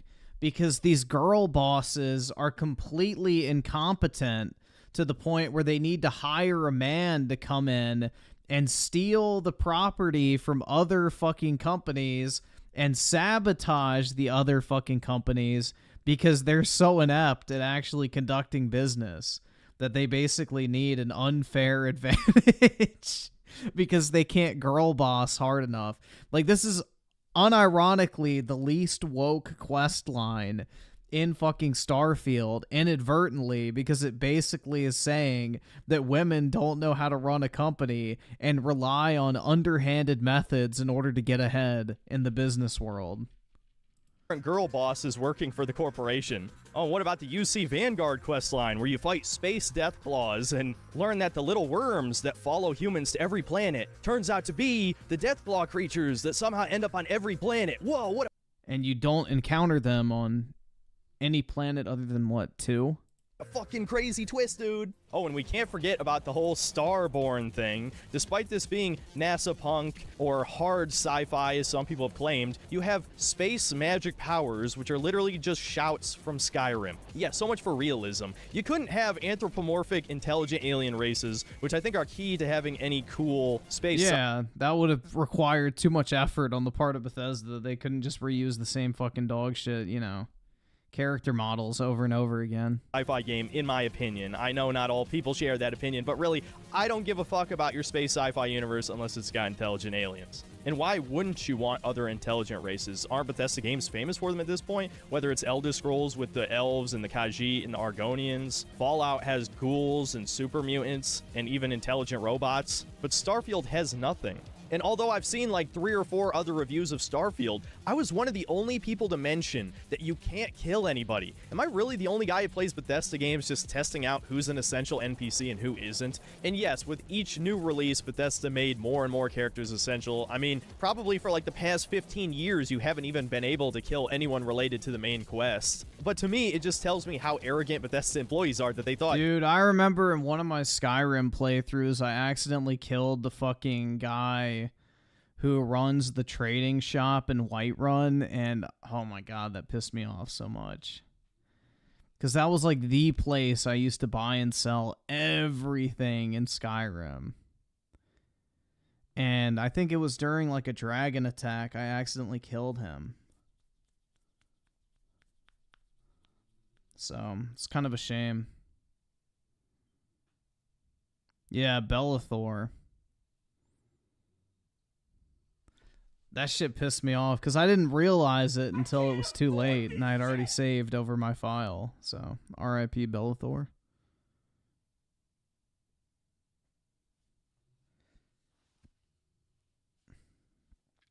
Majora Jeff with the 5. I don't hate Synthetic Man, but I don't agree with most of the things he has to say. That's fair, man. You know, you don't have to agree with everybody. I don't mind listening to differing opinions, personally, as long as they're, like, well-founded. Lord Podhead Investor with the 2. It sucks that Mass Effect 4 will suck, too. Yeah, I have zero fucking faith in that. All the BioWare talent left, so... BioWare's been a dead studio for a very long time. I mean, unless you want to count Anthem. And U-Generation with the 2. Wild Heart is EA's Monster Hunter and $100 to play. Yeah, I can probably do that. Let me see real quick. Wild Hearts achievements. Let me just make sure it's not like fucking 8 gamer score or some shit like that. Alright, no, it's all 15s and stuff. Yeah, I can do that.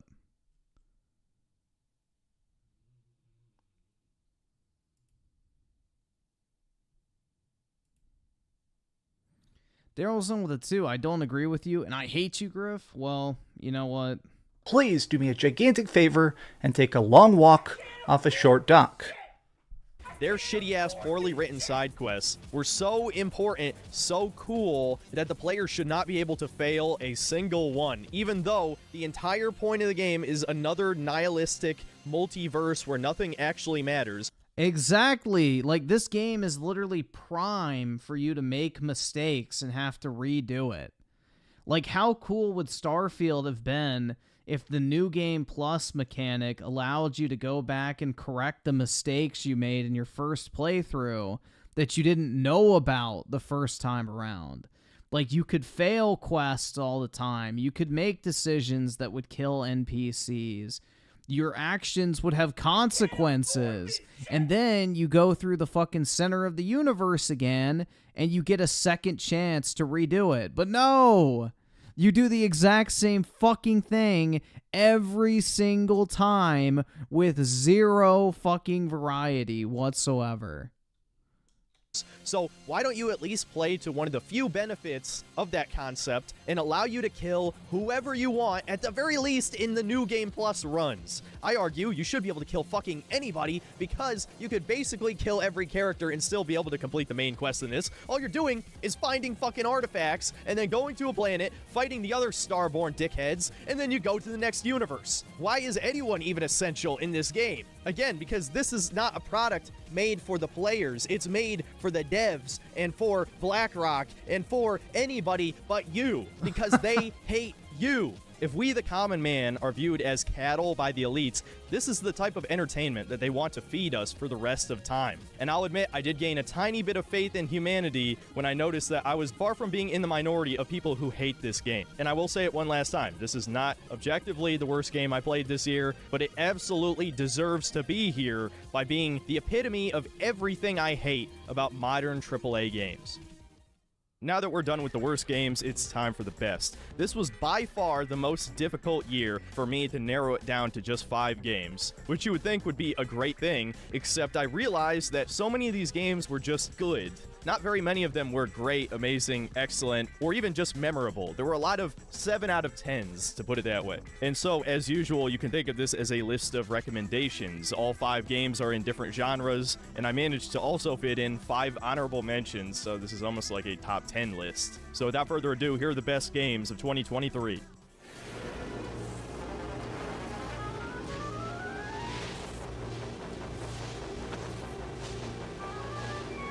Oh, look at that, guys. Square Enix. I see you have closed the gap a little.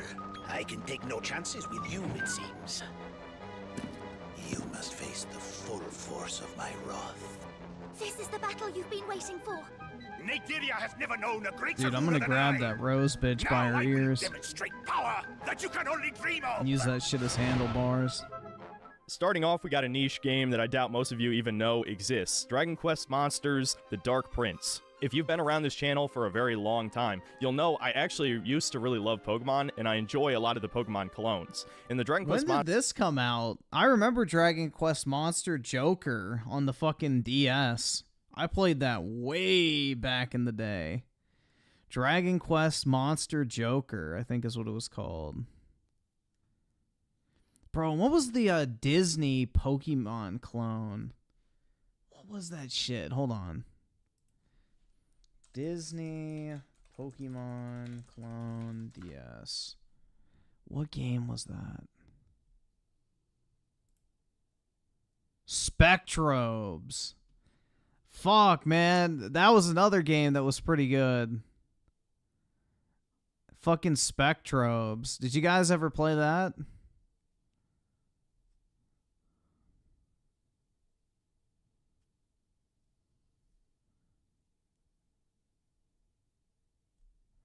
Oh my god, dude. That's like so... Hold on. I'm looking at the fucking game. Dude, that shit's super nostalgic. I remember I bought like a fucking DS game lot on eBay as a kid. And I had never heard of the game before. And I got that included with like my purchase. And I played it. And it was pretty good, honestly.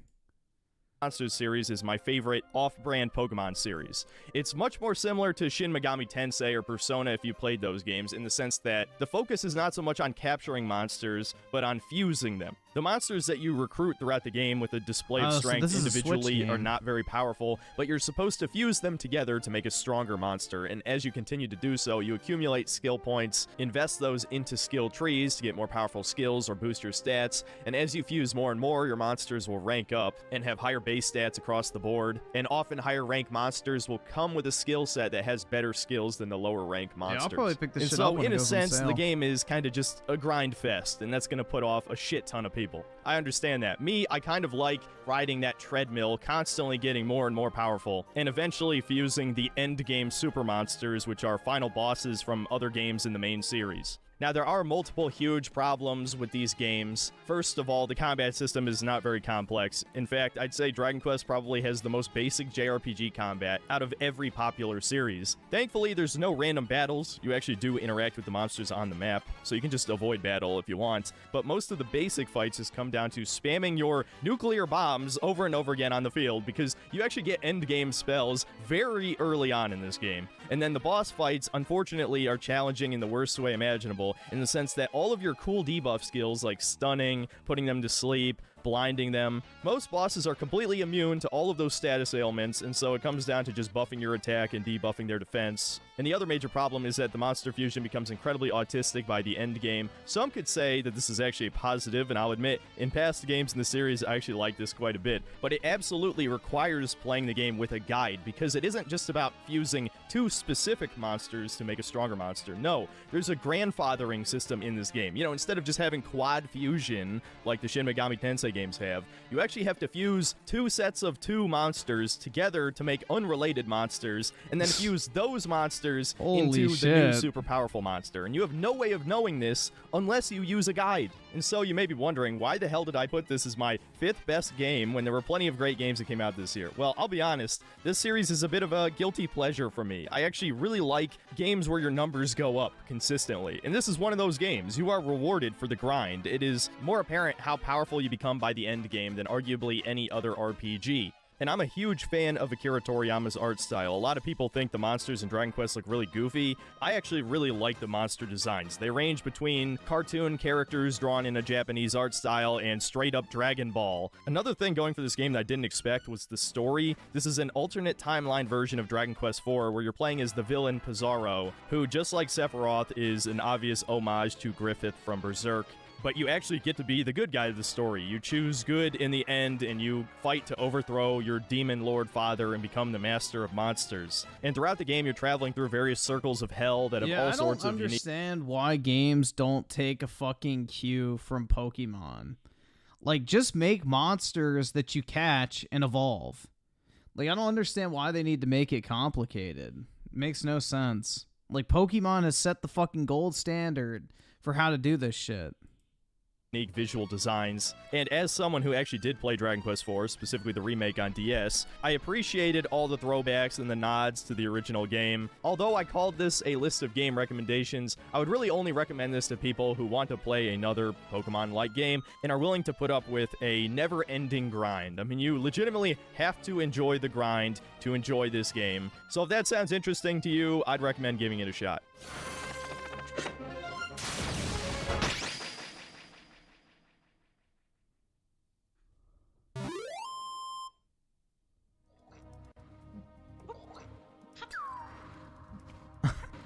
What the fuck? This looks like a PS2 Now again, game. if you know me and you know my taste, you knew a 3D platformer had to be on this list. And shockingly enough, I actually played 5 new 3D platformers this year. And when I was coming up with the entries for this list, I narrowed it down to 3. Either Pseudo Regalia, which definitely had the best platforming, Kontent 64, which had the best retro art style and general N64 feel, and this game, Cavern of Dreams. And I chose Cavern of Dreams because although it's still very much nostalgia bait for the PS1 N64 era, it also felt like a unique experience. Instead of just being a rip-off of Super Mario 64 or Spyro or Banjo-Kazooie, it also adds in some minor elements from Sonic and Ocarina of Time, of all things. The biggest thing going for this game is the movement. For some reason, the little dragon you play as can roll around like Sonic, and you can go super fast and jump huge gaps once you get some momentum going. The controls just feel great, which is important for any game, and if you ask me, if you're developing a 3D platformer, you need to have some equivalent to a run button, and that's what disqualified Kontent 64 for me. Dude, I don't know. Say it's fucking gay and cringe, but I just can't do these fucking old-ass looking games. The PS1, PS2 era, like, 3D visuals have aged like fucking milk in the hot summer sun, bro. I don't know. It's just, it looks, they could be good. I just can't fucking do it. The art style just kills it for me. Is you just move too slow. And Cavern of Dreams was definitely the fastest out of the 5 3D platformers, so that's instantly a plus as somebody who likes 3D Sonic games. There's also a lot of secrets in this game, and I like exploring in 3D platformers, so that definitely enhanced the experience. And like I said, there's the inspiration from Ocarina of Time in that the levels feel kind of like dungeons and there's minor puzzles in some of them. And some might view this as a negative, but it's also short and sweet. It doesn't really outlive its welcome. You can easily 100% this in 4 hours, and that's a welcome change of pace from playing all these AAA games that are like 30 hours long. Now, there are a few downsides, one of the biggest ones being that there's no enemies. This seems to be a trend in indie 3D platformers that they just won't put enemies in the game. I have no fucking idea why. If you're perfectly fine with having hazards in the environment and some kind of failure state, why wouldn't you put enemies in too? They're obviously part of the hazards that are because you don't have to do AI expected in any level. It makes the levels feel more empty than they have to be.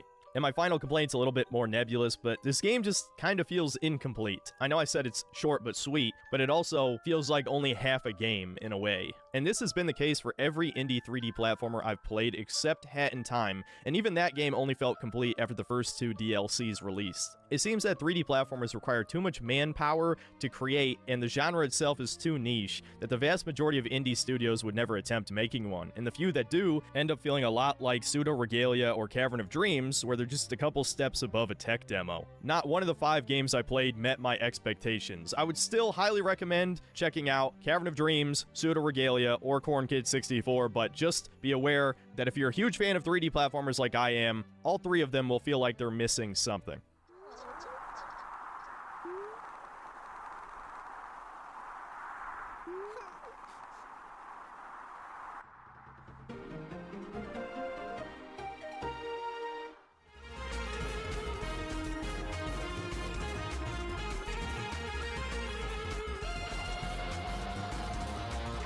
The fuck?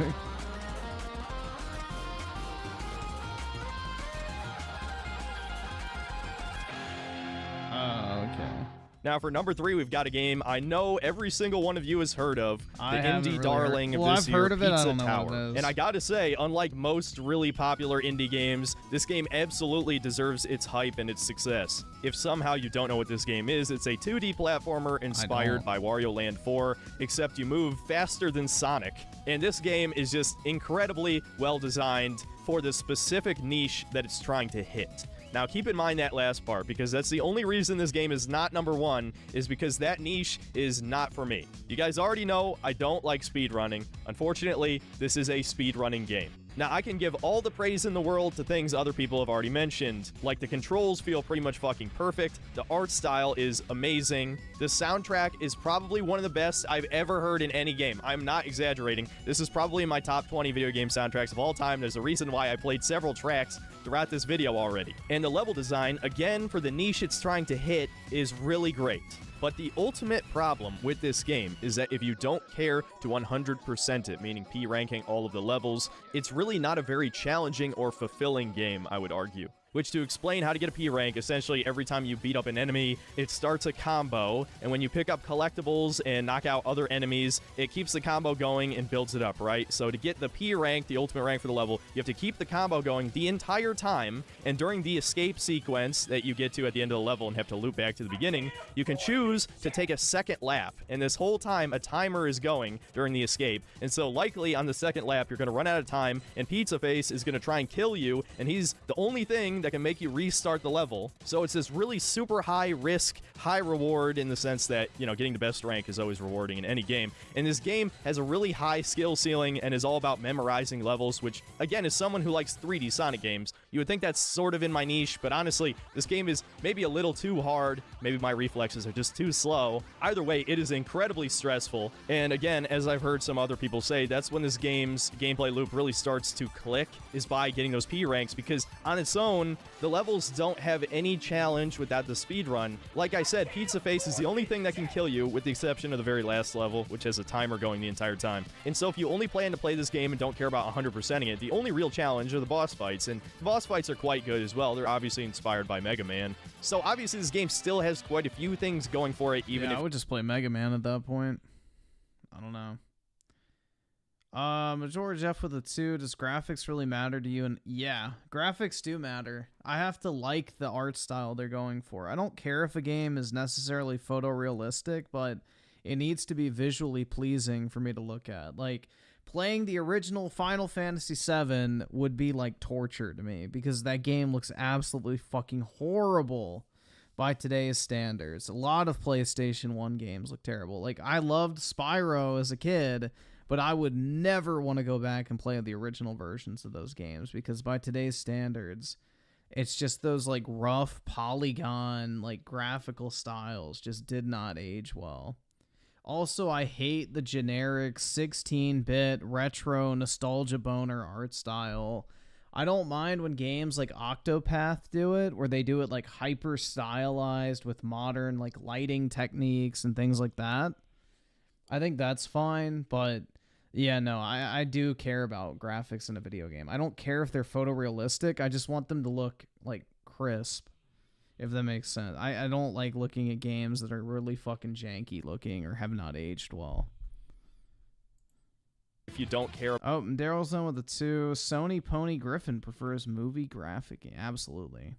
Hellblade 2, baby. About the speedrunning aspect, but again, this is supposed to be a list of games I enjoyed the most, not the ones that were objectively the best. I have to say, this is probably the least flawed game that came out this year, so you could sort of consider it Game of the Year, but it just wasn't exactly for me, so it only gets the number 3 spot.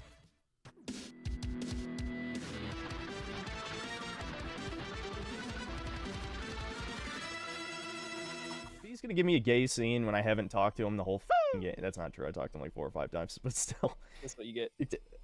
We've never brought him with us, not even one time. He looks autistic. He's just like reaching it. Are you seeing Really this? think you're right. I love this time of night. Why am I that close?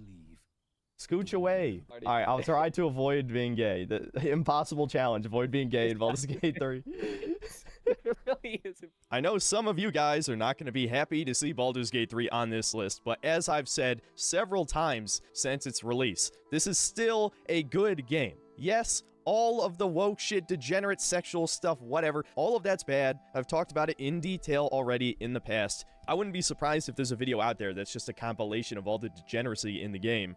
But the reality is, almost all of that content is completely optional. Even the stuff that's more in your face or you wouldn't really know would happen until you pick the option, like for example the bugbear and the ogre doing it in the barn, that's obviously supposed to be humorous. I didn't think it was funny, but honestly that's something that's very believable in universe and not forced, right? The only major issue I had with that degeneracy stuff, outside of attempting to normalize things that I obviously don't approve of, was your companions acting like sexual predators, specifically Gale, and thankfully that has been patched out of the game. Now obviously it's up for debate whether or not that was actually a bug, but either way the developers fixed it, and they fixed a bunch of issues with the game. The question is always, why do so many people like this game? And it's kind of hard to describe, actually. Majora Jeff with the 5, so Zelda, Ocarina of Time, and Majora's Mask. It's an HD remake, which, possibly.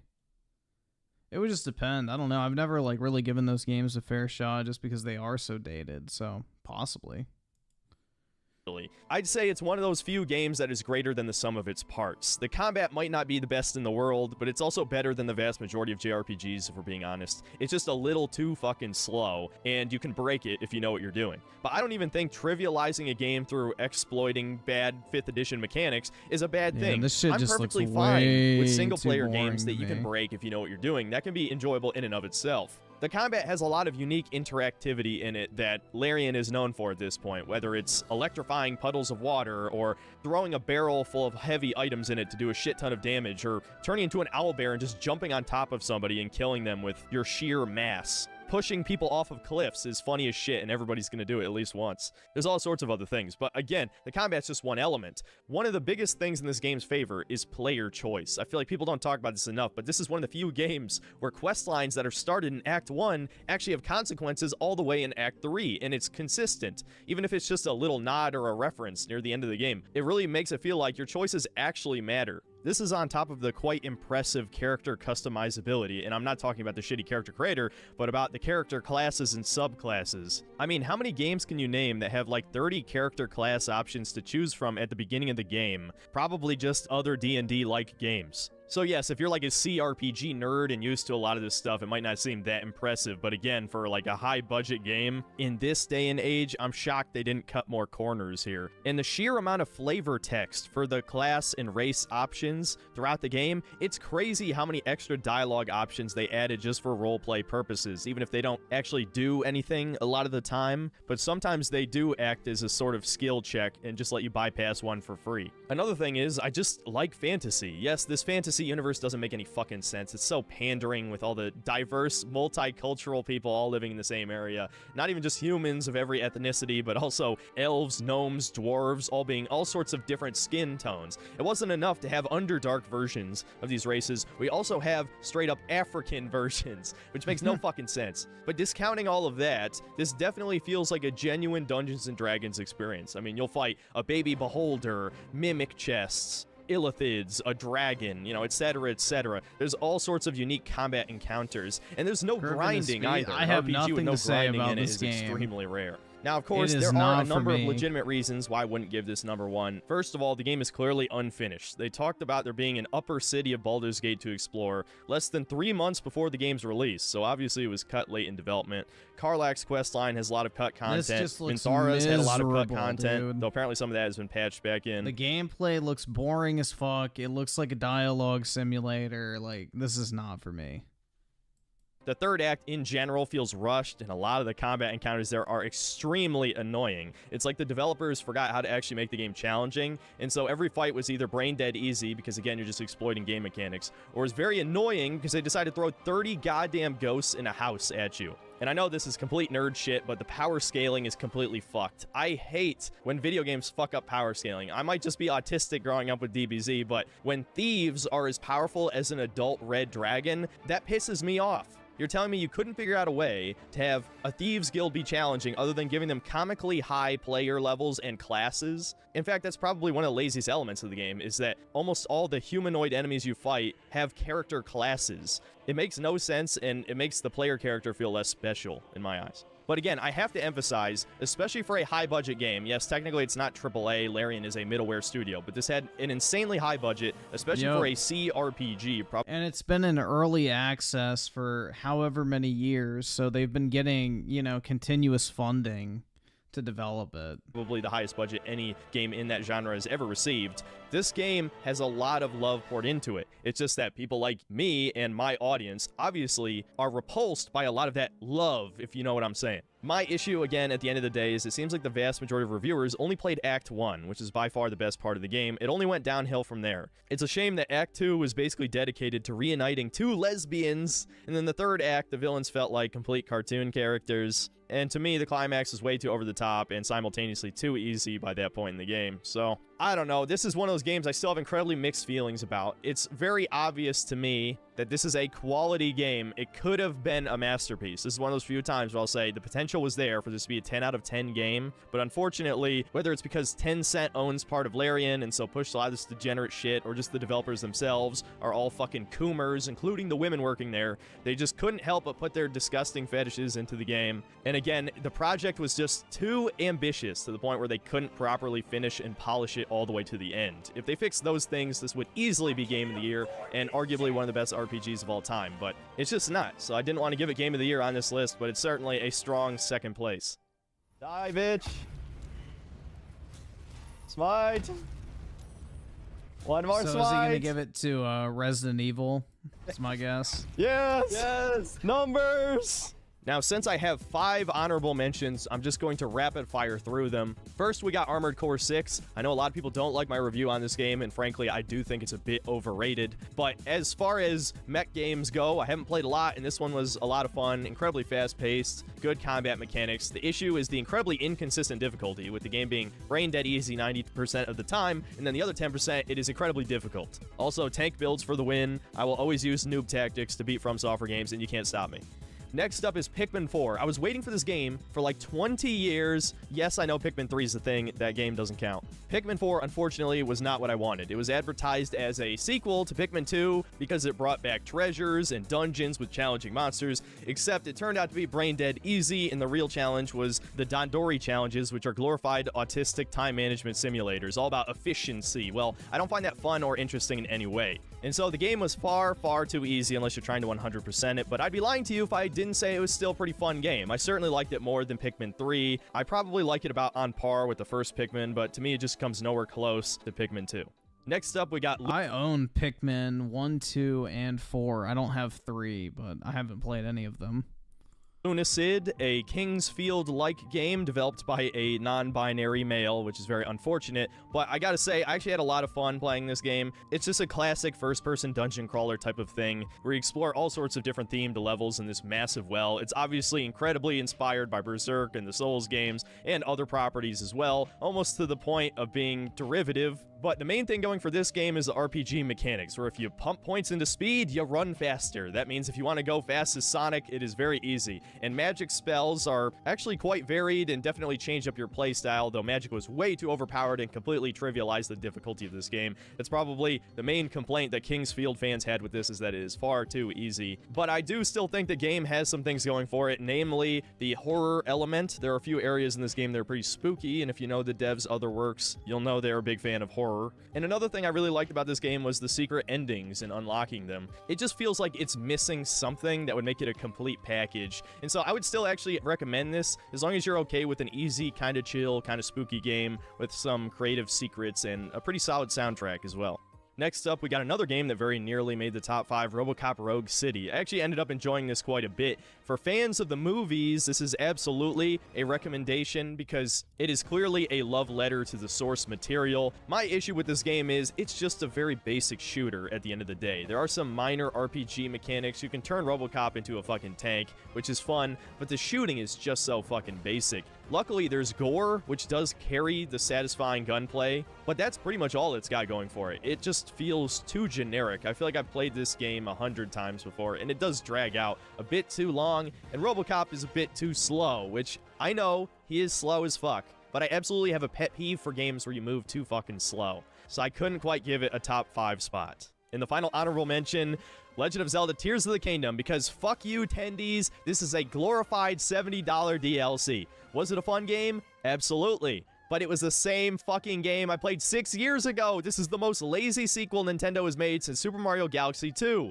But unlike Galaxy 2, I think this game is very flawed in quite a few ways that I don't feel like going over again. I guess you could watch my review, though I'm sure anyone annoyed by this being in the honorable mentions list is probably going to be triggered by my schizo rant. But whatever, I don't even care if there's any propaganda in it or not. That doesn't even fucking matter. What matters is this is just I put Mario way Wonder too at lazy for #1. Nintendo. This is a goddamn Ubisoft sequel, but in some ways worse. It's the same fucking map as Breath of the Wild, except they added some floating islands and an underground giant wasteland. Oh my god, what a masterpiece.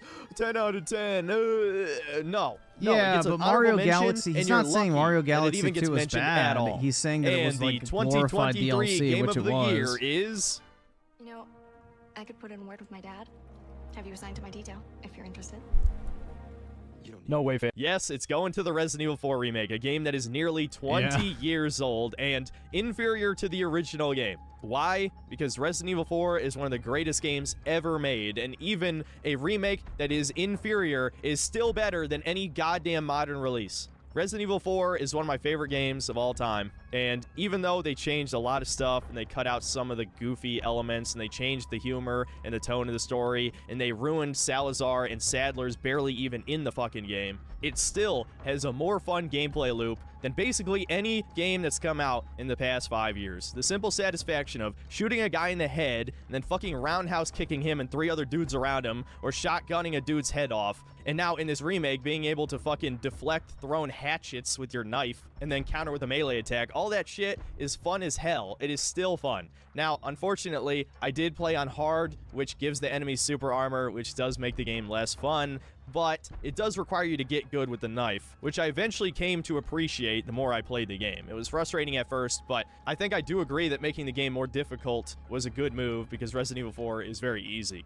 And the simple gameplay loop of killing enemies, picking up gold, using that gold to upgrade your guns, and they do noticeable more damage, right? There's a certain beauty in that simplicity. It's perfection. You don't need to change anything. There's a reason why Resident Evil 5 basically just that reused actually all of the matter mechanics from 4. instead of shitty forced RPG mechanics that do nothing but, you know, block your progress. Because there was nowhere to improve from here. I know some people hate tank controls, and that's why these remakes allow you to move while aiming, but even I didn't think there was a single problem with that back in the day, because the aim was everything. Now positioning is also a factor, and again, I don't even have a problem with that. It's a remake, it should change some things, right? What I do have an issue with is them cutting out some iconic moments from the game, like the giant bulldozer or the laser room, but speaking of that latter part, they actually brought it back in the Separate Ways DLC. And since I was already used to the change to mechanics from the main game, I actually ended up having a lot of fun with Separate Ways. And yes, in scummy Capcom fashion, they cut out something that was in the old version of the game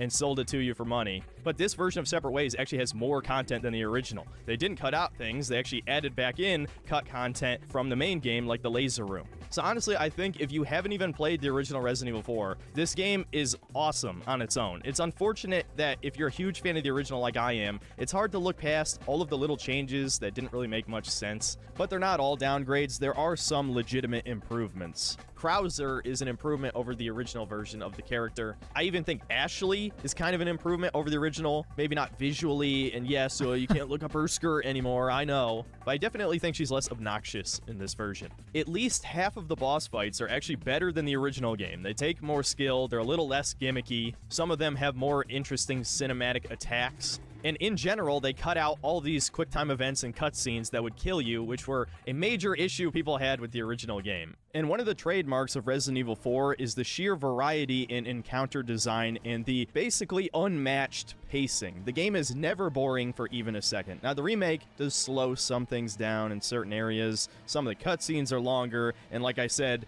the humor has been toned down. It's a bit more serious. But I still think the encounter design is top-notch, and the pacing is only slightly worse. We're talking about going from a 10 out of 10 game to maybe an 8.5 out of 10 game. That's probably better than anything else that released this year, except maybe Pizza Tower. So at the end of the day, I think a lot of people are going to say this is a cop-out choice, that instead of choosing an original idea, I picked an inferior version to one of my favorite games that came out almost 20 years ago. But I think this is the perfect choice for the state of the gaming industry. I am far more excited for remakes than I am for new IPs at this point. Pretty much. I mean, just look at the best games that released this year. Almost all of them are indie games, sequels to long-dead franchises, or remakes. I don't think there's been a genuinely great new IP from a AAA studio in like 5 years or more at this point. And no, Elden Ring doesn't count. That's basically just Dark Souls 4. Yeah, it's Dark Souls 3.5. Instead, we got Starfield, which is quite possibly the most dull, repetitive, safe, woke, soulless, high-budget game that has ever released. And Nintendo, of all companies, somehow managed to make a more lazy sequel than you. Did he not play Wonder, I'm guessing? I don't know if he likes like the 2D Mario games or not, but I don't know, bro. Mario Wonder is definitely Nintendo's best game this year. Ubisoft, and it took them 6 fucking years. And so, what did everyone pick for Game of the Year? The fucking Bear Sex Simulator. A game constantly pushing the message. And yes, it is a quality game. I wouldn't deny that for a second. But if it means not giving Game of the Year to that, then I will gladly give it to a game that came out in 2005. Resident Evil 4 has won Game of the Year again.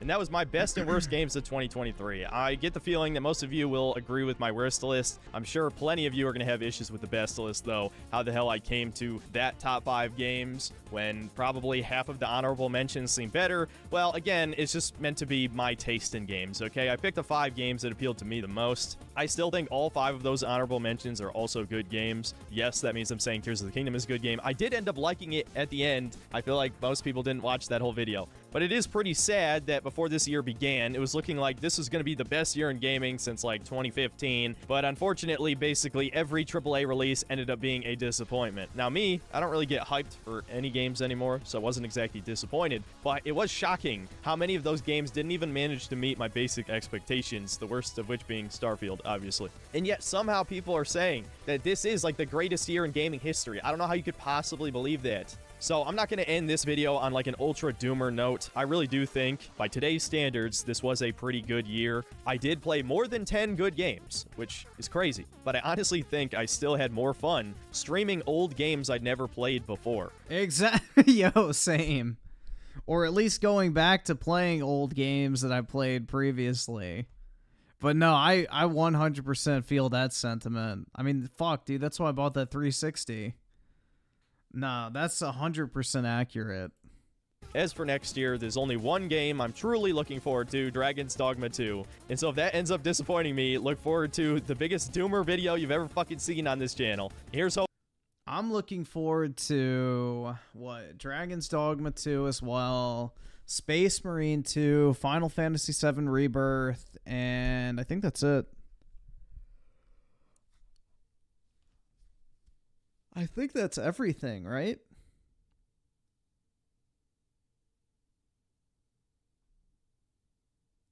Nah, Monster Hunter Wilds comes out in 2025.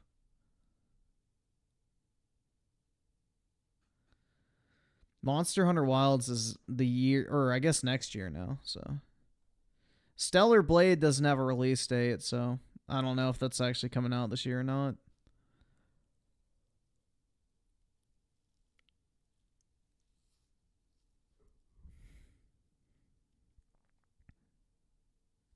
The Monkey Souls game, I don't really think looks that good.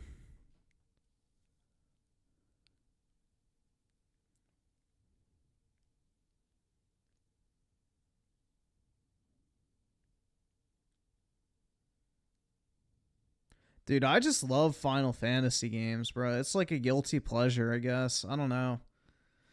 Because, you know, some of them are not very good, but there's just something about, like, the story and the world and the fucking just, I don't know, man. Final Fantasy games have soul. They have fucking soul to them. They make you actually give a fuck about the world and the characters, and, you know, they're just really well done. Like, they're high-quality games. I guess is what I'm trying to say. It feels like genuine fucking effort is put into a Final Fantasy game. They have cool and unique characters. They have great soundtracks. They have cool visuals and set piece, like fucking cutscenes and cinematics. Usually the dialogue is not fucking horrid. Some of them can be cringe, but it's not unbearable.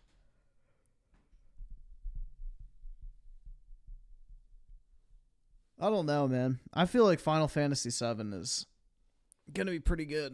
I mean, the first remake was really good, in my opinion. I know people are like, oh, it's not the same as the first. It's like, well, no shit. It's a remake. It's not supposed to be the same. But, yeah.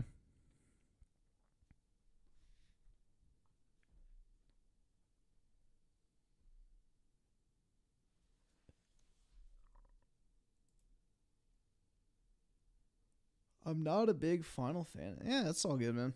Everybody likes different stuff, but yeah, that's like one of my guilty pleasure games. Is definitely Final Fantasy. I've rarely encountered one that I dislike. So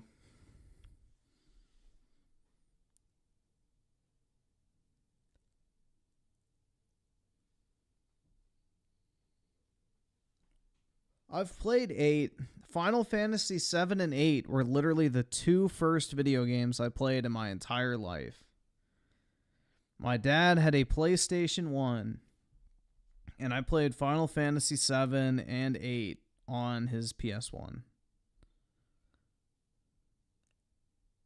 Those were like the 2 first video games that I played, so...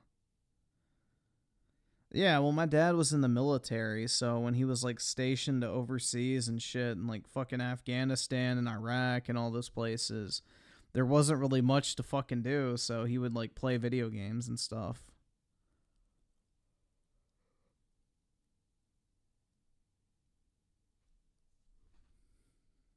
Oh, yeah, I can't wait for fucking Jordan Peele and fucking Kojima's white guilt fucking trans movie game, dude. I'm so excited to play as a fucking trans person who hates white people, and it's literally a fucking movie instead of a video game. But yeah, hopefully it has balancing mechanics too.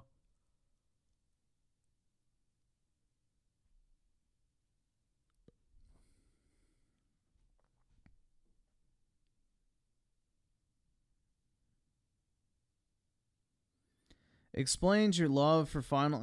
not really, because a lot of the games I played early on I don't really like nowadays. Like fucking Metal Gear Solid is one of the first games I played as well, but I don't like to bring it up because I don't like Metal Gear Solid. And then, you know, like the old Spyro games I like, but I'm not really a 3D platforming fan, and I definitely wouldn't go back and play the originals. The remastered ones are good, but... You know, not any... I don't know, dude. My gaming taste has changed a lot over the course of my life, so... You know, I used to be into the whole fucking movie games and open world shit and everything, so I feel like you just go through phases, you know?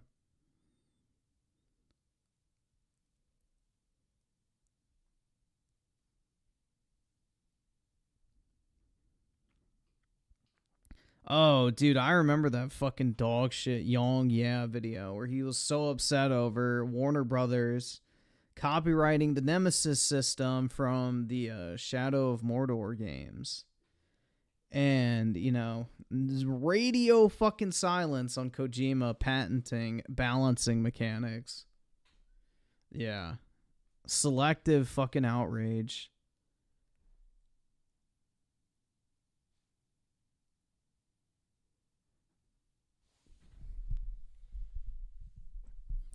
See, I don't know if I would like Arkham City and Asylum again. I don't know. I really liked Arkham Knight. Arkham Knight, to me, felt less like a comic book game. And after that, I don't really know if I'd want to go back and play the first two, because they felt like comic book games. Like, Arkham Knight just felt like an action game. George F. with the too damn don't like this Metal Gear hate. Yeah, I'm not a Kojima fan, in case you couldn't tell. I think Kojima is one of the most overrated individuals across all of media. But I do like Metal Gear Rising Revengeance, but just not Metal Gear Solid.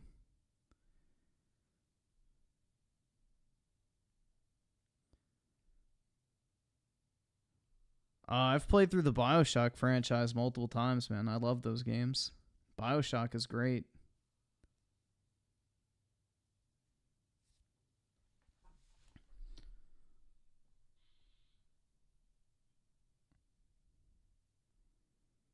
Yeah, Metal Gear Rising is great because it was made by Kojima.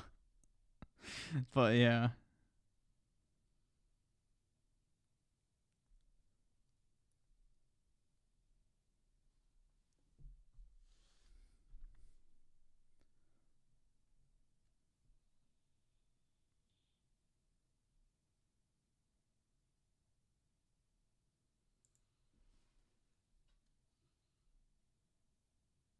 Yeah, that is depressing to look at that list.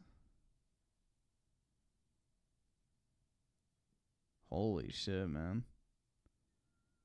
2004.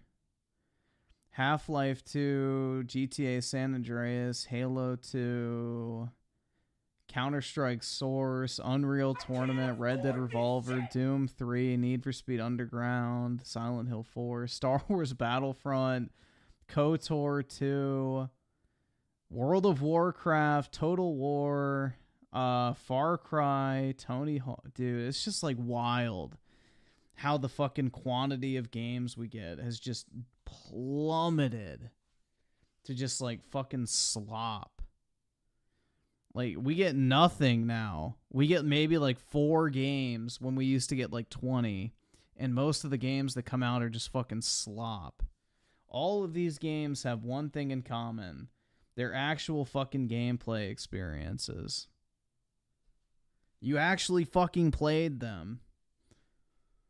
This is the thing, guys, is I like genuinely struggle to think of 5 games I enjoyed this year.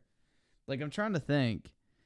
So I would definitely put Hogwarts Legacy on the list. I thought that game was actually good. What else? Dude, I don't even remember what the fuck I played. This is what's bad. It's like, there's no memorable games anymore. It's like everything just is like a fucking flash in the pan. Yeah, Final Fantasy 16, definitely. Mario Wonder. I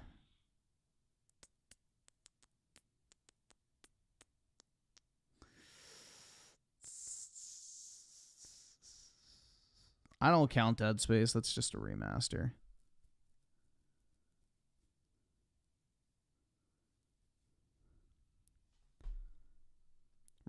See, I would put RoboCop in there, but my game ran like shit the entire time I played that.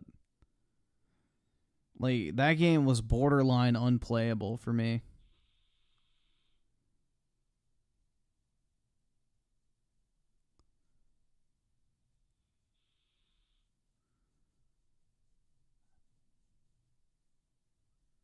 I'm trying to think. I can't think of anything. I really struggle to think. Yeah, we'll go with the Alex Jones game. That deserves to be in there. Sure, why not? The Alex Jones game is good. Avatar, Frontiers of Pandora. No, fuck that. I'm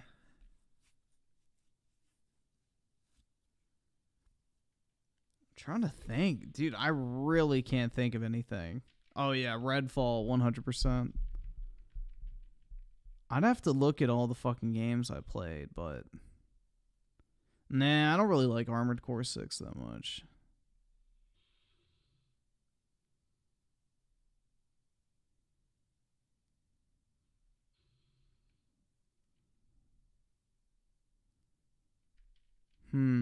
Dude, I really can't think of anything.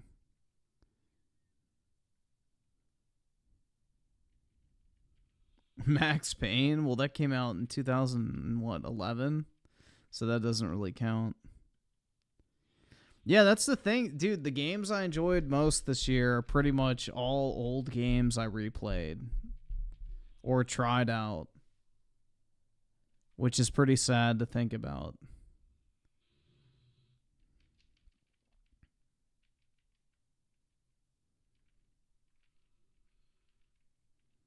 pretty sad how far gaming has fallen, man. I don't know. Yeah, so I would go with what? Final Fantasy 16, Mario Wonder, and Hog Snort's Legacy. I don't know what order. Oh, Exo Primal was good. I forgot about that game. That game was pretty decent. I enjoyed it.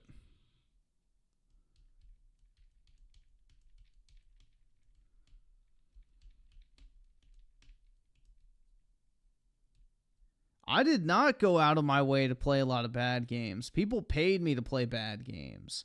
Believe it or not, guys, I don't purposely go out of my way to play dog shit. The only reason I play dog shit is because I get fucking people donating me to play them. Last of Us 2, hell yeah. Well, that'll be for this year. George F with a 5 is a Nintendo fan. I've been really happy with their games last year, and I'm really excited for this year. Yeah, Nintendo just has like a consistent output down. They know what they're doing.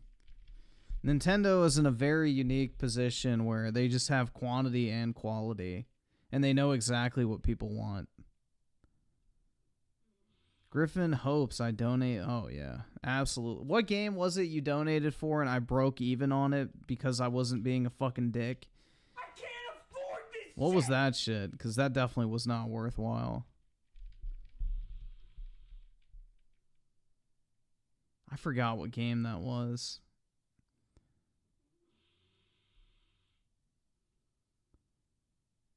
Life is Tumblr? No, I got the game for like $13. That wasn't it. It was something else. I don't remember what it was.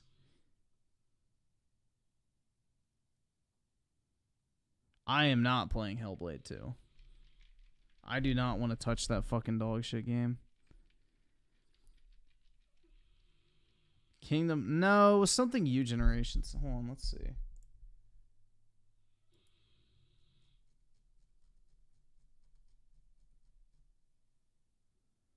I don't think it was anything up here. Yeah, so it was probably on Xbox.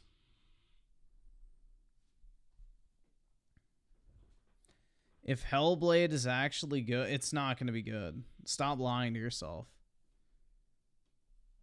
Stop living in a state of denial. Hellblade 2 is not going to be good.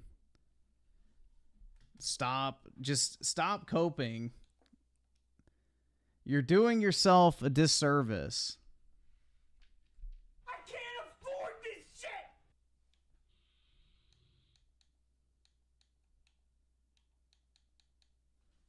Here, so let's see.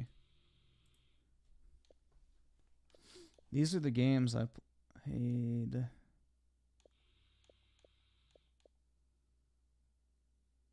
Oh, that's what it was. It was Avatar. Oh no, it was Attack. Never mind, it was Attack on Titan. That's what it fucking was. It was Attack on Titan. That's what you sent me. The fucking like, I think $100 for, and the game was like 60 something. I like broke even on it. That's what it was. Oh, this game was pretty good. I mean, it's like literally just a re-release, so I wouldn't count it, but that game was good. But you can see like just a bunch of old shit I've mainly been playing. This was slop. This was great. I haven't played that actually. I just put the disc in on accident and it started. Alan Walk 2 was dog shit. Exo Primal was actually good. Star Slop, garbage. Garbage. What else came out this year? Yeah, just more old stuff, dude. Like Mass Effect. This game was not good. I didn't like it. Trash. Trash. This game was good. I don't know when it came out, though. I did not really care for this one. I don't know when it came out. Let's see. 2023, so that technically qualifies. But yeah, I don't know, man. Most games I just didn't like this year.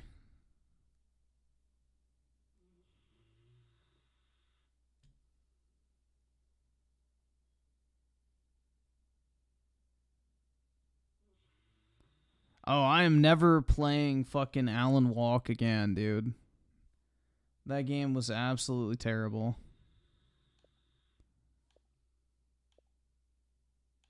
Alan Walk 2 can burn in fucking hell.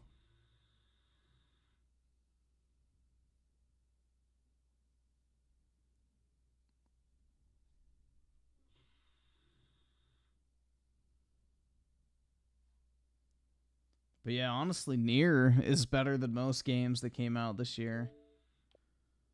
That's just a prime example of a hidden 360 gem, even though it's not really a hidden gem anymore because they remade it. But yeah, One Chan Bar. No, that game's not good. Final Fantasy 13 is better than most games that came out this year. Dark Souls 3 is better than most games that came out this year.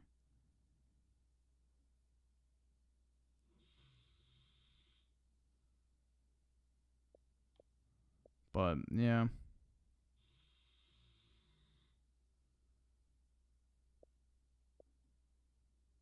Do Nier Replicant bitch again. Well, I have to finish all the playthroughs on the original one first. I'd rather play as the father than the fucking brother, personally, because I think the father provides a much more sympathetic storyline than fucking twink big bro. But, you know, it wouldn't be a Japanese game without that.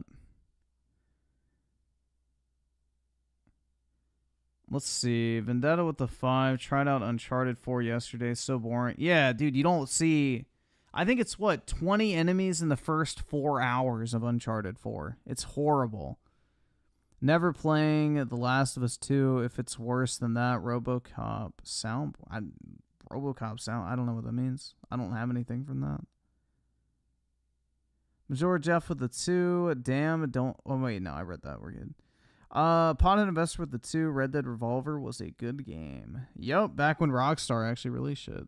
Crazy. Then George F, I read yours. Oski Woski with the 2. I'm a 1, but I didn't think I would like Mario. Wait, I'm 1, but I didn't think you would like Mario. Oh, you mean like you donated games that I hate? Yeah. No, I was surprised I liked Mario, in all honesty. Typically, 2D Mario games just bore me to death. 7 inches? That's pretty big. Usually they're really just repetitive, and they just rehash the same fucking stages over and over again.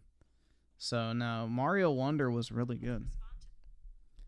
Mario Wonder was actually good because they had actual variety to the gameplay. And, like, stage design and everything like that. Let's see. Buff Garfield with the 1. You're broke!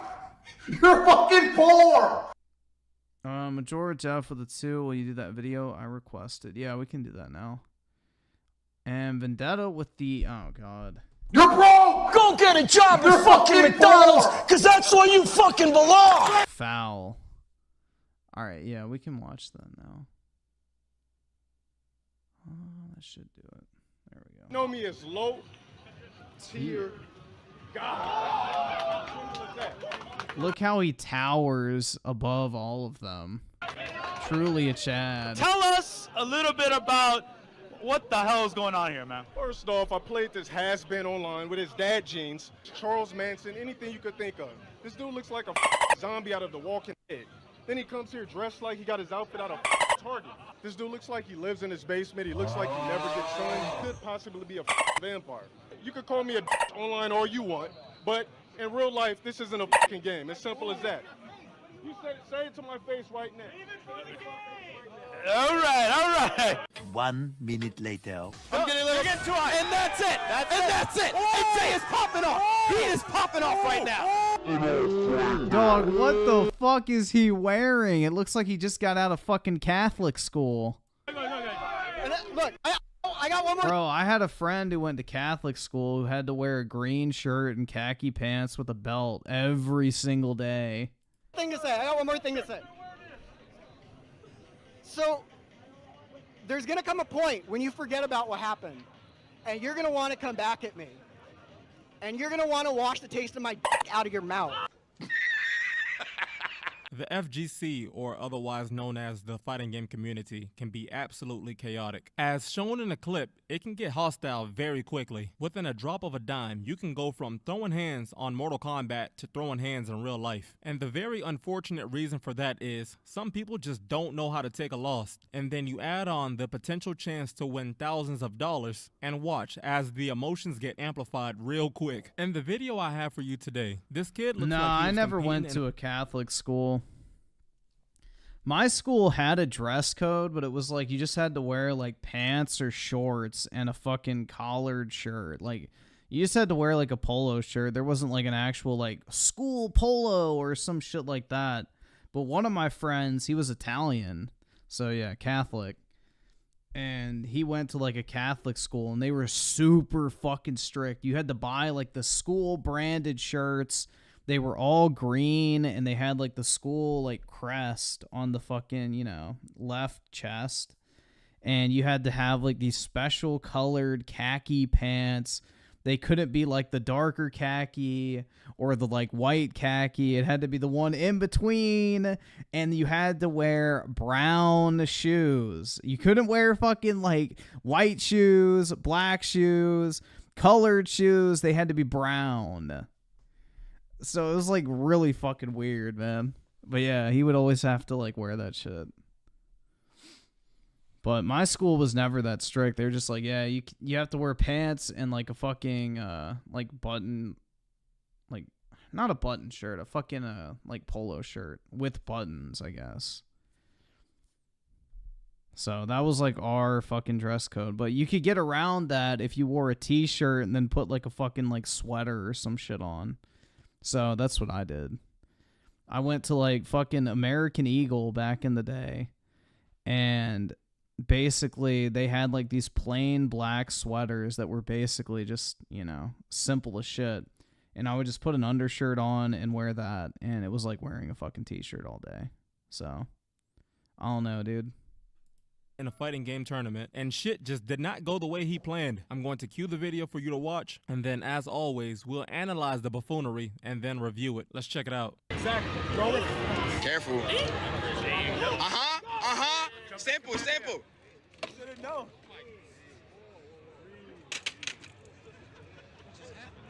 I'm just saying, you should have known as soon as Krillin jumped back. He's gonna come in, man. Oh god, they're playing DBZ. Cringe. FBI with the 2. I had to wear a tie at my Catholic school. Shit, man. Yeah, that would suck. Like how y'all throwing them sticks, y'all know I get zesty out here. Hey, yo! Y'all know niggas be... That's a body, gang. That's a body. Nah, you did exactly what you needed to do. I know niggas... Son, no, hold on. Griffin would wear American Eagle. Yes, when I was fucking in middle school and high school, I went to American Eagle. I have not stepped foot in one in like... Dude, I don't even know how many years. But yeah, way back in my day, I used to go there as a child. Fight me. Nah. Hey, yo! What's going on? No, you chill the fuck out. What's going, bro? What the f... He's a kid. He's learning to 16, like remember. When you're 16, you get to still hit someone. No. I'm going to start off by saying this. It has been a while since I've been to a tournament, but I would hope by now that they're doing some sort of like bag checks to make sure that they are not coming in there with weapons. Because that kid definitely gives me those vibes. And you know what I'm talking about. In the video, it looks like they were playing Dragon Ball FighterZ, and the kid just got smoked. It's as simple as that. Now, typically, after a game, win or lose, you just shake the opponent's hand. That's if you have any common sense or respect for yourself and your opponent. But this man got up, he punched the table and then threw his headset. His headset could have easily hit the other player. And then as he's walking away, he throws his fight stick on the floor. The cameraman then zooms in into his fight stick that is now broken. And then he... Dog, I am not playing a Dragon Ball Z game. I don't fucking know anything about that shit, and Dragon Ball Z is cringe. Turns back... Naruto is better than Dragon Ball Z. Fucking fight me. Especially when it comes to the games. pushes the cameraman and tries to fight the cameraman. Like, you should have put all I that had energy in that Dragon Ball Xenoverse Z or match whatever you the just fuck, played, little 'cause bro. one of my And then I'm not friends sure they was, kicked him a out fan of or those took him to a games. corner for him to calm And I down. bought but it to play someone with comes them, in, manhandles and him, it was and pushes bad. him off to the side. Now, talking smack during these altercations is one thing, but at no point should you ever put your hands on anyone unless you're defending yourself. Dude, Dragon Ball Z is fucking cringe. It's literally 3 episodes straight of a motherfucker screaming to power up a fucking move with like flashbacks and shit to his training in between fucking clips of him screeching like an autist to, you know, shit his pants to become more powerful. Like, I understand Naruto's gay as fuck too. I won't argue that. I think Naruto is trash looking back on it.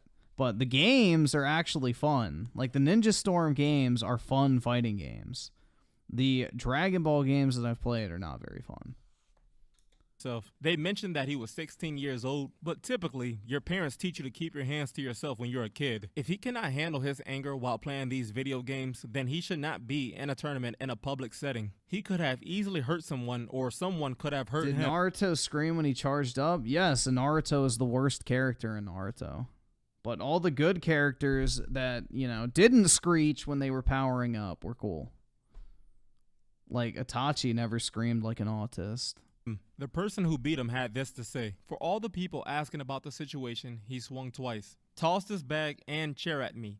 My reactions were too on point for him to touch me. This boy think he Goku in real life. He needs to learn to control his emotions because this is not the first time he tried me. At this point, they need to go ahead, identify this person, and completely permaban him from any fighting game tournament. Because if he actually hurts someone, then it's going to be too late." Bro thought he was going Super Saiyan, but went Super Embarrassing.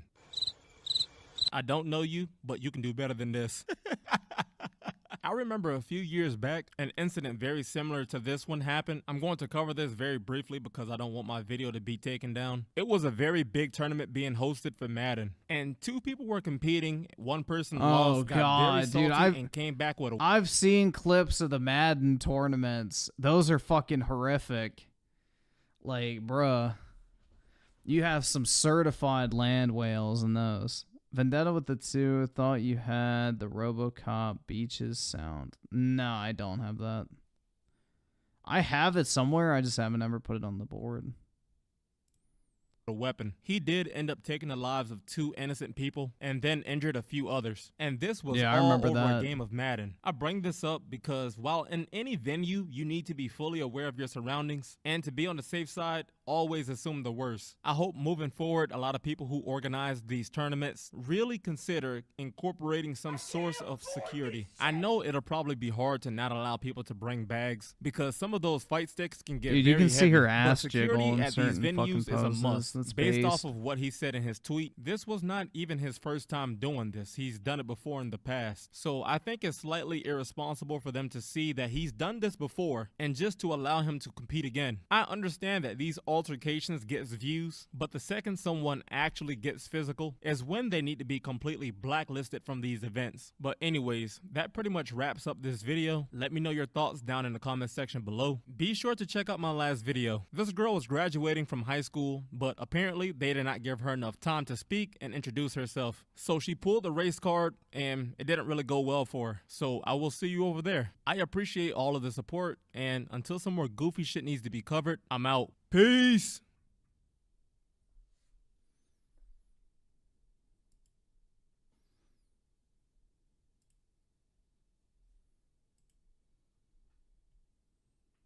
You should play Street Fighter 6. I own it, but yeah.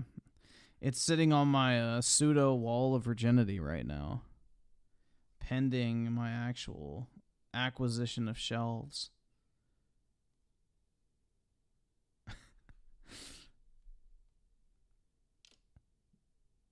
We all need a girl like Cammy. That's right.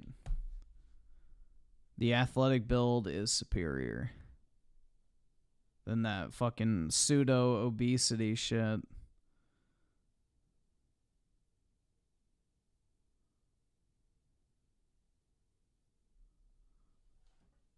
But yeah, I think I'm probably going to go ahead and hop off, guys. It's 5, so I'm going to probably go to sleep.